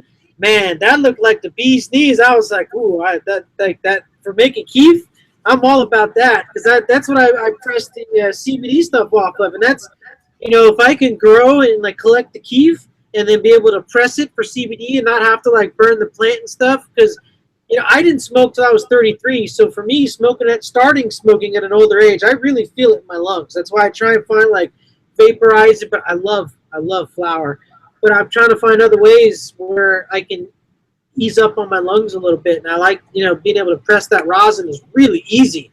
In the rosin in the pen, it's real light on my lungs, and I like it a lot. So I want to learn more about that too. I had an O'Neill keef tumbler when I was about 10 years ago, and again, not serious super quality, but man, you throw some weed in that thing and let it tumble for 20 or 30 minutes, and you'd have a fucking pile of keef. And you know that could be separated with Cuban's technique, or you could I would just press it. So we're gonna mess around. The Mendo boys, they work with Pez Brothers, and they also work with Mr. Bond. I think Mr. Bond was in here earlier, but I want to do it for a different reason. I mean, I want to do it just to watch it. I want to squish some shit. I want to see some ooze come out of there, and I want to drop the temperature down, and you know, I want to learn to make really good clear shit. And I got a video. Man, I'm gonna try. I want to edit it. I got footage from the High Times, not High Times. Oh man, they're gonna get so mad at me.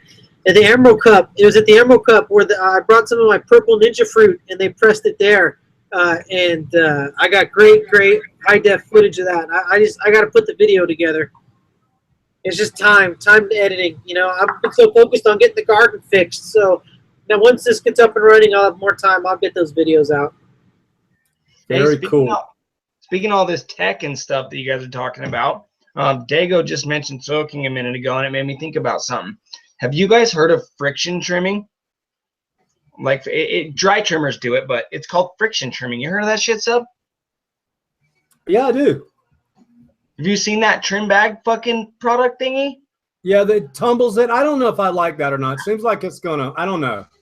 I'm not ballsy enough to try it just because I don't dry trim, I wet trim. But yeah, I mean, I think it's kind of cool with the video. I saw the actual trim bag company's video, and I thought it was pretty cool the way it didn't beat the keep up, it didn't beat the trim up, none of that. It was pretty good. But other than that, yeah, I don't know. I don't dry trim, so I wouldn't fuck with it. Any kind of automatic trimming though, it just feels like you're losing so many trichomes. It's just I wouldn't do it. Even wet, you know, like there's just nothing.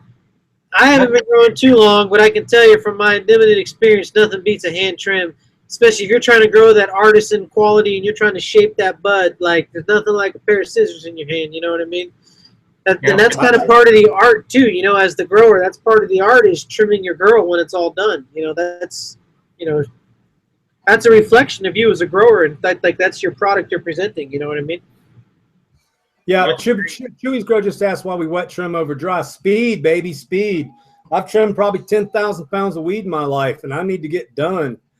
You guys, I got to tell you something funny though. Talking about trim gel, so Jilly is not a fast trimmer. Pretty much for the first 12 years of our life, I trimmed all the pot. So now she's out on her own and up in Oregon and everything. She trims really slow, so like she'll disappear for a long time. I won't hear from her, and then I'll say, "What are you doing?" She'll say, "Well, I trimmed 2 Galactic Jacks." So it takes her like 12 hours to trim 2 indoor plants.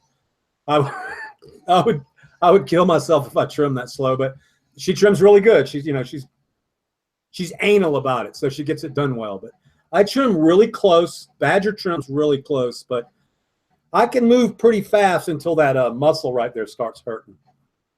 But I mean, trimming dry takes for fucking ever, in my opinion. But that's kind of like a hydro versus soil argument. People who dry trim swear by it, and people who wet trim swear by it. So, well, dry trim is nice if you have time, like for home growers, and if you have like I like to use Vader's method when I'm in a hurry. Like if I got time and I'm sitting at home, yeah, I'll wet trim because I got the time to sit and trim it and harvest it, all at the same time and hang it up. If you're in a hurry, you need to harvest and flip quick. Be able to hang dry it and then throw it in a bucket. Cool, because then you can dry trim as you get to it. A little bit at a time. You do a little bit each night. So again, there's different needs. I flip back and forth, like you said, so depending on time. If I need, if I got time to do it, yeah, I'll harvest it. The nice thing is, you wet trim it, and 7 days later, it's ready. Well, there's another reason though, Dago, that people wet trim it where I live.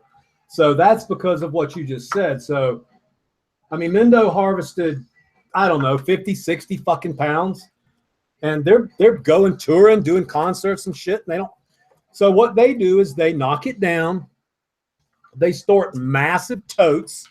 When they have time, they trim 2 or 3 pounds and they take it to the dispensary and drop it off. And so, yeah, if I had 20, 30 pounds of fucking weed to dry, I would knock it down and put it in bins too. So that's just about, we take down about 4 pounds a month. So we can get to it. We can get it done. But when you're taking down a 12-pound plant and it's starting to rain outside, well, you got to get the shit down. So that's how pot ends up in totes in Northern California, or buckets.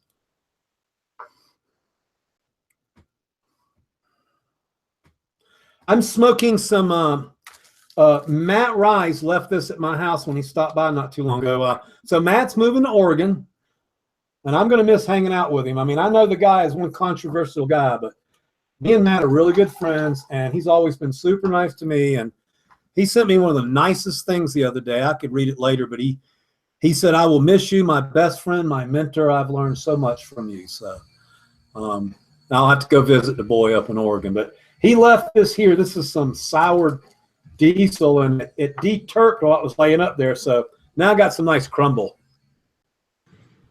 All right, Vader says he's booting up. Give him 5 minutes or so. He'll Yay! Because this is the perfect time for me and Vader to talk.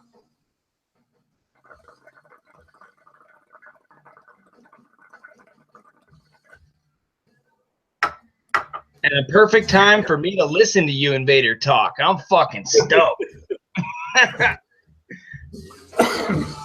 Just let me get one, like, I promise it'll only be a 3-word question in there. Fucking to you, sub. I'll ask you a question. You got to answer it for me, all right? Okay. Not good.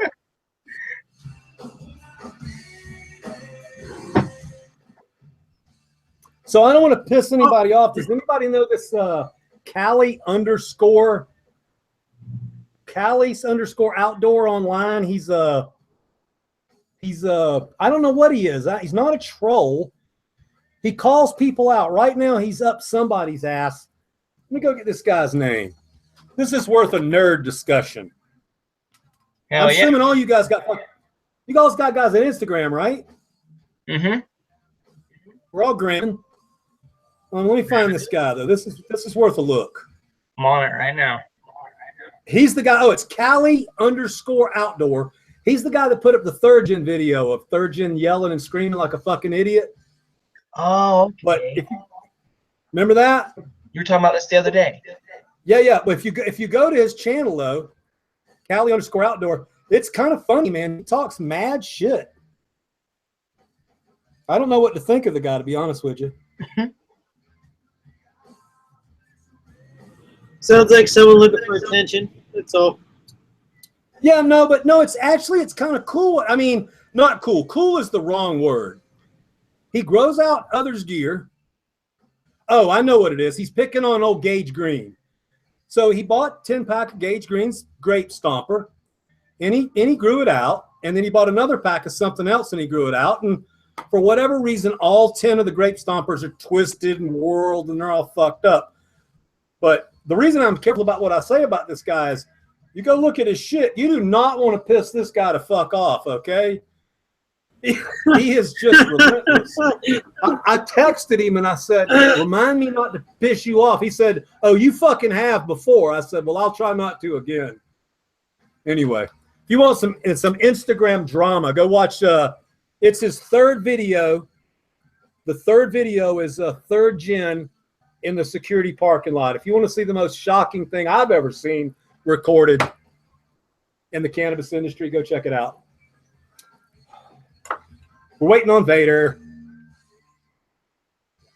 Oh, that's the OG Brick. I didn't say he didn't have a reason to complain. I just said he's really good at it. Yeah, I can see the memes, bro. He's definitely good at it. He does not fuck around, does he? No, he don't, dude. You ain't kidding. Yeah, you don't want this guy. You don't want to get under this guy's radar because definitely don't know. Anyway, him. so maybe he'll pop up one day. Matt Rise is gone, and now we got this new guy. So, fuck. Oh, so somebody needs to tell me what flat earthers are. Because somebody. Don't type, dude. That's gonna fuck up your whole YouTube. Do not put that in your search bar. I won't. Well, what the fuck is it?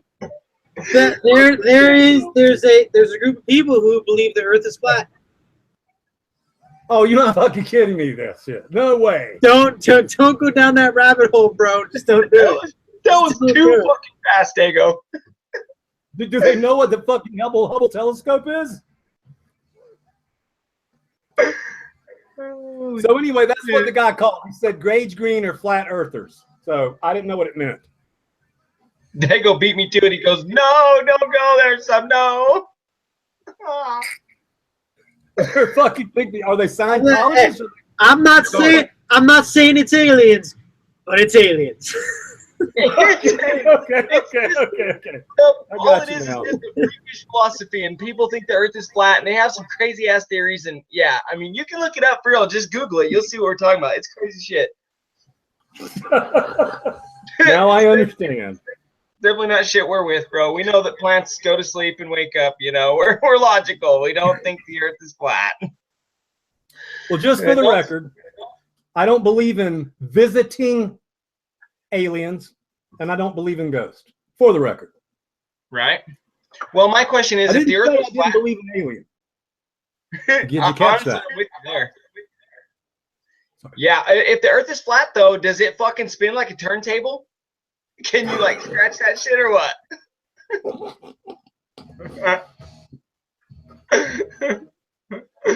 There you go. How long have you known about this shit? It popped up a while back. I clicked on one of those ancient alien videos, and it's been like it all spirals downward from there. I gotta get a drum roll. We got the man in here right now, Mr. Vader himself. He has joined us. Thank you, people. We love to see you. How's it going, Vader? The Dark Lord has entered. Oh, hey, what's up? Thanks for having me. Sorry, I was at the shop and I didn't have any data. I tried coming in. Oh my God. I had to make it back home. I need to get internet at the shop. It just, every time we kept expanding things, then I never get internet. Good to see you, buddy. Good to see you, sir. How are you doing? I'm pretty stoned. We've been at this for a while tonight. Nice. I will start packing some bowls, although I was smoking joints at the shop. So yes, please catch up. I was starting some mad shit earlier with everybody, Fader. I haven't had time to really actually talk to you directly. I've been so busy, and I know you understand that. But Dago, when I first met, said that me and you should, butt heads and everything. But I just wanted to throw it out there, not for any other reason, but super love. If you ever want to work together on anything, just let me know, man. Share some males, share some females. We can do something fun. No, I'm all for sharing the community. We got to diversify. I'm not prejudiced against anything. Yeah. Make something together. Maybe have some fun. I love your gear. Excited a bunch of people. Excuse me. Oh, you are excused, sir. Vader sounds like me when he first starts toking. He's got to get warmed up. He's trying to catch up, man. He's trying to catch up. I did. He said catch up. Oh, back party.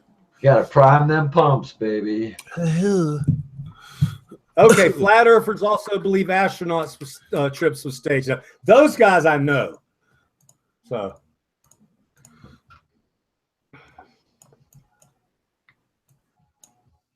Somebody asked me earlier, when I said I don't believe in visiting aliens, I didn't mean I rule out the existence of another life form in the entire universe.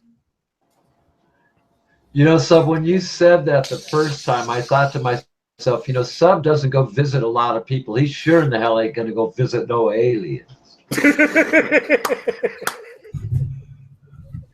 You got me there. You got me there, Fad. When they come, he'll have the dank ready for him, though. Fuck yeah, dude. I got the space weed, man. Mendo Dope's got a video of an alien, and I've actually partied with the alien. I think it's called Got Me Choking, but they get this alien really fucking fried in their video. And the alien hung out with us for like a year. It was pretty wild.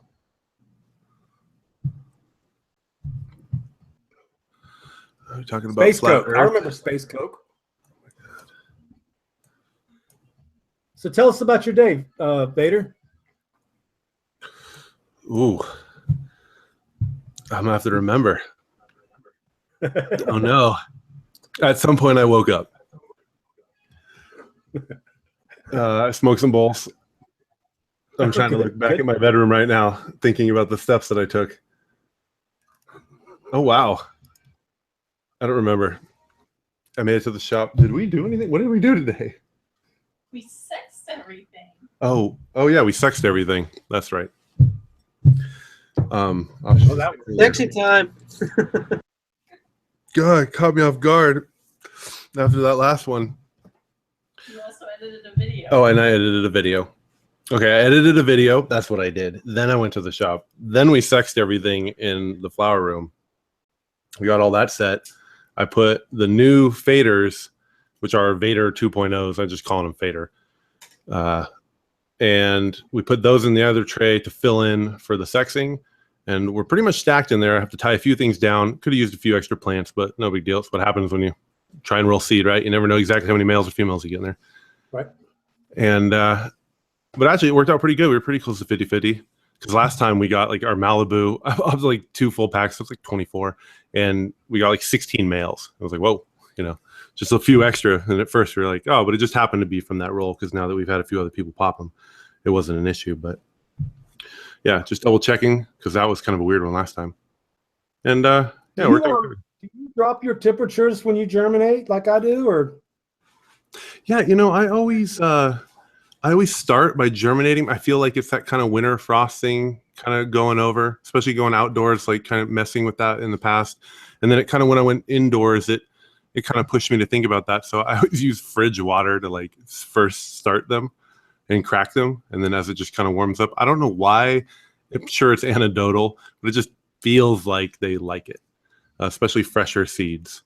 Maybe older seeds could be a little bit more of an issue, but maybe it's just like some sort of slow process with the bacterial growth like happening, hitting too hard. Maybe they don't get going. There's been a discussion among the weed nerds for a really long time, and it's referenced somewhere in botany, and I can't remember the science behind it, but it got stuck in my head. So I've always believed that if you germinate over 80 degrees, you're going to get more males, and if you germinate under like 78, 77, 76, you're going to get more females. And I mean, I don't have enough data to like prove it to anybody, but as I start talking to everybody, a lot of people really believe that. Now, I guess the common sense is if you crack 10,000 seeds, that 70% will be female, because nature doesn't need that many males. But I've just never tested that theory. So anyway, I was just curious. We germinate around 75 degrees when we're looking for females, and 82 when we're looking for males. And on the last project that I just did with the Quirkles, we did get 6 males, but that could be rolling the dice, Yeah, I'm with you, and I used to practice the same thing. My issue was that when talking with agriculture and geneticists in general for botany with some of my friends, I'm under the impression that from the germination they should already have their determined sex. Different things can influence them, like temperatures, as far as if they actually had hermaphroditic genes. So they were hermaphrodite and they're only going to show female traits, or they're only going to show males, especially with plants, because plants are a little bit more complicated than animals. We almost get into a male female thing. With plants, they have lots of science terms to break it down, but basically there's 2 different ways of being with plants. There's like a hermaphroditic state where they still operate completely fine and they're able to keep germinating themselves, right? So they're able to continue life. And then there's a state at which there's like true females and true males. But it doesn't, philosophically, we're not even sure which would be better or not, right? We're choosing one. We're in that way. If it comes down to like true females, those should genetically be set in the plant, so the temperature shouldn't make a difference, theoretically. But this is still open to debate. It's tough to say something is right or wrong. And if you see something happening, like, generally that could be a good reason to investigate, to find out that like, oh, this is true. Well, see, it's really cool that you broke it down like that, because if you heard what I said, I actually contradicted myself. So I said the temperature, I think, can control them, but yet I know that nature is going to dictate that we're going to get more females than males. So it actually makes sense the way you explained it, that they would already be predetermined. Yes, but this theory is really basing it on, different species of different things like cannabis or hemp could be different than a majority of other plants. So thus, we could see something different in that way. But as far as the research goes, there is no peer-reviewed study that I know of that would prove or disprove that particular theory at this time. Awesome. So all you weed nerds that are on the channel right now, 290 whatever of you, that you guys have been talking about this for like 3 weeks. So that's why I really wanted to get Vader in here, so me and him can hash it up, because people like me and him can have 2 different opinions, but we've been growing pot so long. In the end, we probably think a lot the same way, to be honest with you. Yeah, I think over time we become that less black and white and more understandable of a gray area or a change. So that, and we're just trying to use the best advice or the best techniques, the best techniques available to, get to our final product, to get to our end product, as safely and as best as possible with the best outcome. guess what I went to bed thinking about last night? Obviously, new lighting. I mean, fuck. You guys have got me so fired up about getting some new lights. Dago said today, you know, I think I'll just get one, and I'll change my mind again in 10 minutes. I think I'll just get one 600 and replace one of my HPSs and see what the quadrant does. Because I can take a strain that I've run like 30 times and put it underneath there, and I'll be able to tell or not. So I think that's one start. But then they're talking about new LEDs. I thought all LEDs were like the first one I ever bought, and I'm learning now that I might could have some fun. So that's why I really like this interaction with people who do what we do for a living, because that's all we do is sit around and think about how to make it better. No, absolutely. I'm totally with you. And I can definitely say from experience that, like, if you try Gene's lights with the Pacific Coast Light concepts, like his ones, the Cobbs, just the frequency and all the data and everything, without getting into those details, because we went into all that. I was impressed enough that, like, oh, this is starting to make sense. It's starting to keep up. No offense to Lush, or if somebody out there from Lush is listening, but when running those, you know, those are old school. Like when you're putting it together yourself back in the day, you're using the different diodes. And there's a whole thing with that. Those just did not keep up. The claims, the paper sounded great, but the reality was, at the end of the day, they just weren't performing. These are performing at those levels to a degree. You're still going to have to determine yourself whether or not you like the actual outcome, you know, the density or the size or whatever. That's especially working with different strains. Different people have different environments. Plants are chosen, especially for breeding. I mean, and I learned this early on, and I'm sure you did too, like before you even started getting heavily into breeding, just running different clones gave you the idea that, like, wow, different strains really work well certain ways. And that can be because they were chosen that way, or because it just happens to work out in these separate environments. No, I agree. You know, I don't talk about it that much, but in the start of my career, I mean, I've mentioned it a couple of times, but I did soil. I did a kind of a super soil, and then I got online and I started reading about hydroponics. And I spent so much fucking money doing. There's not a single way I didn't try. And I learned a lot about the plant and about how it grows and everything. But eventually, for me, it was just less thinking and much more holistic and organic to grow back to the soil. And then now we got nerd till. Like, nerd till is just taking the entire cannabis world by storm. And I think if you are that type of person, I think it can be really good. I think at bigger scales, no-till gets a little bit unmanageable, but maybe I'm wrong. I'm with you that it's tough when you're used to working and operating a certain way to change over a certain even thought process and in a work process.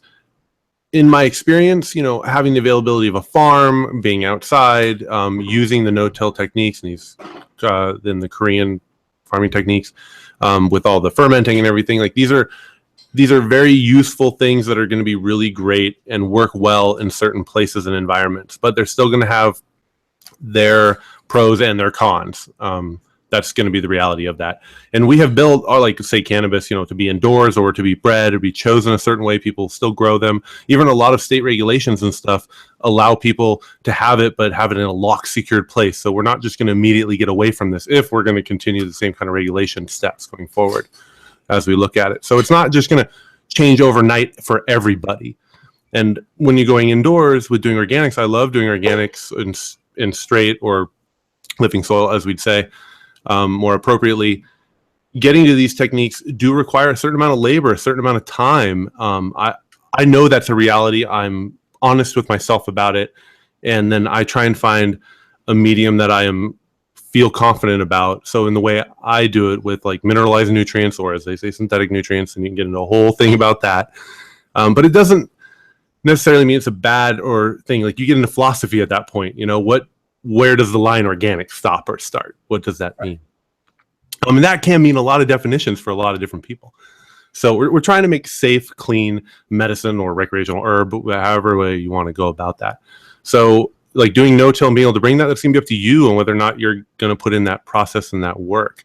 But for me, I have a certain system. And just like you were saying, that I've tried all the hydroponics. I mean, I love it. When I found out about that and I was like, oh, dude, NASA, right? Like, shit, dude, NASA does this. Like, I'm a NASA guy. So that's what drove me to do it. And I tried it all the way at the top to aeroponics and getting into the super humidifier ones that like have the micro sprayers and everything, the high pressure ones that clog immediately if you don't have a clean regime, and like you have to clean them out and all, like pull all the emitters out and like those little metal things. Huge pain.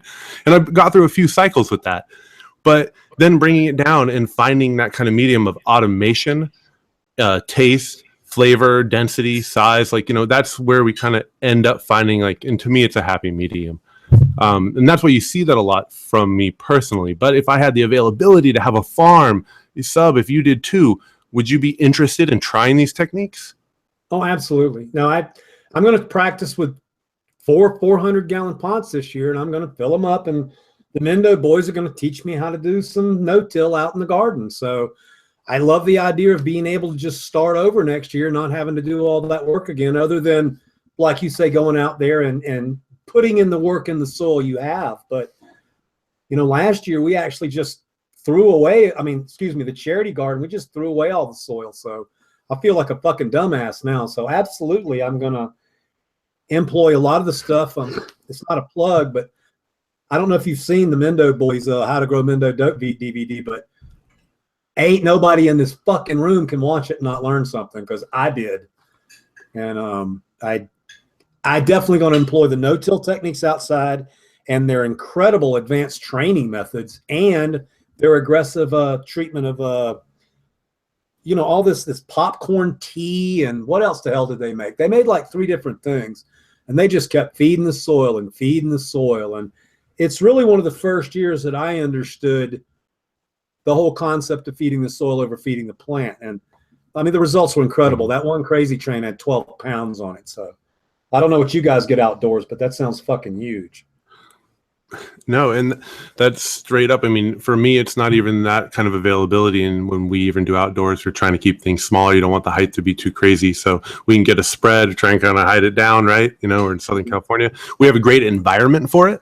It really does grow well. It's like a Mediterranean style plant from SoCal to NorCal. A lot of strains really do perform well. Here, we don't have a lot of rain, bud rot issues and things. So you can really do well. But same with size of plants and everything. I don't think we push for plants being so large here. Just the soil itself too, even if you are like putting them down in the dirt or whatnot, it's just a little bit sandier and saltier and grittier.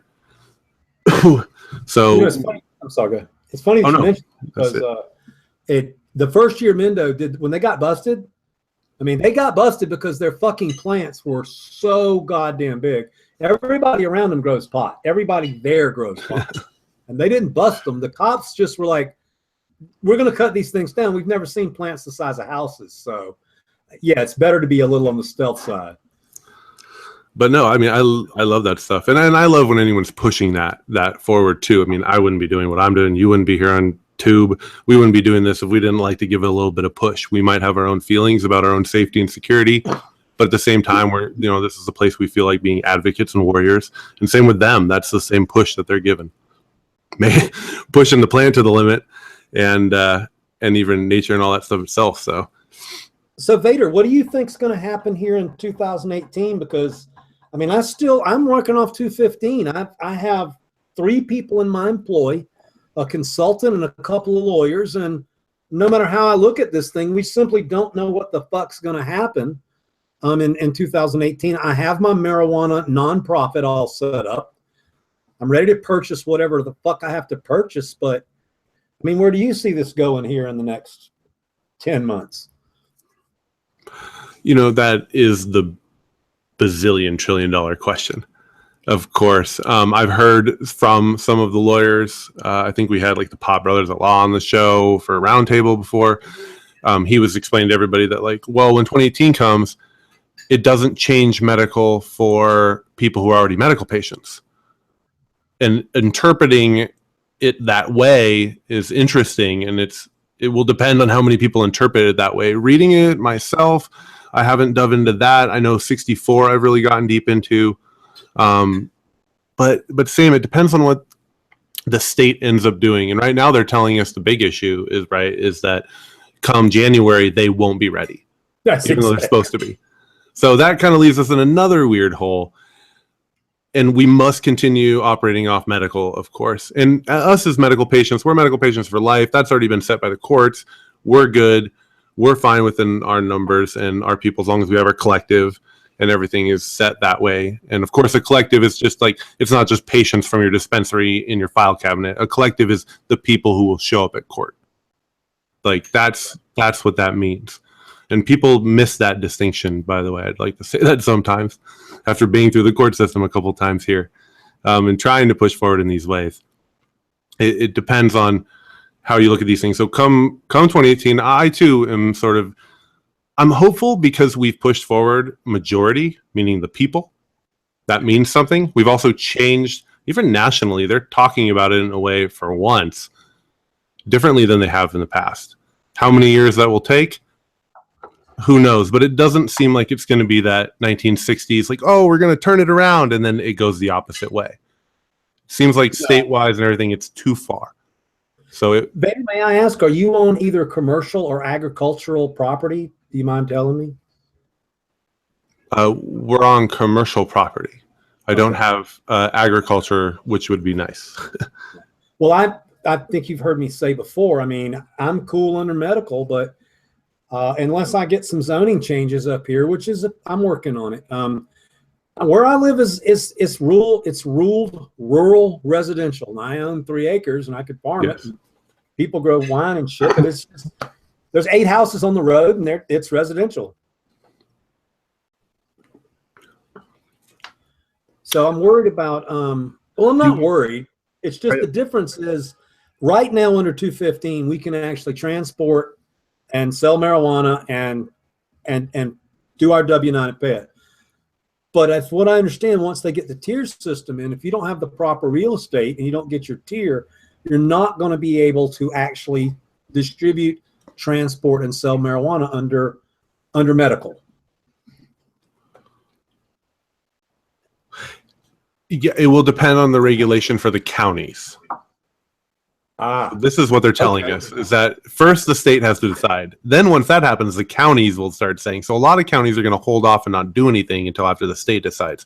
Some counties like LA, who are exempt from the whole weird thing, are already just like piling right for it. So it depends on the county and which way they're pushing. Some are flipping the other way and waiting for state. Some are trying to push ahead of the state. Mendocino County is absolutely pushing forward, and it looks like they're pushing forward in favor of the grower. Yes. No, it does seem like that. That's definitely, they're trying to set an example, I think.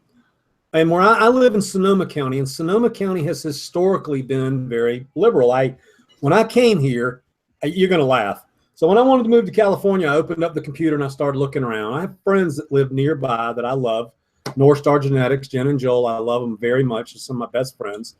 But when we started looking around, and this was 6 years ago, it was basically Sonoma County was one of the only counties where you could have 30 plants with a rec card. So I was like, a med card. So I was like, really? 30 plants for me, 30 plants for Jill, 30 plants for a helper? That's 90 plants. And that was really a deciding factor. So I'm hoping that, like you say, once they decide what the state's going to do, I'm hoping Sonoma County doesn't turn 200,000 marijuana growers out on the street, basically. So hopefully, if history would say anything, Sonoma should end up being fine, and that even if there was a hiccup, I would believe that Sonoma, the people, would stand up. They would out the people who put that in set, and they would change that, because that's the way the county is itself.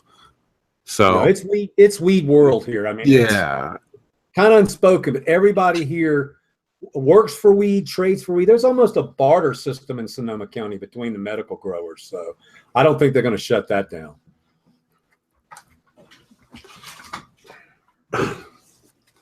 No, that's a great Otto, what you up to back there, buddy?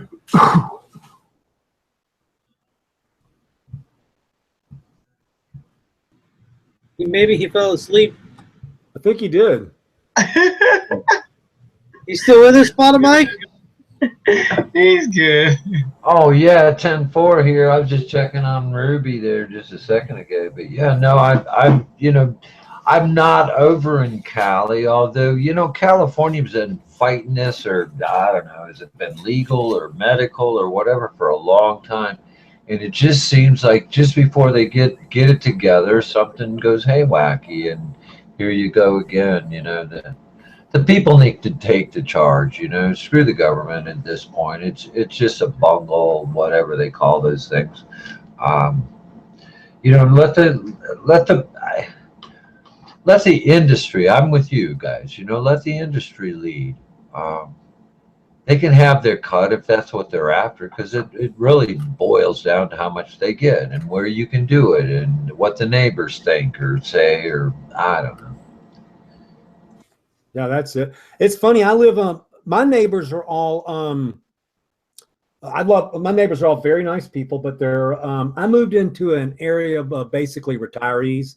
So there's not many kids or anything here except for the people's kids that live here that have kids. But anyway, my neighbor doesn't smoke weed or doesn't grow weed. And when I was building the indoor grow house, he just came back and walked into the garage and basically said, "Look, gonna grow some weed, huh?"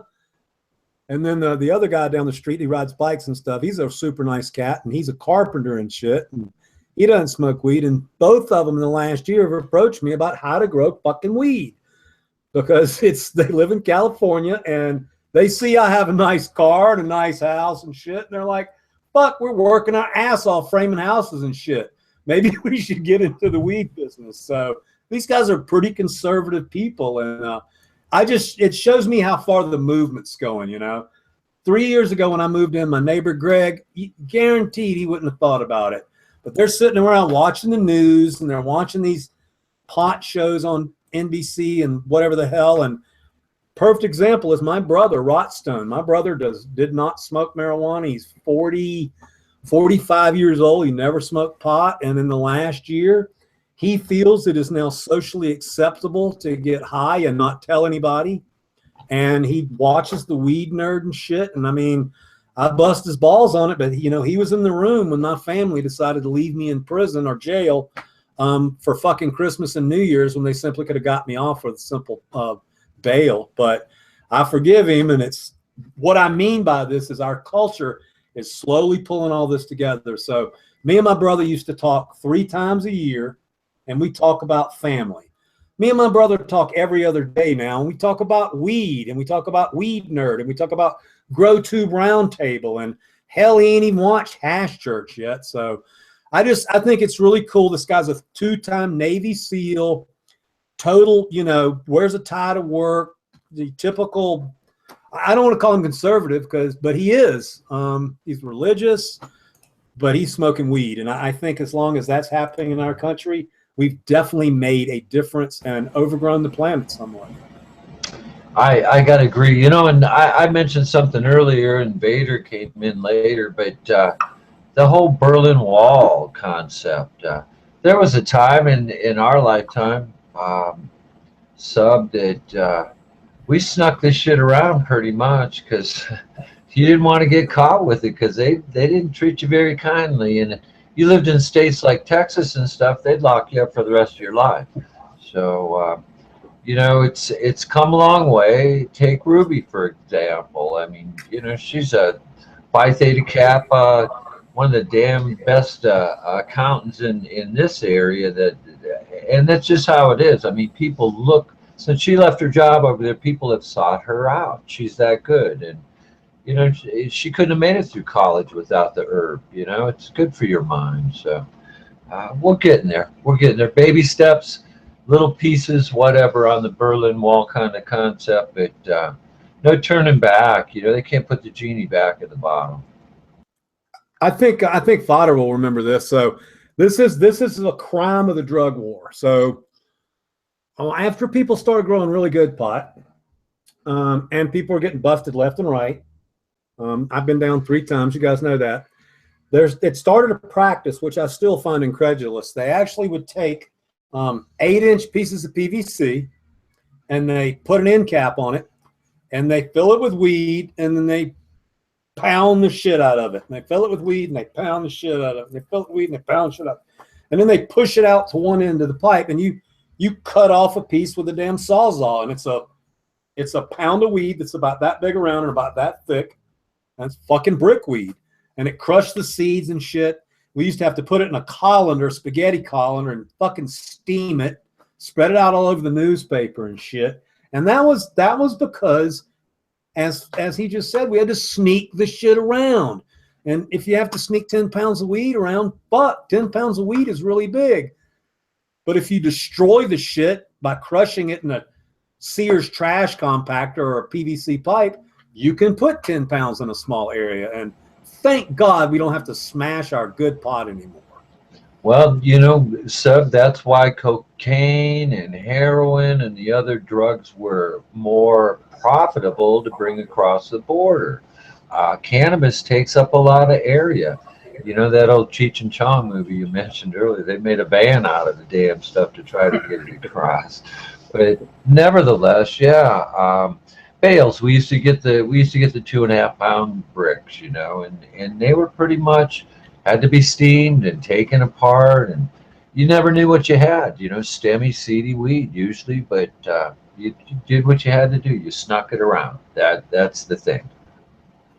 Yeah, no, that's another thing too. That's kind of I mean, I'm not worried about it, but that is another kind of weird thing. I don't know about some of us. I can speak for some of us, but man, I absolutely started in this business as a motherfucking outlaw, and I've always paid my taxes because I'm scared of those motherfuckers. But I went from a guy who basically was shipping weed around the goddamn country to make a living to a pretty much, I'm a legitimate but recognized as a tax-paying, contributing member of society now. And it's I don't know, it feels really good to almost be completely legal. But I was talking to my sister today. She comes in the channel sometimes, and we were talking, and she said, well, you know, Bubba, you know, it's legal now. And I said, it's not, sis. It's not legal yet. I said, the fucking feds ain't pulled the switch yet. And a lot of people still think, a lot of people that are outside of our culture already think it's legal now. They don't quite get the whole,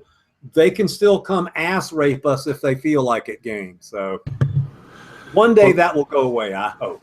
I think also part of what you're saying is absolutely true in a sense that there is a certain portion of people who what they're doing is completely legal, you know, state-wise, and even then, feds don't have an authority to, because they're smoking a joint, because they got it from a dispensary. It wouldn't even, you know, law-wise, money paid out to do something to somebody. So, in a sense, for them, it is legal. There's no reparation. There's no way to get any trouble. But for the people producing it, for the people pushing forward, we are still sneaking it around. Yeah, because that's a really good point. There is something there.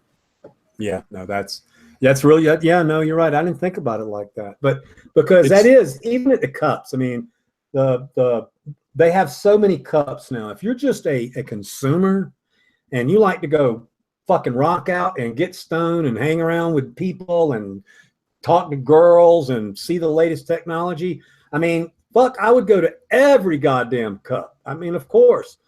But when you start looking from a cup from a business aspect, it changes. That's like, I will come up to the NoCal Cup and I'll hang out with any of you guys that are there, but we're not going to run a booth in June to sell seeds. That's kind of stupid.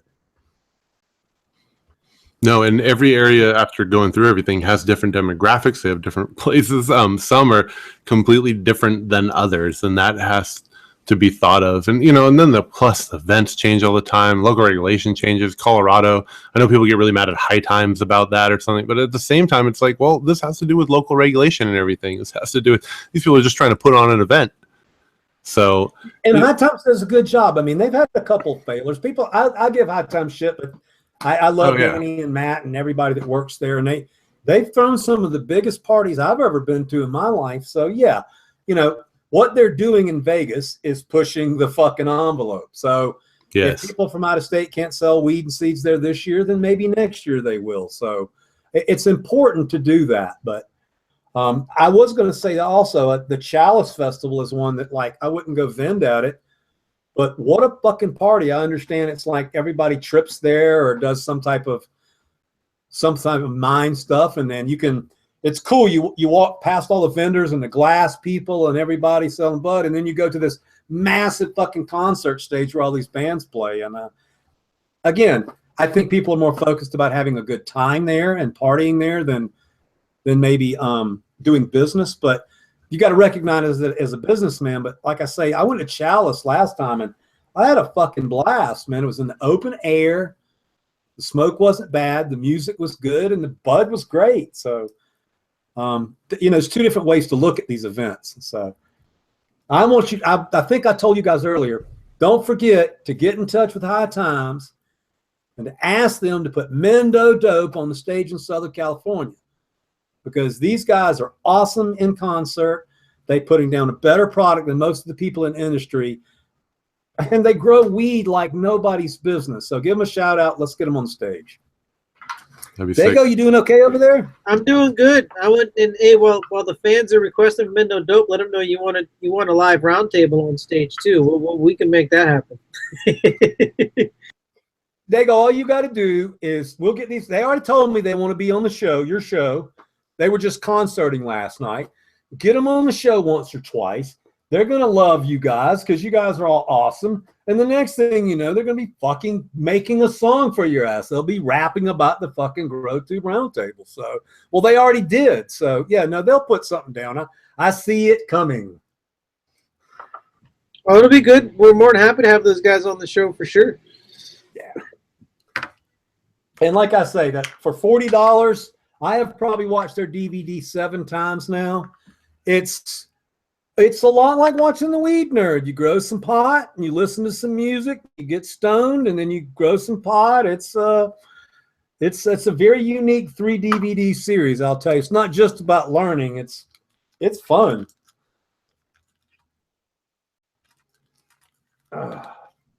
Vader, what should I grow of yours if I sprout something?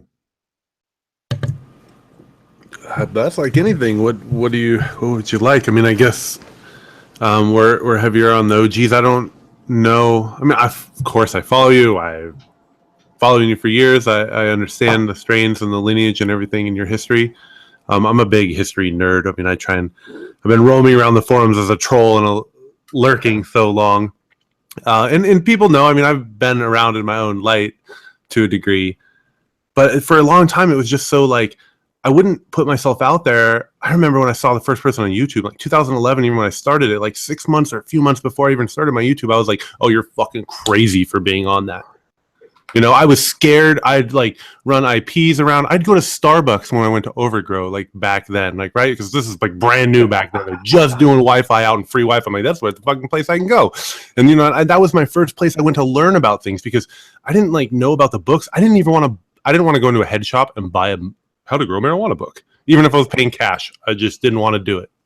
That's just how it was back then. So like, and then even to find out about those things and stuff, like slowly, I mean, the first time I even grew was like some crappy plant out of a seed in some bag that we found. I went to Home Depot. I got like, oh, this is a plant light, huh? It's like 25 watts, you know, coming out some weird little spotlight. They put it in a corner. We killed it in the first couple of weeks. My like best friend was like rubbing the stalk. I accidentally snapped it in half. Or like right at the base. You know, he's like, he comes out, he's like crying, like, I don't know what I killed it. Like, oh, that's how I started my marijuana growing career, by the way. So, like, doing all this back in the day, all that stuff, it's a different world now. No. I've lost my tangent. You asked me I mentioned that earlier, Fader, that like, I love that you referenced the fucking 25 watt light and a painter's reflector. That's just... I'm rolling on the floor over here, Vader. Thank you very much, dude, because like I covered a little bit of this in my life earlier tonight, and I don't feel so bad now because I'm in good company. I'm not a breeder, by the way, but I've dabbled in a little bit of it. It scares the hell out of me because I don't have the right room to do it in. But I love the 25 watts. I think I started out with a security light. It was about a 250 watt, but it was one of those orange, I forget even what they're called anymore. Good story, my friend. Good story. Probably more. I would say, I believe the original question though, Vader, before you change it, is what should sub pop if you were to grow some OG stuff? Oh yeah. So I guess that whole tangent of a story. Thank you for keeping me stay on target. I'm heavy into the OGs because I met Oregon Kid very early. These kinds of things. I was just introduced to it. I had the same circles. You'd call that luck, to people. Like I guess like some work was done because I went out of my way to meet people and do things. But at the same time, it was luck that I just happened to be in the same areas and happened to know people. So my real deep experiences with OGs and Kushes and Southern California strains early on, P91, things like that, or San Diego heavy. So we're really gassy, cushy kind of flavors. We get away from skunks a little bit as much, and then I think there's also a sweetness to SoCal that kind of has that other. You always have that kind of sweet and savory thing going, right. And yeah, so you've got your like sweeter, kind of lighter day smoke stuff, and then you've got your like, I want to put me out, and that's always going to go a little bit more gassy, fuely kind of taste. Well, the ninja fruit is the one I was looking at because me and that damn fruit thing. So I don't know. I just I love to grow seeds and I love to do stuff like that. So yeah, I think I need to. I'll grab a hold of some and maybe I'll run them this spring. Nice. Yeah, that's Ninja is the breeder for the ninja fruit. And they are crazy. He's done a lot of sequential lines and tried, and really that one's kind of interesting because he's run a lot of stress testing, I think, in a way he'd say it, on those, really trying to go for the healthier, like vigorous ones. And then always going for those purples. So even when it's warm, they come out like black, dark, purple nugs, or the jar will just be, and there'll be trichomes there, but it's very heavy and lots of fruity flavors. It has the grapefruit haze in it. So it's got a little bit of that haze coming out in some of the phenos, depending on which ones you're grabbing. But the really dark, denser purple ones that are the frostiest, that actually have like a white frost to them, that's kind of the phenos we keep leaning on right now. Those ones are delicious. I'll bring you some. We just harvested some, actually. Those are creepers I found too. The two, I have two of them that were that white. They have that white sheen to it, and they sneak up on you for sure. Yeah. Can I ask you a quick question? Yes, sir. I asked Sub the same thing, but I wanted to ask you, what is your favorite strain that's in your stable that you've grown? Not for bud or anything like that, but just your funnest strain, just the strain you've had the most fun and just enjoyed growing the most. Does it have to be a strain that I made across, and this is a strain I made, I guess, or can it be just any clone I've ever grown? Good question. I would both. Let's get an answer on both. Any clone you've ever grown, and then yes, definitely the one that you have worked with particularly too. I think as like a desert, we'll start with just like any clone or originals. I think it's a desert island thing, some random way, and it's always a nostalgia thing because it comes back. It's a very early one. It's one I got early. I was very obsessed with. Nerding out about lineage on strains. Right. Was all about that. And so, and when I got it, the Northern Lights number 5, the bubblegum. And at the time, there wasn't like a bunch of them out there. I mean, it was you got the one, right? Like that was, hey, this is the Northern Lights number 5. Because it made the Bubba Kush, and I loved Bubba Kush. I was introduced to that, and I'd always wanted to try the Northern Lights number 5. I had known about it earlier, but when I finally got it, and then I ran it a few times, it's like nostalgia for me. The buds, the size, everything, the taste, the effect was just like something that I do love. Yeah. So that's something I had a lot of fun with. I think it was just at the time, it really holds heavy in my memory that I got to grow that over and over again and play with it, and then even breed with it. And so that really started my idea of even breeding like that. It was this Northern Lights number 5, and it was this 4-way cross and all this stuff. These things, it really interested me that, it wasn't just like crossing 2 strains. It was about the idea of crossing 4 strains and then try crossing them back against each other to pull out particular phenotypes. this just kind of took over my thought process. So that started something. So I think that's a nostalgic strain that I did have a lot of fun with when it came to like growing clones. And it also kind of fueled a big start in me, I think, early on into just some of the original stuff. Even though I bred with OGs and other things and went away from kind of a sweeter, pushier set into more gas. Nowadays, though, I really find myself going back to sweeter strains, and then has been a lot of stuff.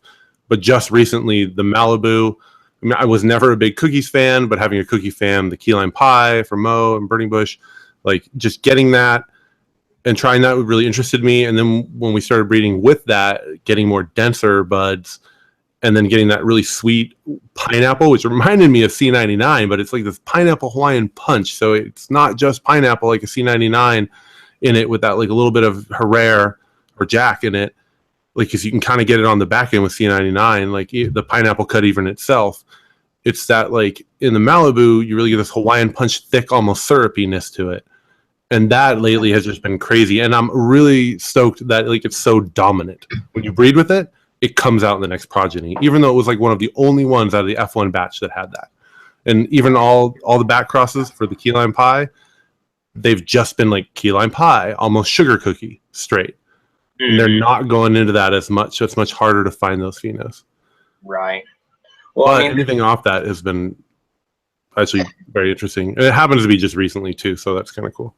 Really, that is cool as hell because it's fresh in the memory. But that's cool because, I mean, you touched on my question, but you did absolutely hit the root of it, which was what stuck in your memory and what went, what was in your heart? What did you love? And, yeah, that's a cool-ass story, man. Thank you for that. Yeah, I will say I got a cool story. I just because we're TGA, we're here, so I've never grown out much TGA. I never got like I got a couple of cuts that we had at the place, and we tried a few different things, but these are just cuts that people found, and the people everyone was getting them from all their cuts. I was never really that impressed. I never had a good source to get like any TGA gear. I was on the forums, and one of the guys sent me randomly because I had sent them seeds out, and this is like 2000. It's got to be 2009. At this time period, I get a seed. I get one seed of Third Dimension. So I've never grown any. We get one seed of it, and it could be a male or a female. We go, I pop it out, I bush it out. I'm like, okay, hopefully it's a female. Ends up being a female, and I didn't take any cuts of it, of course, or anything. We grow this thing out, and like in the tray and all this stuff, this thing was crazy. Like it was definitely different than what we were used to growing. The bud size, different seed, but the frost factor, the hashiness, the taste, and then even the bud density and everything with it. And once it plumped out, once we pushed it like a full 9 weeks, it was one of my favorite strains that I had tried that I lost. That was like something I had, and then I lost it. And any other Third Dimension I tried from anybody else wasn't like that. Aw. Thanks. Thanks. Well, I think Dago told me earlier, I'm stoned as shit. Are you on the orange hunt?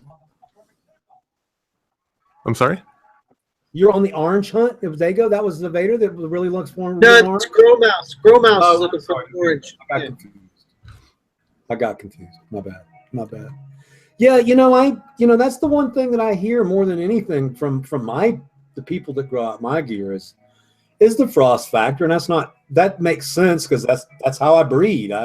I'm looking for that crazy, strange pheno that's just covered in resin from head to toe, and I'll tell you, we've had a lot of fun. I don't know if you saw the pictures of the blood wreck that we just grow. I've never run a quadrant of the mother before.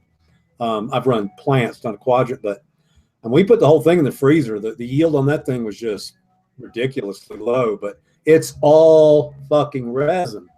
So, the thing I like to try to do is to take that plant and that resin expression and put a little weight on it. And so we were able to make Chernobyl and Time Wreck. And I run Time Wreck now as a production strain. I get just under 2 units of light on it. And that's solid single bulb technology. Yeah. But the frost on it's ridiculous. I'm getting the return on my flower trim on there. Skunkworks told me it was like 26 or 27%, which I guess is astronomical in the hash field. So anyway, my drivel on this is I like strains that make really good fucking hash, and That's pretty much when you grow my seeds. And it's got to be taste too, because I mean the taste has always been good. That particular one, and maybe it's just because I grew it. You know, you try other people's stuff, you're like, come on, you know. But when it comes to your own stuff, it just happened to be that way. I also think like for whatever reason we scored a solid pheno, or it worked out that way. I mean, it was great herb. I mean, I remember being so disappointed I didn't get a clone. Well, you know, I would tell you that like. Natural Cannabis Company, Organican, great company. By the way, enter their fucking high art contest. It's fucking awesome. But shit, I lost my fucking place. I hate when that happens. You entered their high art contest. No, it was some before that. Damn it, I have to shift gears. I got stoned. I'm fucking baked too, bro, and it's getting late. I don't blame you. Yeah. But no, oh, I know what I was going to say. Flavor is something that, what I was trying to get at, a lot of times when I go into the clubs and shit and I see things that are labeled and stuff, I just know they're missing it. So orange is a really strange terpene in my opinion. And unless I'm mistaken, it's all coming from one place. I swear to God that orange velvet, tangy, orange juice, sherbet, I swear all of them come from California orange, and I might be wrong. I know you're a historian, Fader. What do you think about that? I think that is a great question, because that is something that, I mean, I'm really interested in getting to the bottom of, and genetics are something that I'm really interested in. I've invested in these things. We're moving forward in this. We will get there where we will be able to start sequencing the genome for different generations, and we'll get there. It'll take money, it'll take time because of different things working out, but some of this will answer some of these questions for sure. Some of it will always be left in the dark because there'll be different people sequencing and different sourcing different cuts, right? That will mess up this concept of the genomics and the tracking the genome quite right. So I'm sure there will always be some sort of controversy, but for the most part, you'll be able to see a lot of this in a lot of particular strains. So that will come down. And I am interested in that way too, because, you know, OGs and all of that are very similar, the same, and same with chem dogs. It's like when they say gassiness or diesel on sour diesel, it's not exactly like diesel. There's something else that it's slightly different. I mean, you can understand why it invokes that. But ultimately, like when you get into tasting and like sommeliers and everything with wine, like when you really get into the nitty gritty of terpenes and aromas, there's something else there, and you start to differentiate that. So it's easy to associate that as a reference, but it is its own thing. And so like with the orange, I feel the same way. Like when I think of it, I think of Calio. Like anytime I smell any of that, I'm like, oh, this is some kind of thing off that. That's what I would assume if nobody had ever told me. I mean, and when people try and like come up with crazy, fantastic stories of it coming from like Mars, basically, it's like, well, that doesn't make sense. Weren't you using the same clones that we were all had access to? And that's what it comes down to, is like, you know, were they really off on the farm in the hills, like hidden from everybody else? Or is it within the same circle? Yeah. So Tuesday, I'm pumped, man. So Tuesday, Candor's coming here. And they're using my help on the markers. So I'm getting this service for free, but they're going to show up Tuesday after my infusion. They're going to collect genetic samples from every single one of my mothers and my fathers. And they're going to take them to their little chemistry lab, and they're going to DNA map these things, and they're going to be working with me to try to find markers. And some of those markers are going to be purple and orange and so on and so forth. And I'm going to be really admit to you that it's over my head to some degree. But when I actually sit with these people and talk to them, it's like my knowledge and their knowledge actually comes together.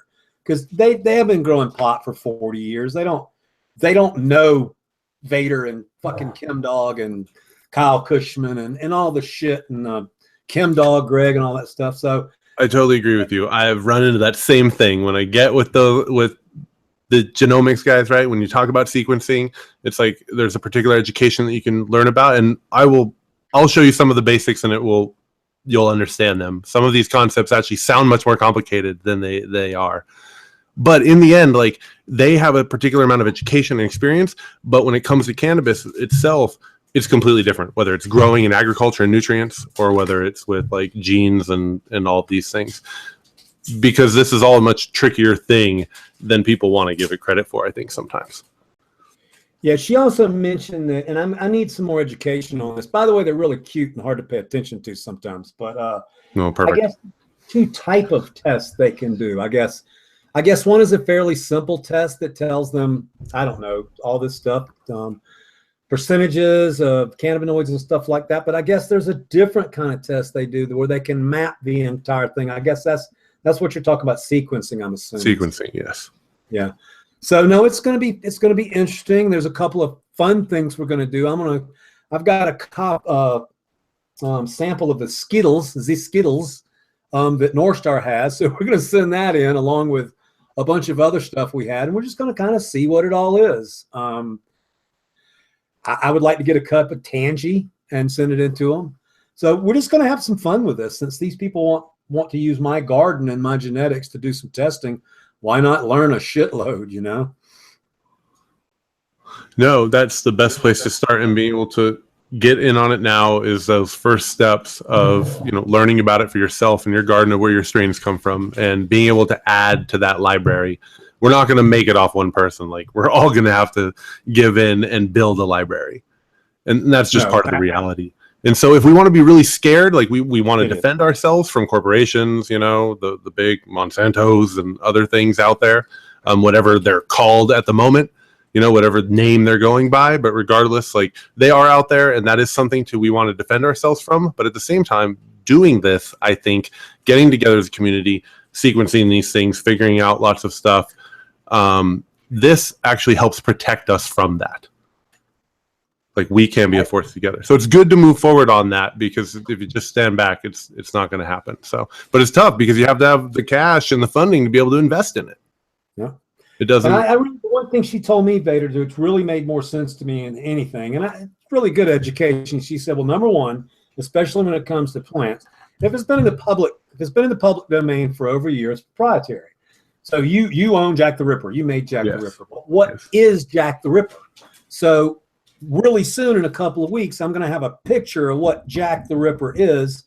And I don't even understand the Bitcoin part of it. But apparently once you get this sequencing done, then you can attach a financial marker to it. And wherever it goes in the cannabis community, I guess you can't get fucked. So you would be able to use it in a patent way to go back and prove that you had it first, that it was you who had released it into the public domain first, and that other people saw it and that it was there. And that's kind of how patents work in a set, like, very deep. Fucking massive for us.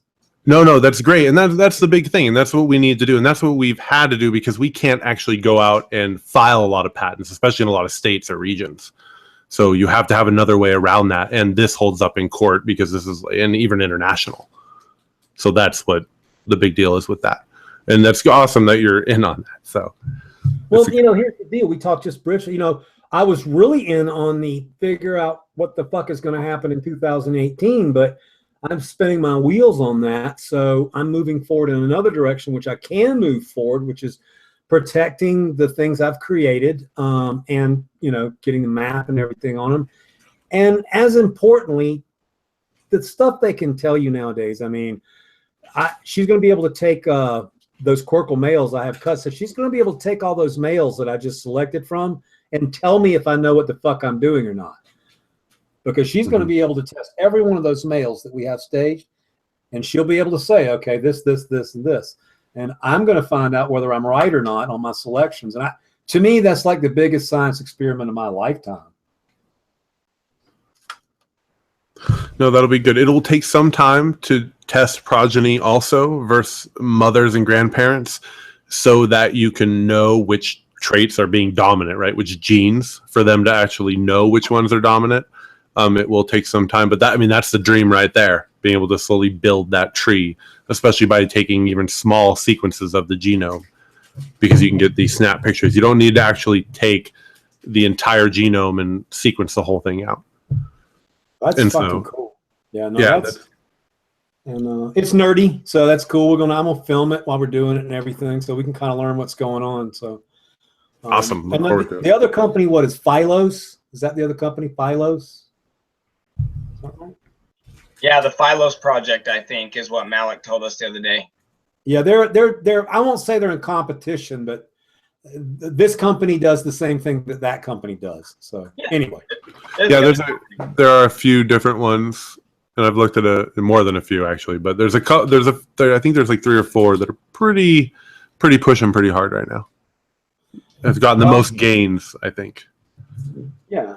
I've noticed some people are talking about aficionado in chat, and I love Leo. Leo and Frenchie are great people, and I am aware that he sells whatever it is, 12 seeds for $500 in a wood box. But the one thing I will say about the guy, he's not making you buy them, and the people that do buy his gear love it. So I was a little freaking out when we were at the Emerald Cup, and I think our price at the Emerald Cup was 80 for 10.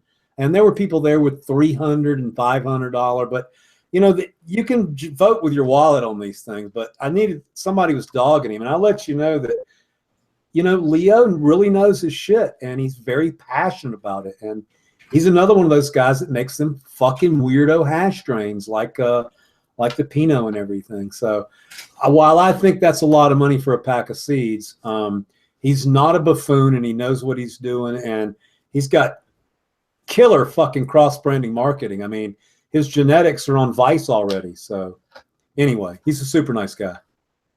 I completely will back that up. The way you said that was perfect. Yeah. No. He does know what he is doing, and he's doing a great job. yeah, absolutely. And Frenchie, I mean, how can you? Frenchie is having. I'm jealous of Frenchie. Frenchie is having Frenchie. so much motherfucking fun. He's so nice. He is. Such a good, genuine guy. He's so giving. I don't know how you can not like Frenchie. Only dude that ever kissed me on the mouth and I didn't hit. So is he staying at some like manor or some big house? Is he living at some mansion that's Seed Bank Company or something right now? I keep seeing it on Instagram. I just know what I know about Frenchie and this is what I know about that. Frenchie can't fucking drive, and he relies on the kindness of others, but now he's a fucking rock star. So I imagine he can stay wherever he wants to. This new machine he's made, the stainless steel collector thing he's made. I mean, the hash guys that I talk to say he's really going to change the game. I don't know enough about it to speak on it, and I don't necessarily like Frenchie's hash over, say, Frozen, but he's addictive. If you hang around him a little bit, you will be rolling up little turds of his hash and smoking them on a pen or something like that. You can smoke Frenchie's hash on a pen, by the way. So I don't know how many people in the chat even know what the fuck I'm talking about, but.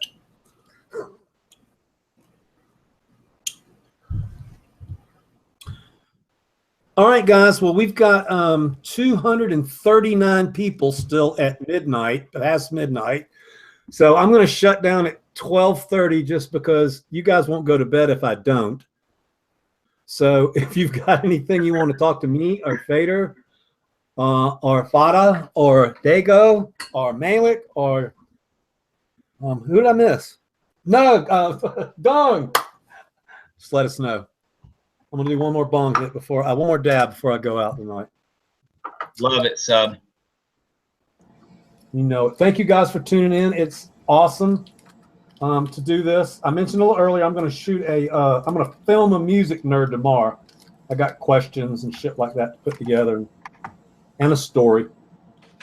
So and this week we're gonna reload the guys that follow the Weed Nerd. So we clean the room, we sterilize it from top to bottom. My AC guy, I'm gonna have to stomp zebra ass on him if you don't get out here and change my head unit. So that'll be all Mylar replaced. We even scrubbed underneath the stall mats, which was a fucking blast moving those things around. But I've seen like this white shit grow underneath my stall mats after a long time. It doesn't look like mildew, but I don't know what the fuck it is. So we mopped it up. So the bud room was cleaned, all the plants removed, and it was scrubbed from top to bottom. And new foil on, new hoses. new fans. So, you know, it's kind of exciting to reload a grow room once you do all that. Is it just a concrete floor that it's sitting on? Yeah, it's just concrete, and it gets this white. I don't know what it is. I clean it up, though. No, I wonder if it could be calcium buildup. A lot of cinder block buildings will get that on the walls over time. You see the white buildup on the walls. It's not mold, but it's calcium seeping through because it's so porous. That actually calcium would make sense of what it is.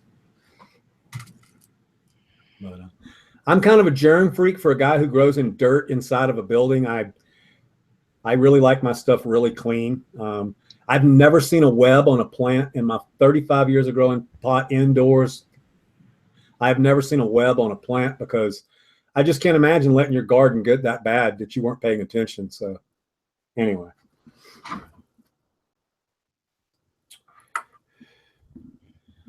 Oregon donor, Panama red. Yeah. Tell you, it's been a great weekend, and I'm looking forward to next week. And next weekend is even going to be off the hook, even much more. But thanks everybody for tuning in. Hit the thumbs up before you leave. I mean, there's still time. And Vader, thanks for dropping in, man. It's always the good knowledge there, man. This is like going to a TED Talk, you know, with the cannabis folks. So y'all have a good sleep. And we're going to be rolling out too, but I wanted to say goodnight to everybody a little early, you know, because it'll go fast. So thanks again. Thank you, Fada. I appreciate that. Yeah, no, I really, really enjoy talking to Vader. He's down to earth. He's easy to talk to. Traveled on some same roads, and I don't know. I don't speak for him, but once you get here, sometimes you really just want to talk to somebody that has seen the same shit you have. No, I enjoyed being here. Thank you so much. It's really nice to be able to actually talk and just hang out and be social, the whole thing. And I feel like, yeah, kind of hiding out. Like I've seen some of the roads. I still feel like you're a little bit ahead of me on probably some time. I know for sure. And I give that kind of respect because I'm definitely, a couple of years younger. So, some of the things, it's more of like I was a little younger at the time, and it's more just like I know about it, friends or family, but it wasn't as entrenched in some of the things. So definitely respect on that kind of stuff. But at the same time, like, after time goes by, it ends up being 15 plus years, and you're like, well, shoot, I've been in this for a second too. And now there's a whole new generation of people. And the people who continue doing something, I think this goes for any industry or any sport or anything, is that the longer you do it, the more it dwindles down. And just like that age or that amount of time in, those people who have been in longer, the gaps between you still bring you together more. No, absolutely. And I that's big one I'm talking about next week. Everybody knows I got a little lost a while ago. And I have so much love for this community right now because this culture and this technology is what brought me out of my funk. So it's got to be pretty obvious that I wasn't doing shit for like a year, and then all of a sudden I'm filming a goddamn show every night and I'm live for however many hours. So you guys make me happy. This is a lot of fun. So thank everybody. I want to thank again Malik. He's back there working behind the scenes. I'd like to thank all my mods. Amelia Lavender does a really good job. We had there was a little war going on in the chat, like a race war or some shit about 40 minutes ago. And all the mods are on top of it, getting rid of the kids and the idiots and stuff like that. So, yeah, I know you were working back there, brother. Shout out Malik on point with the websites too. Malik killing it over there like a true show producer, man. You got a good staff there, so. Yeah, I lucked out. It was funny the other day in class. I said I needed a producer, and when I came home that night I was talking to Malik, and I felt his passion and everything. I said, "Fuck, I've got a producer." So, yeah, no, it's fun, and the panel will grow. And just again, thank you guys so much for coming over. You actually add to everything. It would get pretty boring pretty soon without you guys. So, you guys have a really good night. Always here. Okay. You too, Thanks, everybody. Thank you, Seb. And have a dank day. There you go. Thanks, Alec, Vader, good to meet you, Vader. It was amazing to meet you guys. Thanks, Weed Nerds. Hey, Good night, y'all, guys. have a great night. Good chat, good everything, good show, good learning, and have a dank night, people. We love y'all. Thanks again, peeps. See you guys. Okay, stream down.